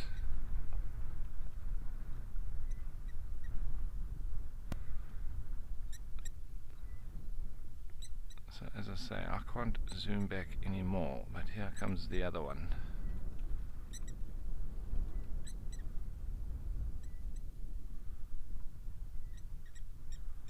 With the lapwing just nonchalantly running around its feet.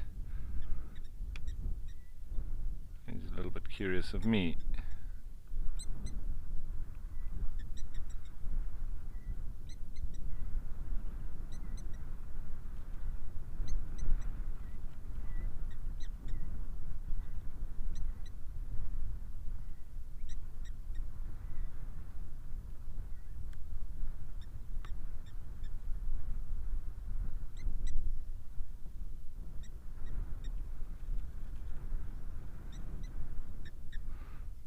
So Hope, who's 10 years old, thank you very much for your question.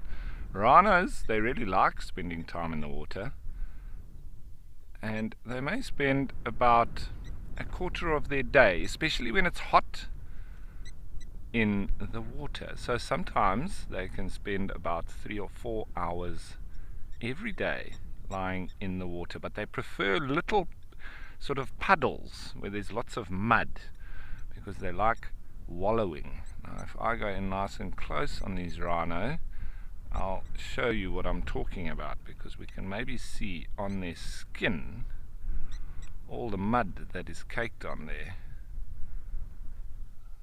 We have a nice close look on Tembi. See that? You can see quite a bit of mud on her, and that's just from her lying in the mud. They like to do it, they love it, especially when it's hot.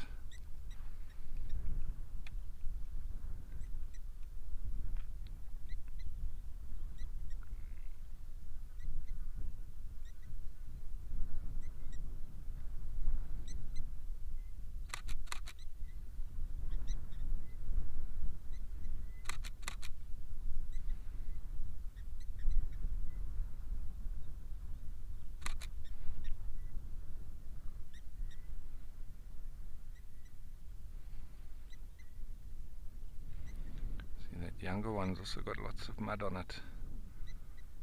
There, they were lying in the water earlier. They sort of roll in it a little bit, and then they get the mud all caked on them.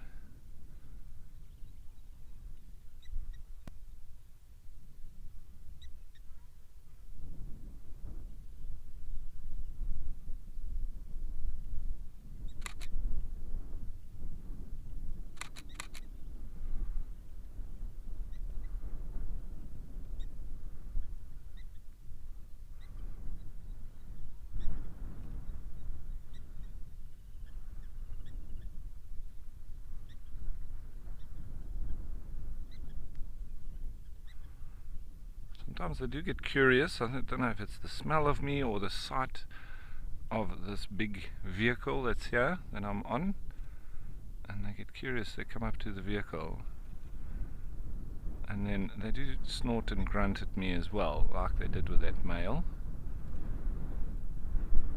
I don't think they're quite sure of what I am.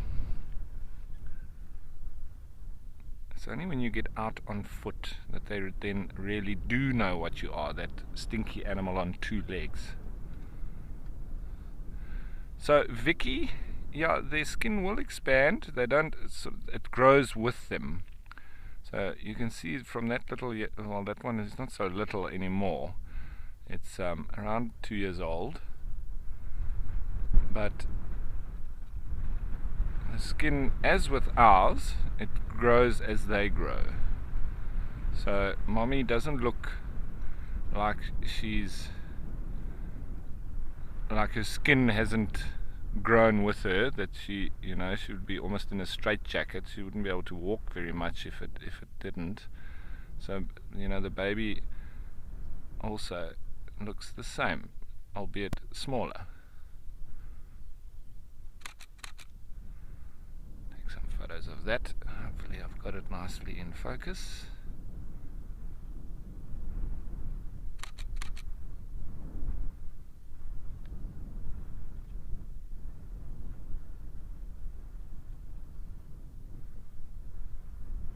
So yeah, that's where they were lying. You can see from the younger one it was, and until they got very rudely bothered by the Egyptian geese that were making a racket, and they flew over them, and then they jumped up. They got a bit of a fright.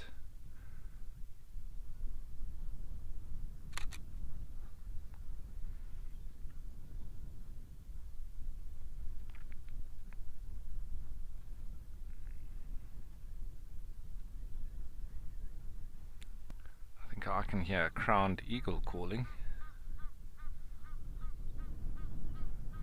over the wind, off in the distance. The monkeys were alarm calling earlier as well. They do hunt monkeys as well as hyrax, dassies, sometimes even small antelope especially when there's babies around. They'll fly and pick it up and fly off with it.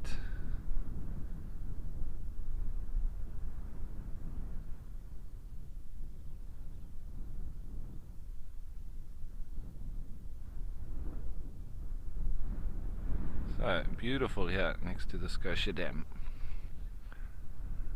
Normally I have them, they're in the middle of the plain and they're off in the distance, but now they've really put on a lovely show for us, right in close.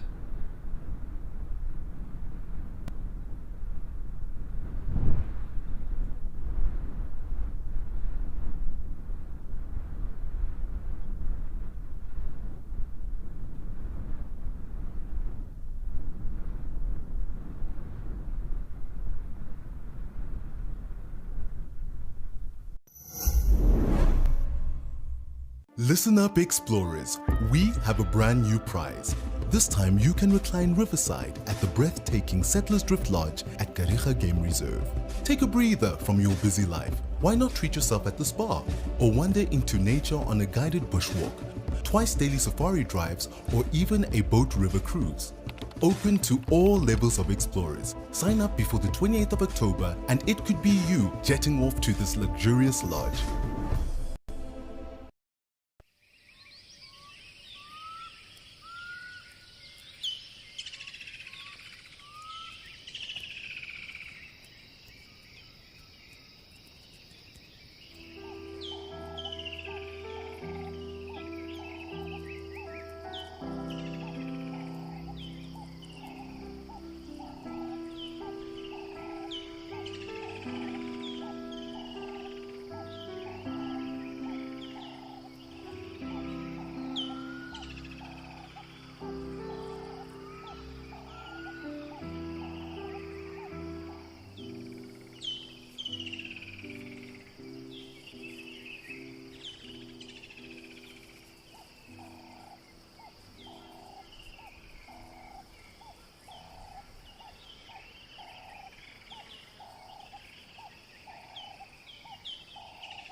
See, those ears never stop, backwards and forwards. They remind me of chameleon's eyes.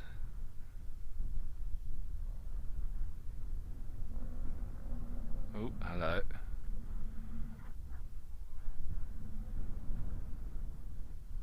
See how that tail curls up?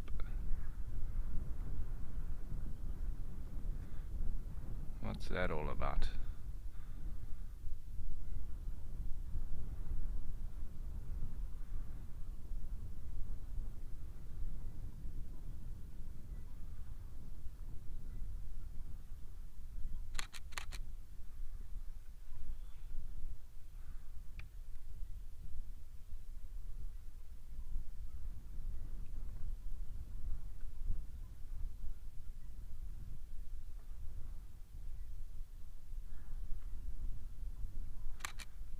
Gives off very strange facial expressions. Sort of curls up the lip.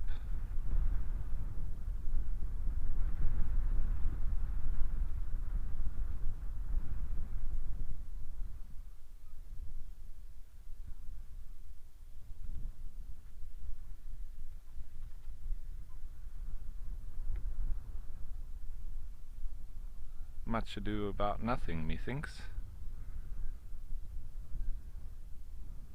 Say once again, I can't zoom out anymore.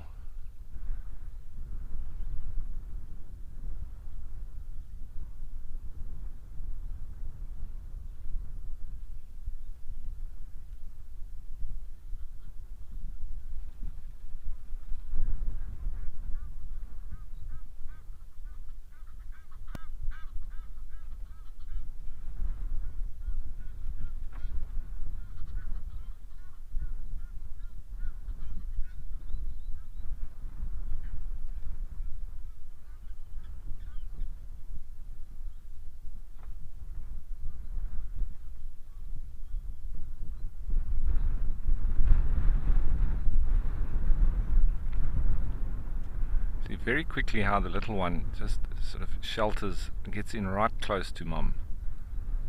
Immediately when there's any kind of danger.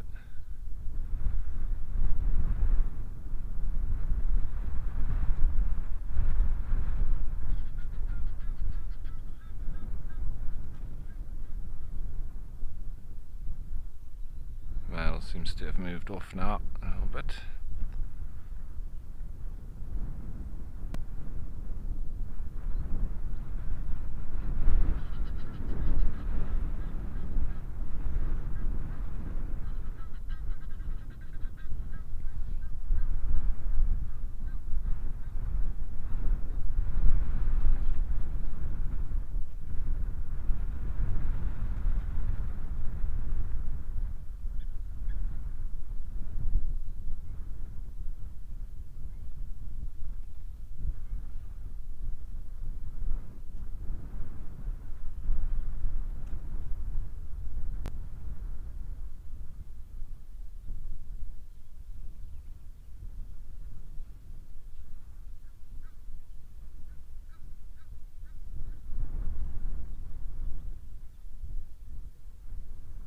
All calm again.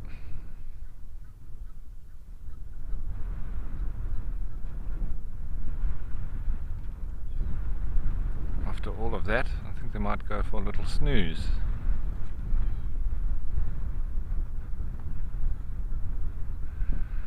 You know, John, it's not particularly a fight. It's just sort of warning him to back off.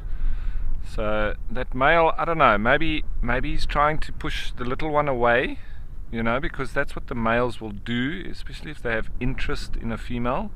They try and they do. They push the youngsters away so that they can get the female to themselves, and spend time with her, and obviously then try and mate with her. So that often you see male rhino sort of trying to chase away the youngsters, just get the attention of the female, but she was obviously having none of it. So that's probably all that was. And he got told off, and off he went. And now youngster having a snooze, and I wouldn't be surprised if Tembi doesn't do the same.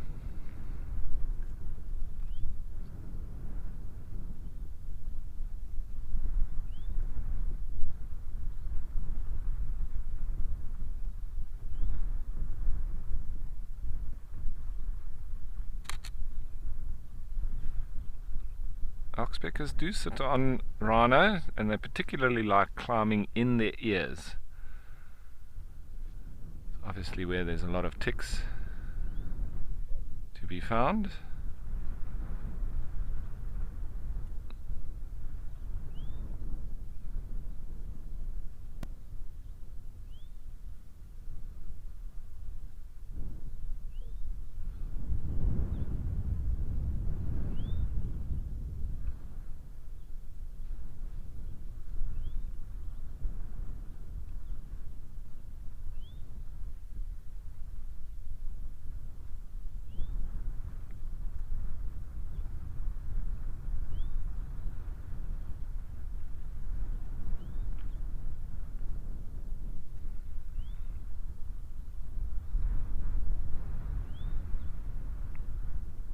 And whenever there's wind, you always find them a little bit more anxious.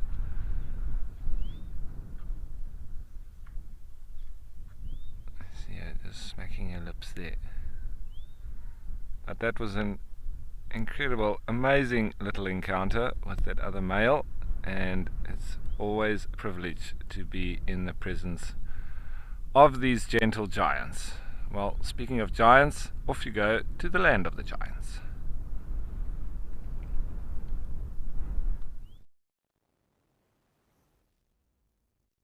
Off and awesome scenes down there in Kariega with those rhino. Really a cool interaction. But as you said, the land of the giants, and we're here with the giants, the Ellies, as well as the wildebeest. And I am hoping that we get the mongoose come through. So that's why we did come back here. It's obviously we've had a very busy day with elephants so far. But I do want to see if we can continue to add to our species list, the mammal species list. Although across Escape to Nature we have seen 4 of the big 7. As Lauren will allude to there from Madikwe. So we've had a very successful day today.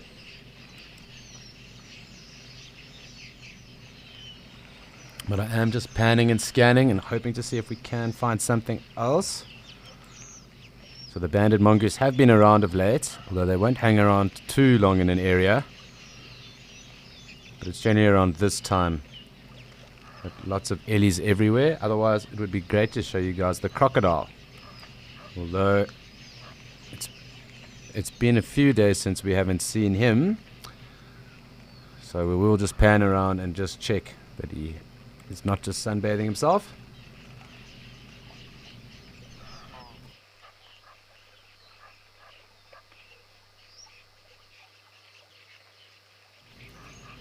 So I'm pretty convinced that the croc hides underneath this overhang over here. However, there is an area that he might be sunbathing, and it is directly underneath us. So I do just want to have a look, because I did see the terrapin there yesterday. I just want to make sure that if we do get the opportunity to see him, it'll be something different anyway. But also just to figure out where it is that he actually suns himself during the day. So I'm just going to scroll around. Obviously, because we are on a remote, it does take some time. So just bear with me, because if we do see the croc and I can't see any tracks there, it will be something cool to look at.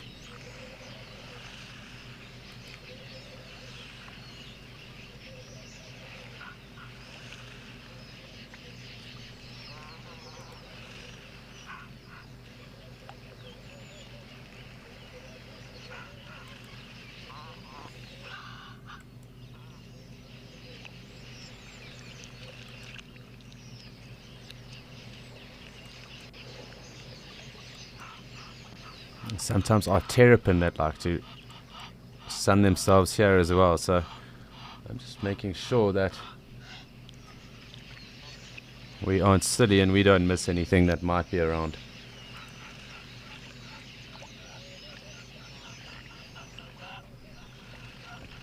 Any luck on the reptile front? Didn't actually check though whether the water monitor is at Djuma today, so maybe we'll have a look for that as well at some point.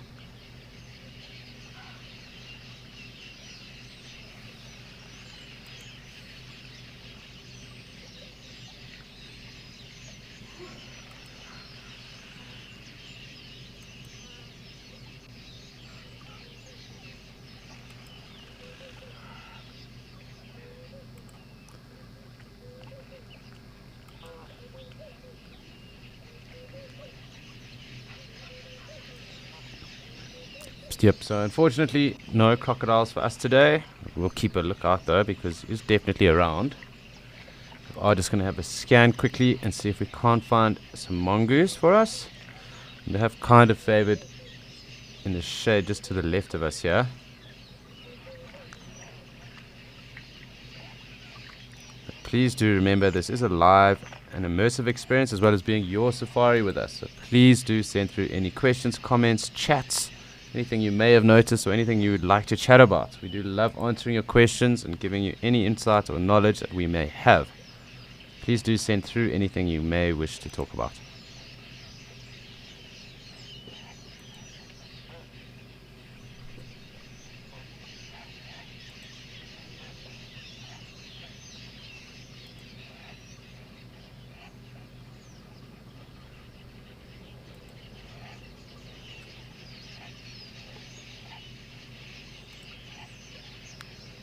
It looks like we've come into a bit of a dry patch up here in Mashatu. It's been very, very active the whole day. There are our Egyptian geese.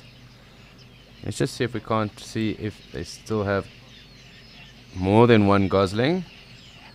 Because I did notice yesterday that there was only one gosling and there were about 4 last week.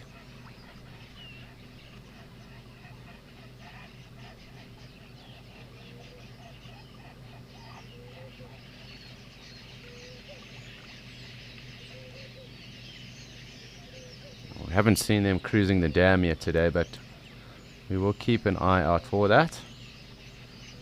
Let's just go back to the wallow because there have been lots of ellies around and the wallow has definitely grown in size in the last few days as well.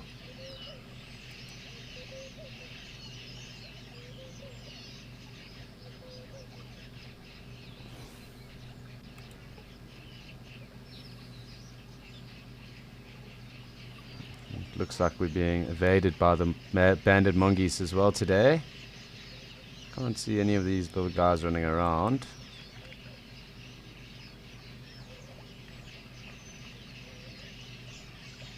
Oh, well, unfortunate for us. However, I will keep an eye on the feed anyway, and if there is something, we will come and have a look there. So I'll try and see if we can see some ellies. There have been lots of them though today.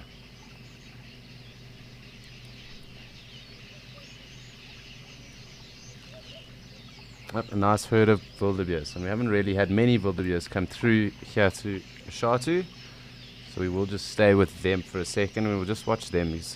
In these different areas, there is different behavior that does happen.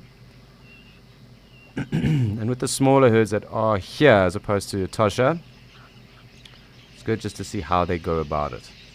You can quite clearly see that this one here that's got to the water first, on the right-hand side, is the bull, more than likely the dominant bull of this herd. And these wildebeest cows look pretty pregnant if you ask me, and they should be getting ready to drop foals. They generally coincide with the rainy season, so in December. And what's very cool about the foals is that they're very light tawny color as opposed to this dark brindled mass of hairy bearded antelope. So it's very cool, the remarkable difference that is there. And there you go, him pushing away another. Quite clearly the body size on the bull is bigger, so up to about 205 kgs, and the cows I think are around 140 odd kgs, but you can see there that that is quite a pregnant cow that is following him off,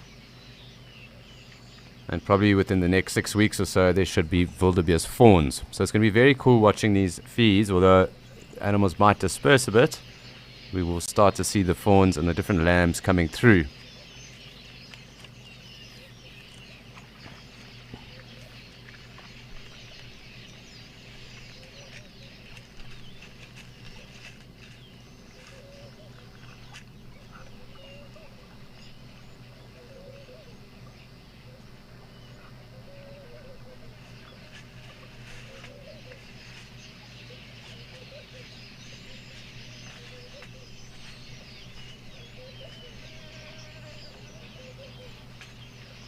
It sounds like something's around. It might be some baboon. I'm going to scroll back and see, because generally the action always happens in front of us. Just like this lone wildebeest will catch up with the rest just now as well. So I do just want to make sure we don't miss anyone playing, anyone that might have come through on the side there.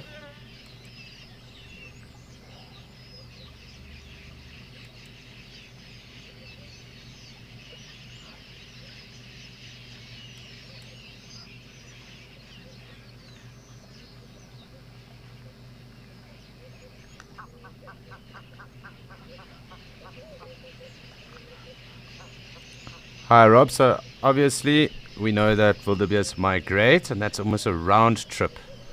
So depending on where they are, and it's much like all antelope, wherever they are and where they do migrate, it'll be area specific as well.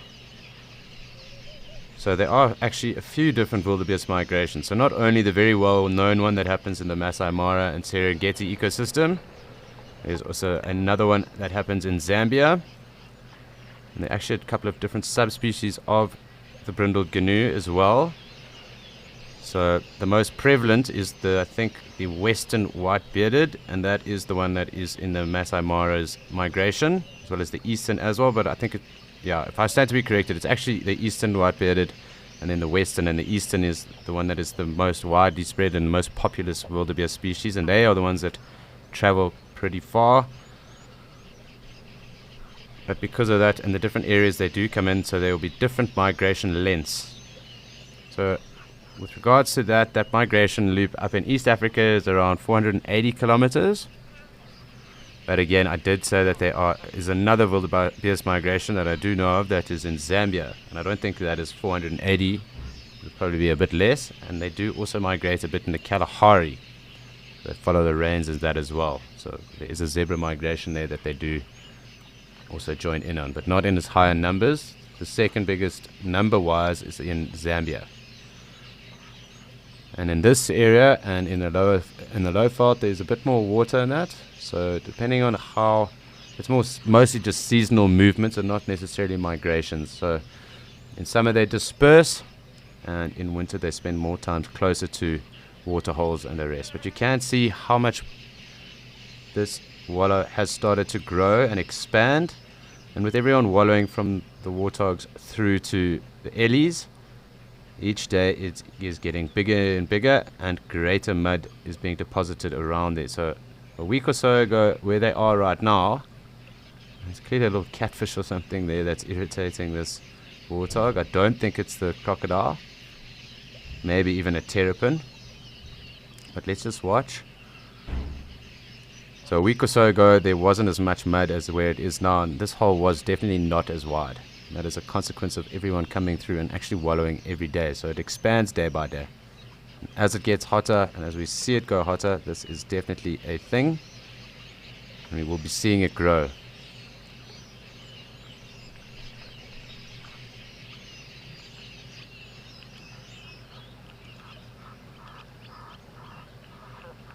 But I don't think it is the croc there, just because there's been a lot of elephant through here. And if there was a croc hiding in there and the ellies were around, that would be a very squash croc.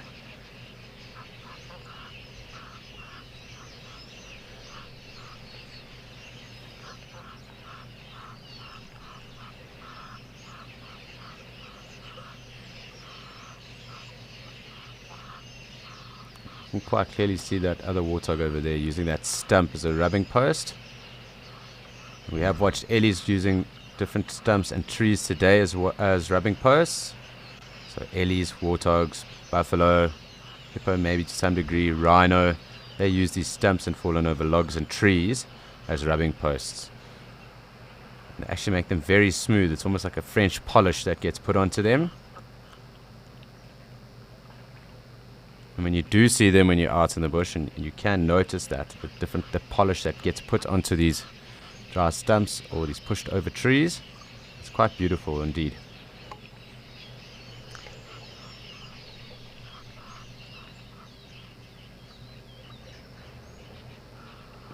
Hi Amanda, who's 12. I do just need to rehear your question because I lost you there. I got one of these geese in my ear, and it wasn't the clearest, so just give me a second.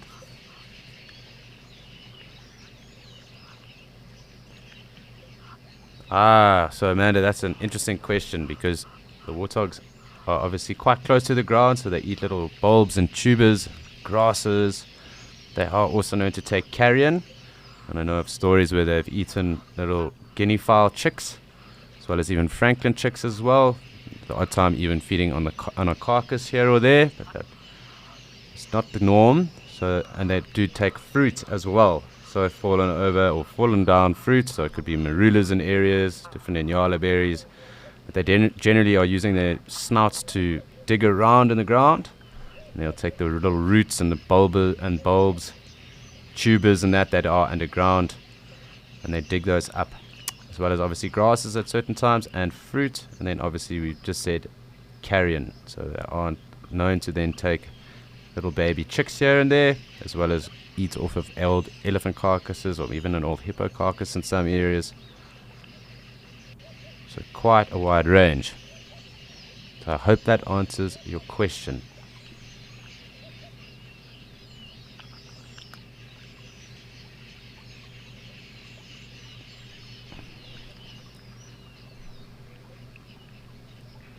we're just going to sit here and watch these warthog for a second. Just because, as I said, there might be something interesting just on the front there. We did see something almost snap at one of them. And I'm not too sure what it was. So I'm interested to see if we might see something interesting here. But while we watch these guys, just to make everyone aware, Kelly is back. And we are so excited to hear all about her adventures. So please do join in tonight at 20 to 8 Central African Time for an AMA, which is an Ask Me Anything, where you can ask her anything. And remember, this is only for explorers.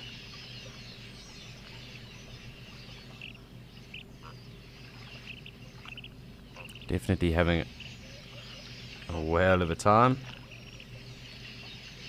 These warthogs wallowing right here. It's quite cool to watch them, and I'm hoping that we might get some activity with some mongoose, but it doesn't seem like it. Possibly is time to go and look around and see what else is happening in the different feeds. So we'll just hang here for a few more seconds and we'll see if anything else happens, but it looks like these guys are very happy in the mud and everything else seems to have been pushed off.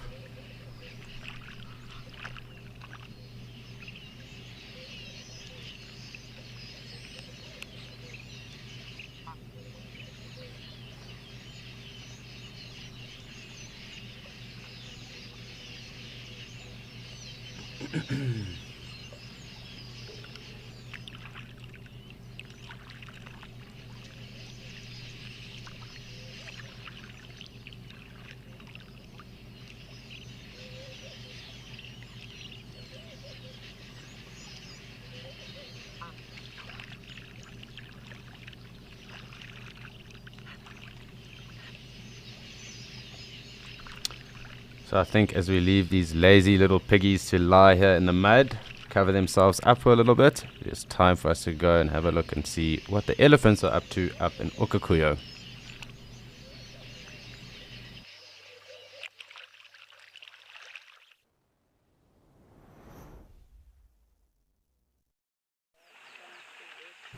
So lots of ellies again, and these guys have come back through. So different ellies at least today. We've had quite a number of them. Up here, very different to the scenes in Mashatu with those pigs wallowing. We haven't seen any warthog around here. I think it's way too dry. However, these ellies are here and they are thoroughly enjoying their time in the water. So we're going to just spend some time with them. Can you also hear the mourning dove? I'm going to just spend some time here because there's a lot of little young ones. And getting them playing in the water is beautiful to see. We're just going to hang here for a second and just watch and see the interaction, because there are a few bulls and quite a big breeding herd that has come through. Definitely different to the ones that were here earlier because they aren't covered in any fresh water or anything else. So we're just going to sit here and just see who gets in and how much fun they actually have.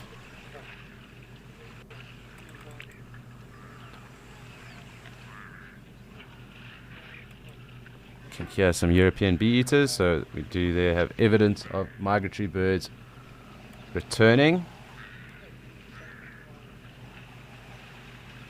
So this is the first time I've heard them here up in Okakuyo, but I have heard them further south in Mashatu. So definitely around.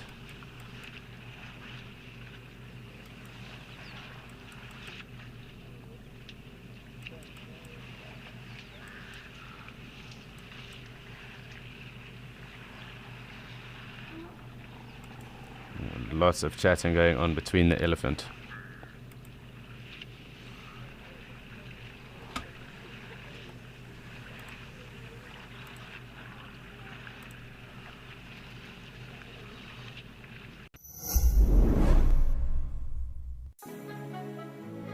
Hi, my name is Debbie Den Hartog and I come from Pretoria in South Africa, and I am absolutely thrilled to have won the Wild Earth Prize to the Woodbury Tented Camp in Amakhala Game Reserve. Wild Earth has changed my life as I love watching the daily game drives.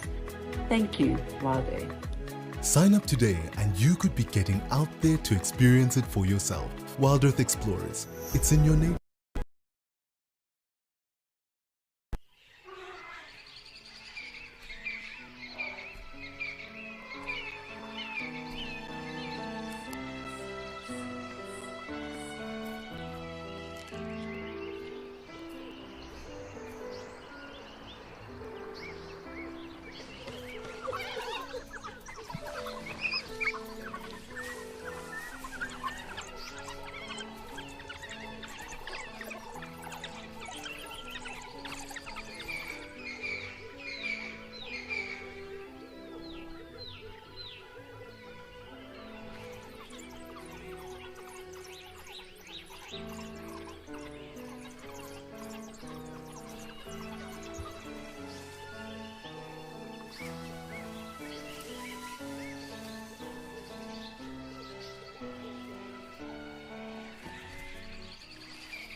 So it's just great just to hear these ellies socially interacting. You can hear some of those guttural belly, almost growls going through, and those grunts.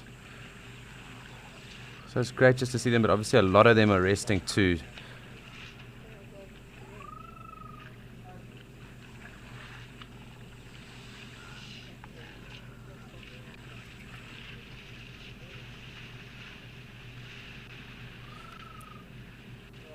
So it's awesome. I love hearing that little morning dove as well. Really cool sound.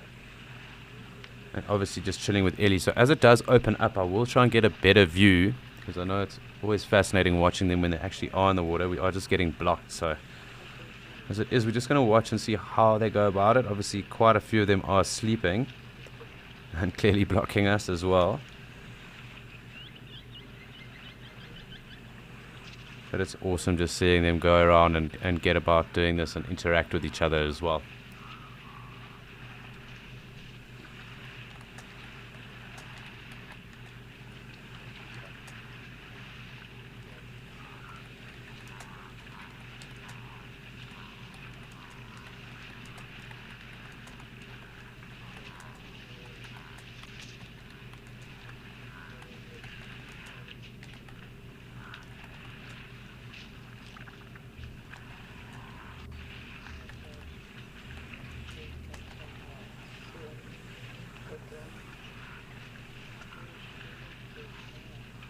Hi, Sarah, who's 10 years old.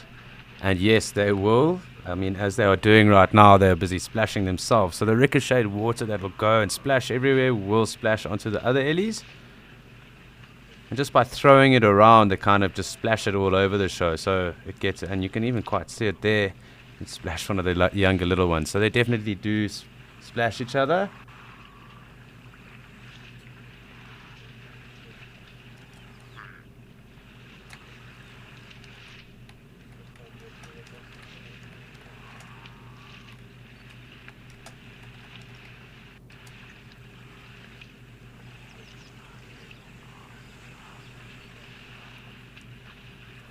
So it's quite a playful time when they are in the water and they are getting wet, rolling in the mud, and then yes, they do, Sarah, they do splash themselves. So them and everyone else that's around. They don't have any manners.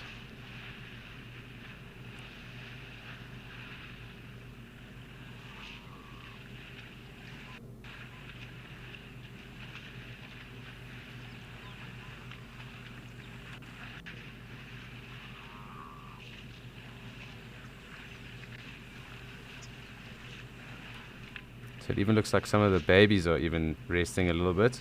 And it's quite interesting to note again how the zebra have lined up on the completely opposite side of the dam. So not to get in the Ellie's way.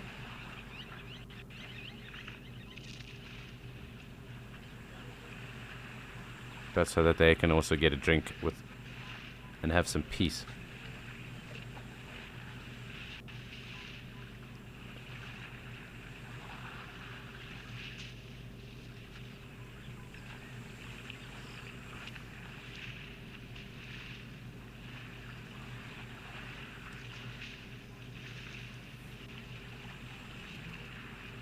You can hear the splashing going on and around.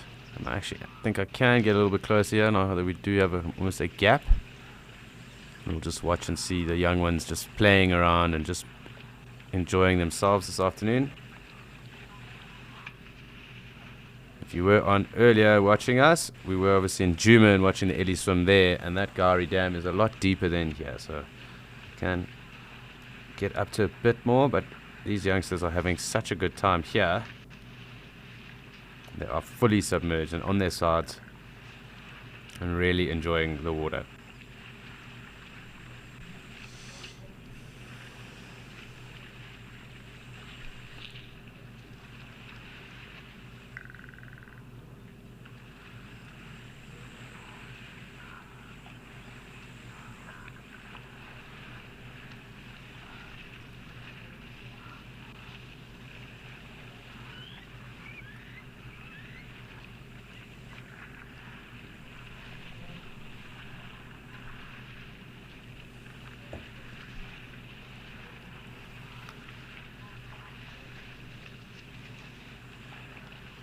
So we are going to sit here and just make sure these Ellies are having the best afternoon in the water here. But it's time for us to go and see what Ralph has got in Kariega.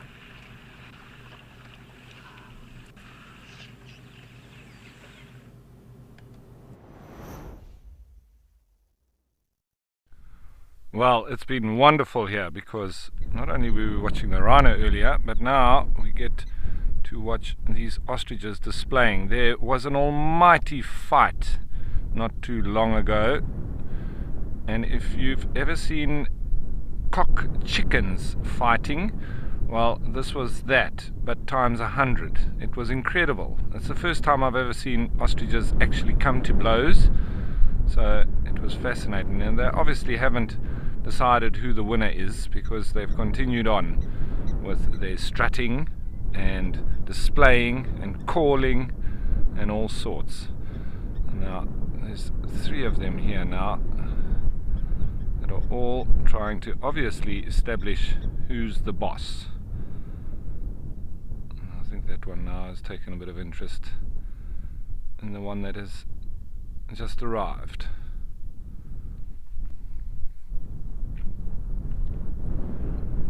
And just as a reminder, folks, while we watch these ostriches, the vehicles on Djuma named Wendy and Rusty, the time has come for them to be retired. So it's been a wonderful journey with them. I've driven them as well, and but all good things come to an end. So at Wild Earth, they are replacing with 2 new Land Rovers, and super excited to introduce them to the family. But we'll need to be naming them, so we'd love for you to get involved with us, and please send us your votes for the different names that are up that you would like for them to be called.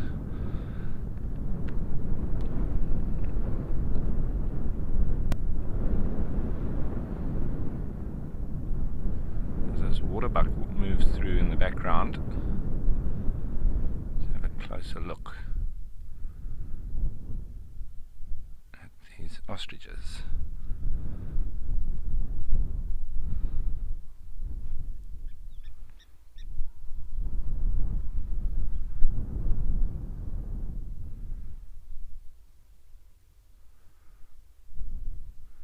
I love to look up sort of myths and legends of different animals, and I was doing a little bit of looking around, and I found something very interesting on ostriches written by Jen Datiles. And speaking about as the largest living bird species in the world, the ostrich unsurprisingly lays massive eggs that have been valued by humans for millennia. Their value goes beyond serving as a royal dish for ancient pharaohs across cultures. The ostrich egg has long possessed symbolic significance and associations with prosperity, truth, life, and rebirth. Evidence as early as the 4th millennium BCE reveals eggs were hollowed out and intricately carved and used as perfume containers, drinking cups, and buried as part of ancient Egyptian funeral rituals. Eggshells were found in sites of the early cultures of Mesopotamia and Crete, and the use of eggshells as drinking vessels was continued by desert peoples until at least the late 20th century. Ostrich eggs were also, of course, highly valued for their nutritional intake, with a whopping 120 grams or so of protein per egg. That is incredible.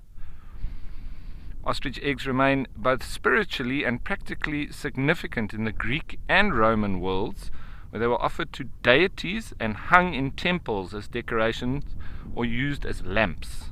This association of ostrich eggs with sacred spaces carried over into Muslim and Christian practices. The ostrich, according to popular belief in the 2nd century BCE, the ostrich had the ability to make its eggs hatch by staring at them intensely rather than brooding, a trait that added to their significance as early Christian symbols of not only new life and rebirth, but also of single-mindedness and concentration. Right, so while I continue concentrating on these ostriches, I think it's back to Alex.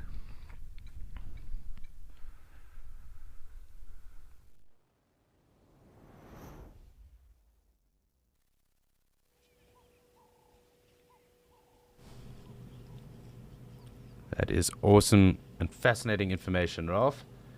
We are back here, and the Ellies are doing the most for us today.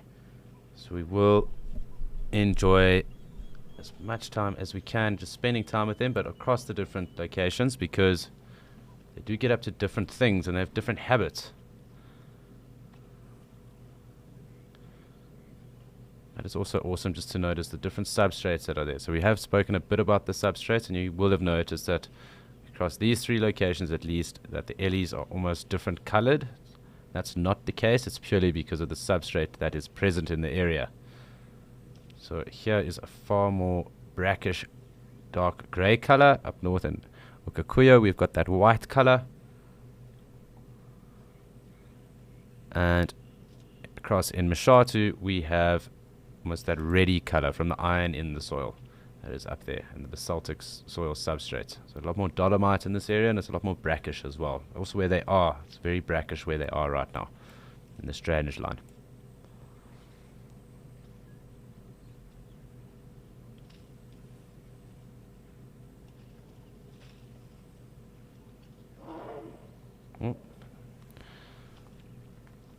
Temper tantrums going on.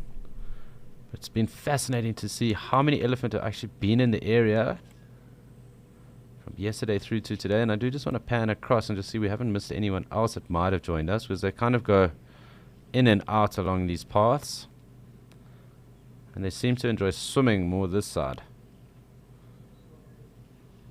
It doesn't look like anyone else is there, so they're kind of more in the thickets on the top, and then they're at the mud wallows right now. So it is getting very, very hot. And it'll probably peak with heat at around 3:30, about an hour odd before the sun really starts to set, and then it'll start to cool off for the day. But that is obviously when the day's temperature has risen its highest, and you'll feel it reverberating off the ground almost. So it kind of resonates off.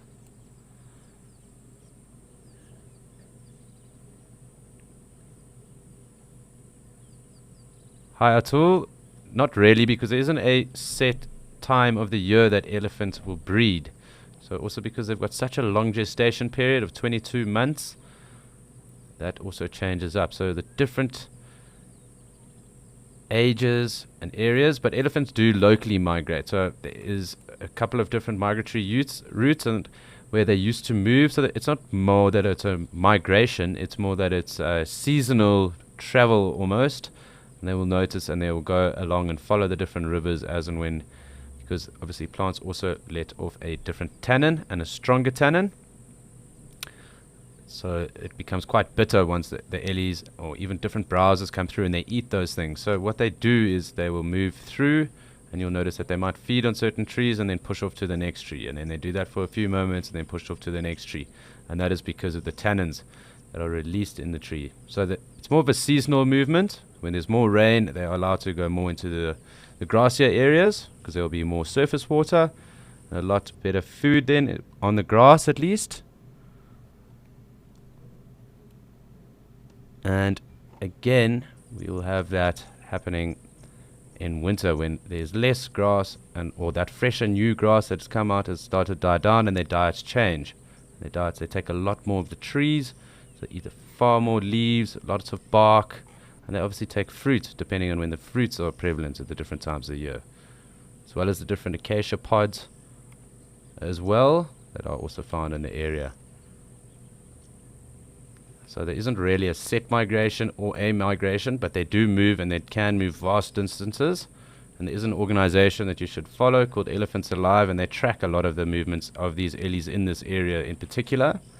And we have noticed that there have been some bulls that have moved across just all the way down to Mozambique, very close to Maputo, and then back.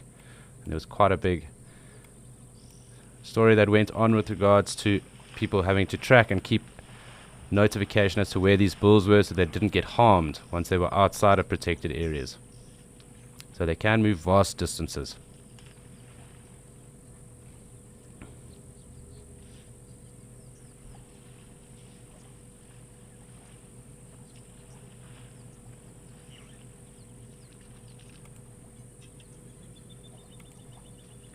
looks like these two might play. But Atul, I hope that does answer your question, because it's quite a long way around the way, I mean, yeah, how I suppose you're probably expecting a more direct answer, but it's quite hard to explain because there's quite a few elements that go into that part as well. So in the different areas that will also happen as well.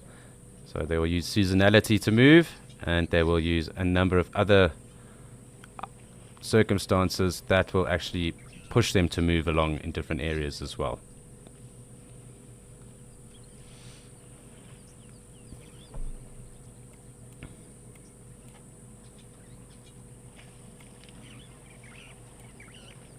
So I just want to keep an eye on these youngsters, because it does look like they are going to be having a time.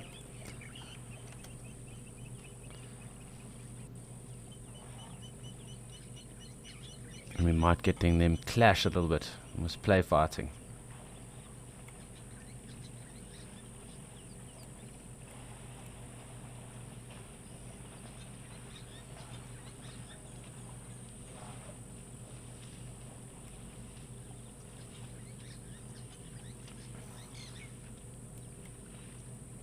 Let's just see where everyone else is, because this is where the action kind of seems to be at the moment. Again, lots of little calves I've noticed too.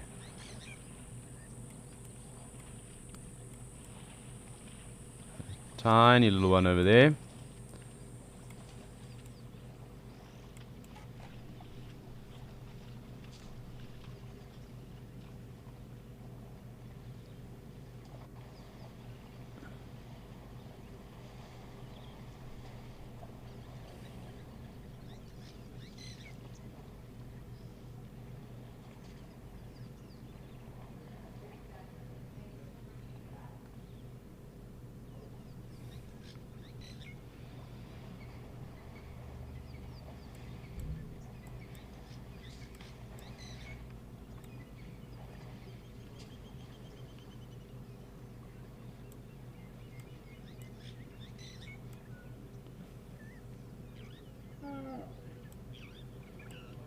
Lots of chirping going on at the moment. I do just want to check here.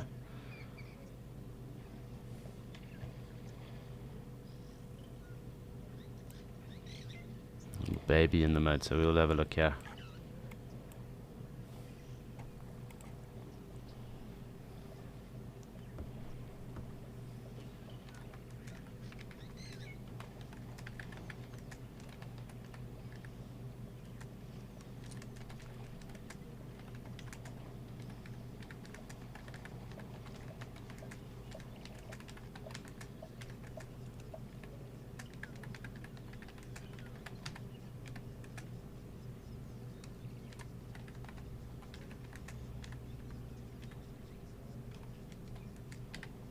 So just fascinating watching this little youngster get right in there. Probably also saying to mom it's time for some milk.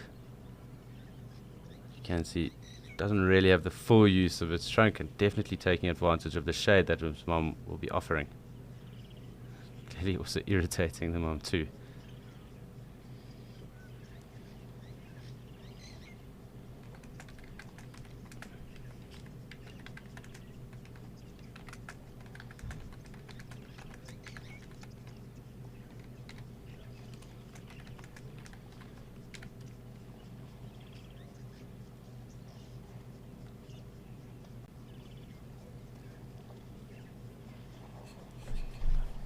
It really is special watching the little ones roll around like this.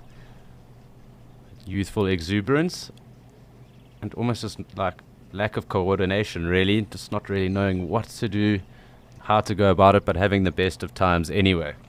Kind of like when you watch toddlers run. Very similar.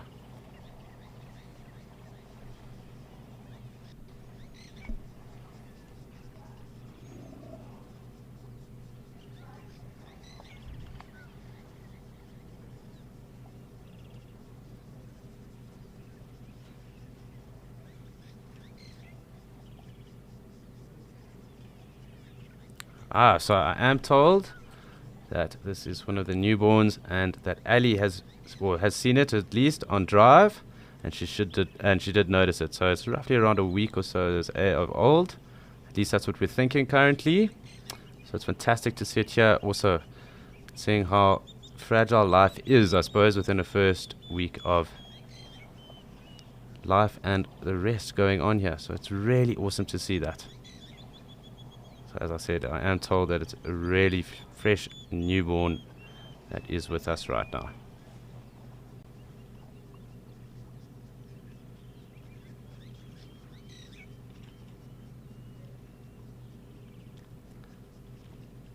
Really fascinating watching something so small and so new to the world try and figure it all out at once. So very uneasy on those pins too.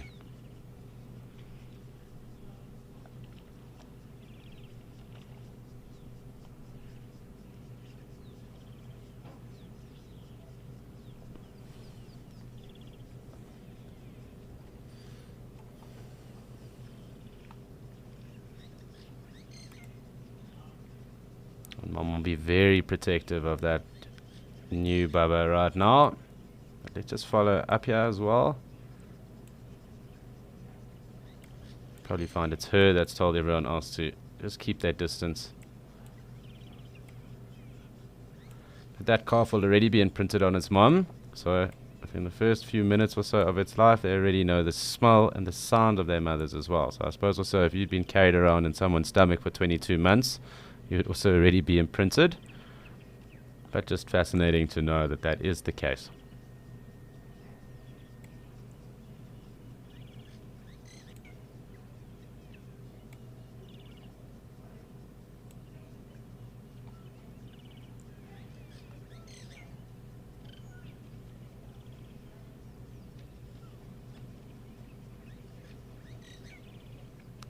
Hi Fiona. And it is possible that they might try and feed on their dung for health benefits, although not necessarily in the wild. So what will happen sometimes when we reintroduce wildlife to certain areas, because wildlife might come from different areas before that, so areas where the different plants and that might not be prevalent in that area, and their intestines or their stomachs aren't used to actually ingesting that plant matter.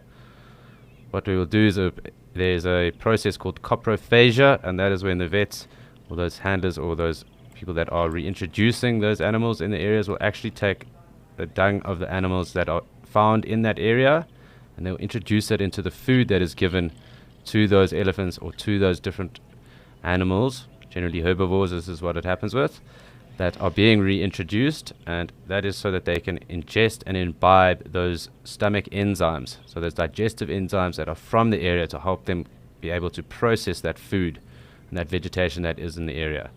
And that process started to actually occur when they were reintroducing white rhinos. And this was probably when it was mostly documented, but when white rhinos were introduced into this area, so into the Greater Kruger and then the Kruger from Umfolozi. So what they had to do is find the white rhinos that were from this area and get their dung, and then they would and put that into the food of the white rhinos that were from Umfolozi, from Natal. Before they were released, and they had to eat that, so it would help them imbibe and ingest those stomach enzymes, so those digestive enzymes, so they could actually process the fodder and the vegetation from this area. And there was an issue actually with black rhino even last year or the year before, were reintroduced up into Chad from South Africa. Obviously there weren't many black rhino around up there, so they did have to try and make a plan, but they actually got salt, and there was too much salt, and it was actually causing their kidneys to fail because it was far too hot in the area. So it's very much part of the process of reintroducing animals as to when they would eat dung or take on dung. But it might happen that an older bull or an older individual might take on the dung because that food is already more processed, and their molars might be too small or too worn down as well.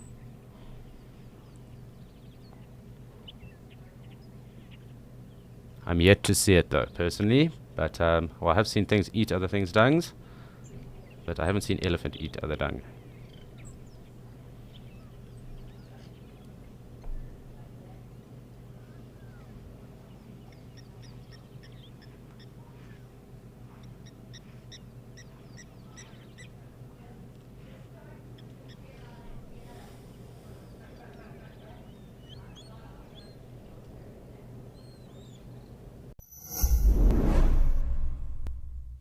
The Explorers program brings nature lovers together. and helps share authentic wildlife experiences with the world. Explorers receive so many great benefits, including a chance to watch completely ad-free, luxury travel prizes, access to behind-the-scenes content, and don't forget the weekly newsletter filled with inside information. Explorer subscriptions are available in monthly, 6-monthly, and yearly. Find out more on our website.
So slowly, the ellies here in Djuma are pushing off into the shade. It's amazing the different contrasts in the scenery that we've had today across Madikwe, Kariga, here Mshatu and Okakuyo. And here definitely being the greenest and thickest, biggest trees. And the greenest obviously down in the Eastern Cape with Ralph with Kariga. So just interesting to notice the different vegetation in all the areas we have been in so far. But these ellies look like it is time to push off into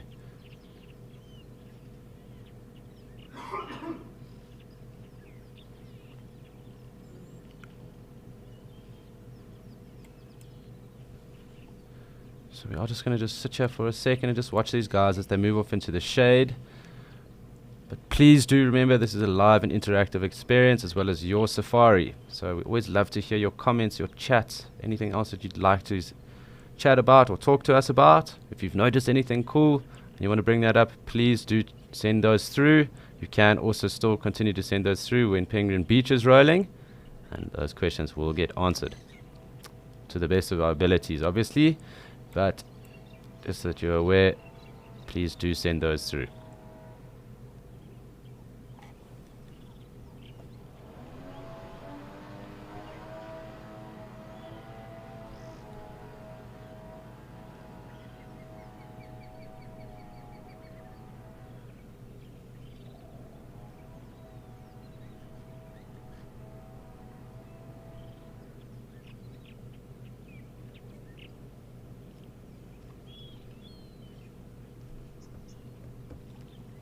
So we obviously had lots of buffalo around today, and there was one actually hanging around earlier.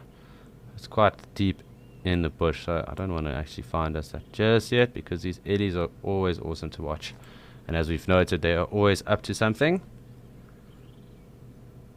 except for when they're sleeping. But we can just see that little calf under there, not the same little one from earlier, but just that little youngster taking it easy under the shade, under the jackalberries, and the rest over there.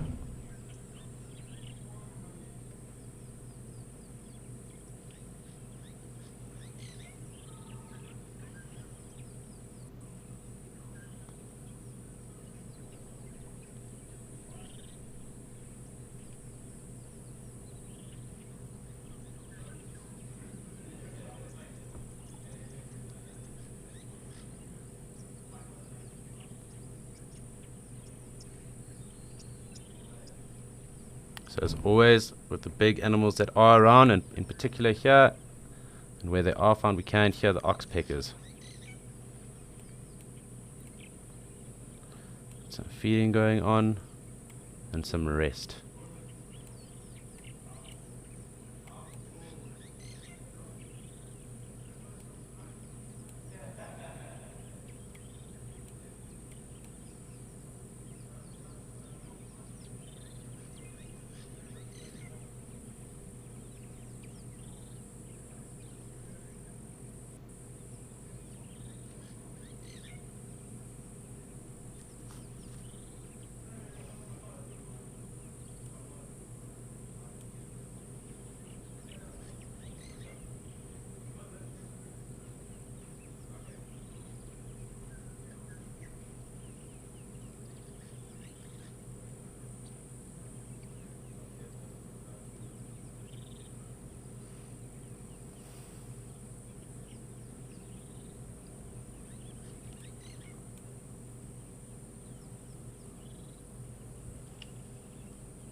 Lots going on, but definitely very hot.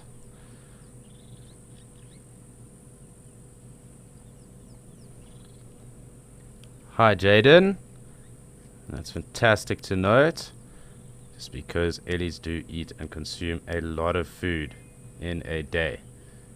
But again, we are also going to average that out because it will depend on areas, and it also will depend on the time of the year and what food is available for the ellies where they are found.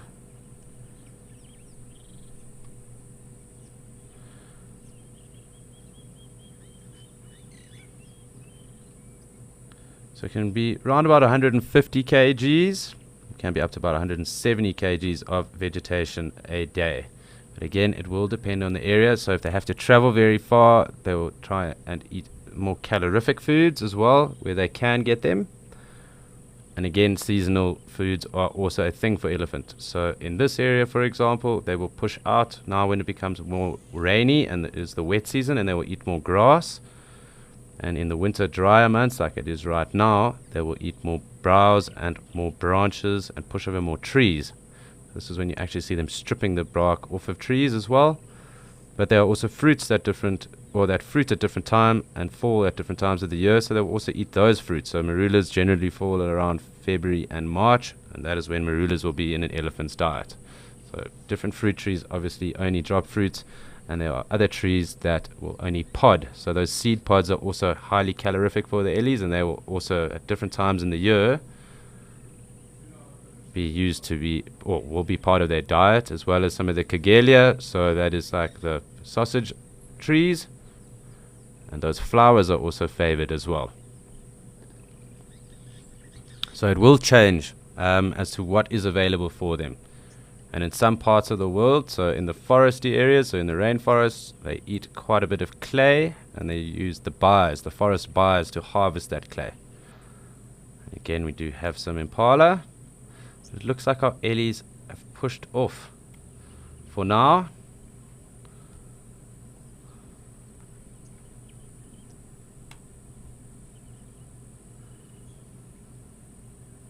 So we don't have much time, and it's been such an elephant day for us. Lots of elephant pool parties all over the show. So I think it's time for us to keep up that trend and head across to Ukakuyo.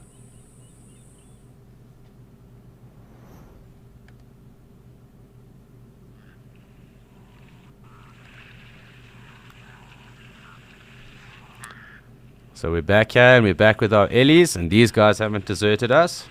The ones in Djuma had other plans. So we are just going to spend some time with these guys and end our eventful day just watching what they get up to. And we do have one or two swimming, so it's always great to see that. And we've actually got this little young one sleeping right in front of us as well. So that is just quite awesome to watch and see. And you can see how it's taking advantage of the shade from the bigger elephants too.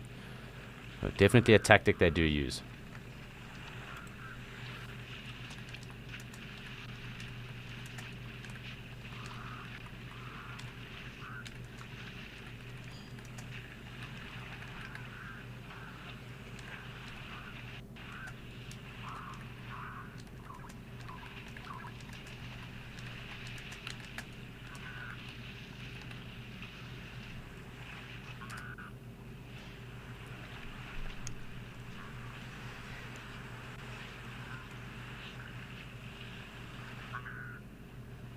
Really quite fascinating watching this young Ellie just snooze over here.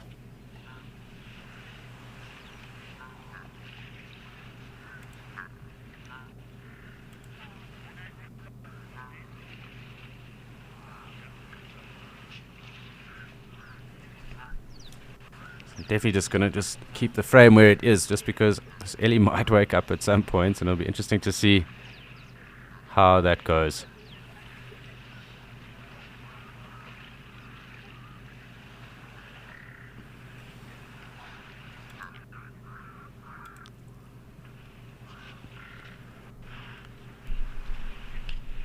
Nope, we're up and at it. So clearly that was the end of the snooze for that one.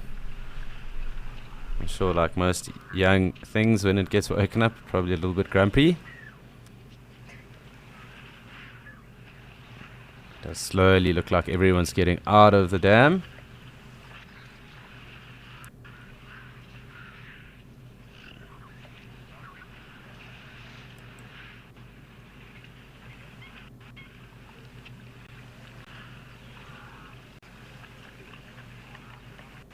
Hi Finak, so that also comes down to which trees are in the areas that they're in.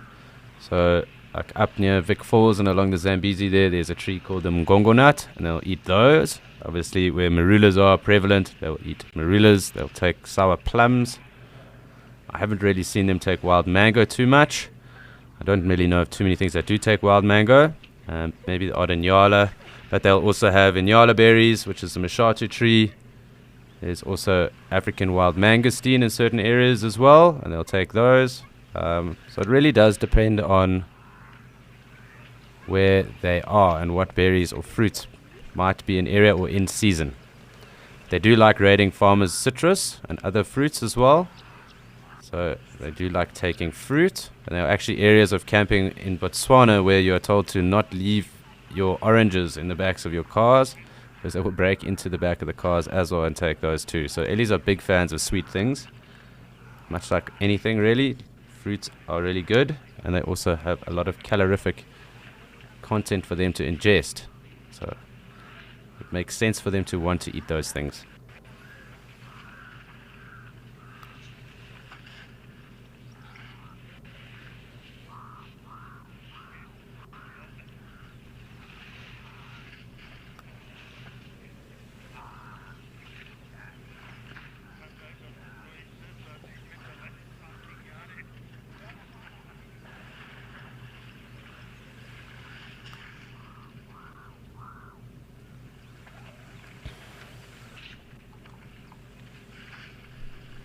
So we've really had such an awesome time with all the elephants across all the locations.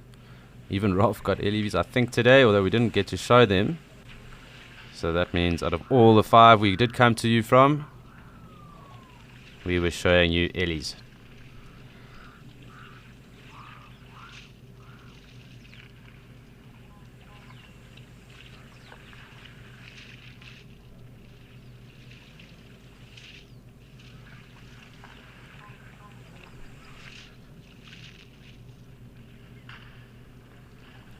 So we are just going to make sure that we do have these guys just hanging around for a little bit. They are slowly moving off. And it's almost time for us to slowly move off too. But let's just make sure that we don't miss anyone that is swimming.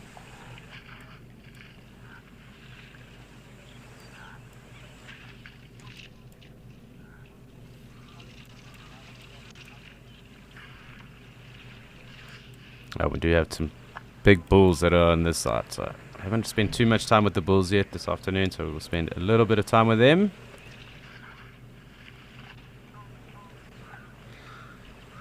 But it is that time of the day where we have to bid everyone goodbye. It's been an awesome day, lots of sightings, lots going on today at the different waterholes and different areas. But please do join us again tomorrow morning at 8:30. And please don't forget that Penguin Beach starts now as we close. So do stay tuned and do have a good afternoon further.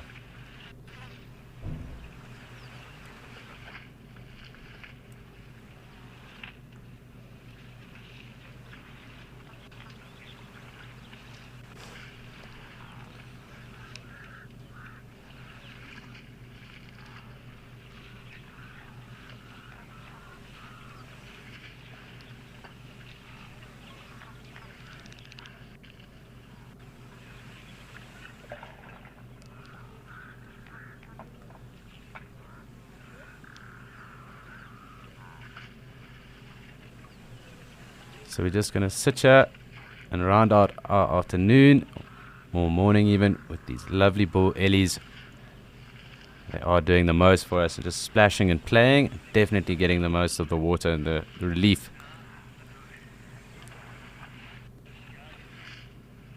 That is prevalent right here. There's also one of those black-faced impala there with the springbuck, so great that we got to see them today as well.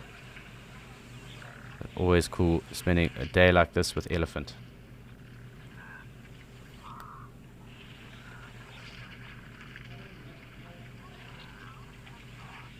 Thanks to you, Amy. Thanks for tuning in. It's been great showing you everything that we have had today and that we normally get every day. So do stay tuned. Do join us again tomorrow when we start all over again.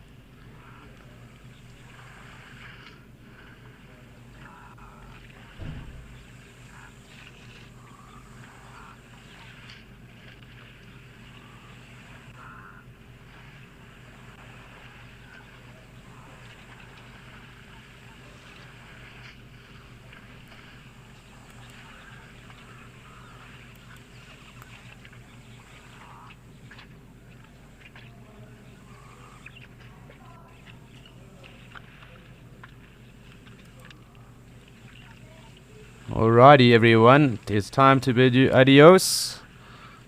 But Gary and Igor are eagerly awaiting you to jump on and watch them at Penguin Beach. So don't forget, that is also a live and interactive experience. So do send through your questions, comments, or anything else that you'd like to chat with them about. They'd love to answer or handle any of your questions. But it's been a fantastic day with you here at Escape to Nature, immersing ourselves into wildlife. Don't forget, tomorrow morning, 8:30 Central African time, we'll do it all over again. But wishing you all a fantastic afternoon and day further wherever you may be.